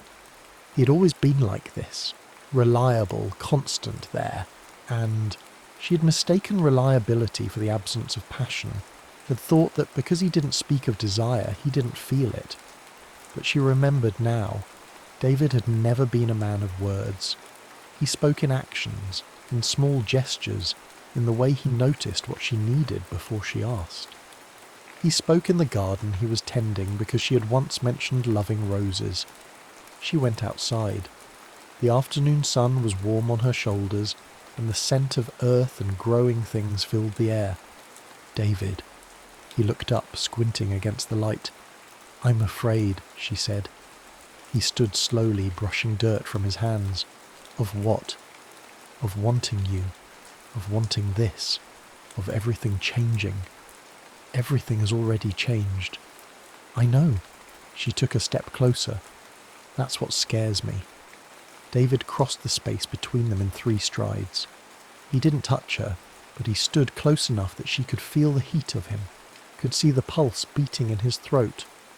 "I'm afraid too," he said. I've been afraid for years. Afraid that you'd wake up one day and realize you'd wasted your life on someone who couldn't give you what you needed. Someone who turned love into a list of responsibilities and forgot about joy." "David, let me finish." His hands were shaking. "I know I failed you. I know I let the marriage become something hollow. But Margaret, I never stopped wanting you. I never stopped loving you. I just stopped believing I had the right to ask for more." Margaret felt something crack open inside her. All the careful control, all the years of managing and enduring and surviving. She reached for him, and he caught her hands, and they stood in the garden like that, holding on, neither of them quite brave enough to close the final distance. "What if we break?" she whispered. "What if we don't?" The sun slanted through the trees, painting everything gold. Margaret looked at her husband, his lined face, his gentle eyes, his hands still holding hers like she was something precious, and made a choice. She kissed him. It was tentative at first, a question more than an answer. But David made a sound low in his throat and pulled her closer, and suddenly they were 23 again, standing in his college apartment, drowning in each other. Except this was better because it was earned, because they knew what they had nearly lost. When they finally pulled apart, both breathing hard, David rested his forehead against hers. "Come inside," he said. "I fee." They moved through the house like sleepwalkers, hands joined, not speaking. Margaret felt her heart hammering against her ribs, felt the blood rushing in her ears. The afternoon light slanted through the windows, painting everything in shades of honey and amber. She was acutely aware of everything. The creak of the stairs under their feet, the smell of the jasmine candle she'd lit that morning, the particular way David's thumb moved across her knuckles as he led her upstairs, the bedroom. Door closed behind them with a soft click, and then they were alone in the dimness, the curtains drawn against the afternoon. Dust motes danced in the thin bar of light that escaped through the gap. David cupped her face in his hands, his palms warm against her cheeks. "Are you sure?" The question undid her. After 23 years, he was still asking permission, still treating her like someone whose answer mattered. She had forgotten this about him, this fundamental gentleness, this respect that had never wavered even when everything else between them had. She answered by kissing him again, deeper this time, her hands finding the buttons of his shirt. Her fingers trembled slightly, and she fumbled with the second button. He helped her, shrugging out of it, and she pressed her palms to his bare chest, feeling the steady thrum of his heartbeat, the warmth of his skin, the slight roughness of hair beneath her fingers. "I'd forgotten," she murmured, "how warm you are." His laugh was shaky, breathless. "I'd forgotten everything. How you taste, how you feel." He kissed her neck, her collarbone, the hollow at the base of her neck. "How you make that sound when I—" She did make a sound then, surprise and pleasure mingled, because his mouth had found the spot just below her ear that had always undone her, that he apparently still remembered after all these years of not touching. They undressed each other slowly, reverently, relearning the landscape of familiar bodies. Margaret traced the scar on his shoulder from the bike accident when James was 5. He'd been teaching the boy to ride without training wheels and had somehow ended up going over the handlebars himself. David kissed the stretch marks on her belly, the evidence of the children they'd made together, the silver lines she had once hated and now wore like battle scars. "You're beautiful," he said against her skin, his breath warm. "I'm older. So am I. We earned this." His hands moved, up her sides, making her shiver, making her arch toward him. "We earned each other, every line, every mark, every year." When they finally came together, it was not the frantic coupling of their youth, all urgency and inexperience.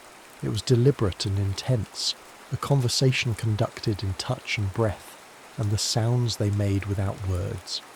David moved above her with aching slowness, watching her face, and Margaret met his gaze and did not look away. This was not performance. This was recognition. She traced the line of his jaw, roughened now with afternoon stubble, the corner of his mouth, the small crescent scar above his eyebrow where he'd been hit with a baseball in 3rd grade.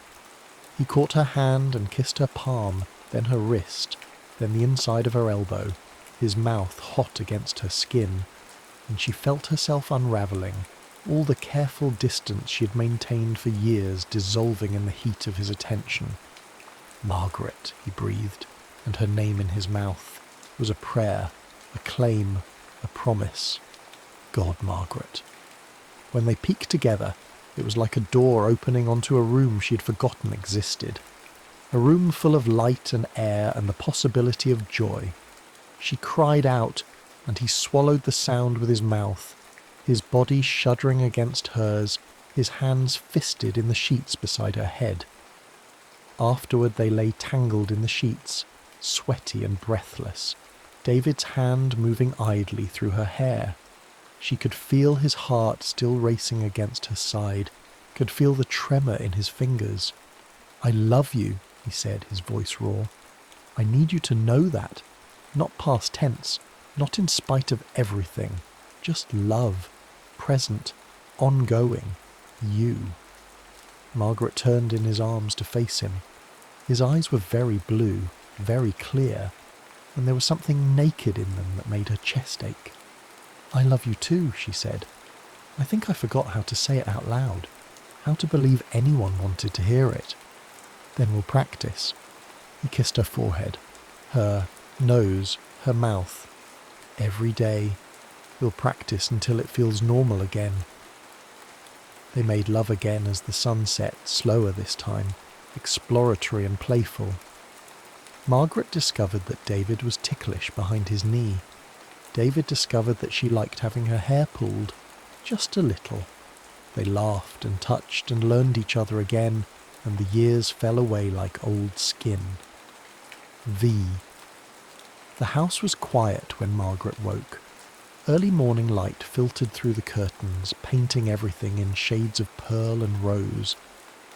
David was still asleep beside her, one arm flung across her waist, his breath warm and steady against her shoulder. In sleep, his face looked younger, the worry lines smoothed out, his mouth soft. She lay very still, afraid to move, afraid to break whatever spell had been cast. Her body ached in unfamiliar places, good aches, earned aches. She felt tender and open, like something long frozen had finally thawed. But as the light strengthened and the world outside began to wake, birds singing in the oak tree outside their window, a car starting somewhere down the street, she understood that this was not a spell. This was not some temporary enchantment that would dissolve with daylight. This was a choice they would have to make again and again, every day for the rest of their lives. The choice to reach instead of retreat, to speak instead of silence, to risk instead of protect. David stirred, his eyes opening slowly. When he saw her watching him, he smiled. A real smile, unguarded and warm. The smile she remembered from their early days when everything was new and terrifying and wonderful. "Hi," he said, his voice rough with sleep. "Hi. Still here?" "Still here." He pulled her closer, kissing her temple, her cheekbone, the corner of her mouth. "Good. That's good." They rose eventually, moving through the morning routine with a new awareness of each other. Every casual touch was electric. His hand on the small of her back as he reached past her for the coffee mugs, her fingers brushing his as she handed him the milk, the way their knees touched under the table. David made coffee while Margaret showered, and she came down to find him standing at the stove making eggs, humming something under his breath. She paused in the doorway just watching him. He had put on an old sweater, the navy blue one with the fraying cuffs that she'd been threatening to throw away for 3 years. His hair was still messy from sleep, standing up in tufts at the crown where she'd run her fingers through it last night. "You're singing," she said. He turned, spatula in hand, looking sheepish. "I am, aren't I? Can't even carry a tune. I haven't heard you sing in years. I haven't had anything to sing about." He said it simply, without drama, but the words landed between them with weight. Margaret crossed the kitchen and wrapped her arms around him from behind, resting her cheek against his back. She could feel the solid warmth of him, the rise and fall of his breathing. He covered her hands with his, and they stood like that while the eggs cooked, just breathing together, just being. The days that followed were not perfect. They still had difficult conversations, still navigated old hurts and new uncertainties. Margaret found herself angry one afternoon about something David had said, something thoughtless about her mother, and instead of swallowing it, she told him, actually told him. And instead of getting defensive, he apologized.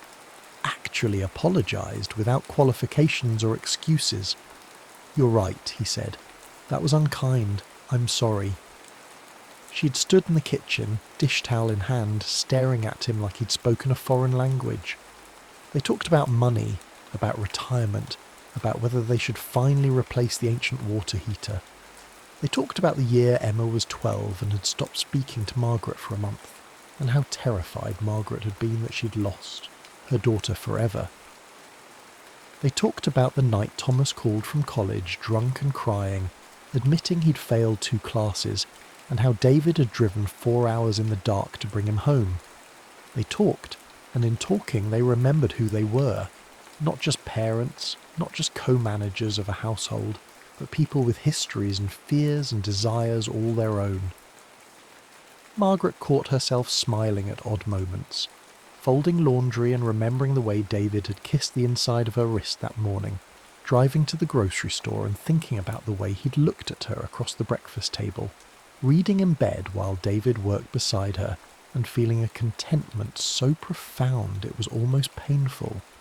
David touched her constantly, casually, a hand on her shoulder as he passed, fingers tangling with hers while they watched television, kisses dropped on the top of her head for no reason at all. As if he were making up for lost time, as if he were afraid she might disappear if he didn't keep reaching. When Emma called on Sunday, she heard it immediately. "Mum, you sound different. Are you okay?"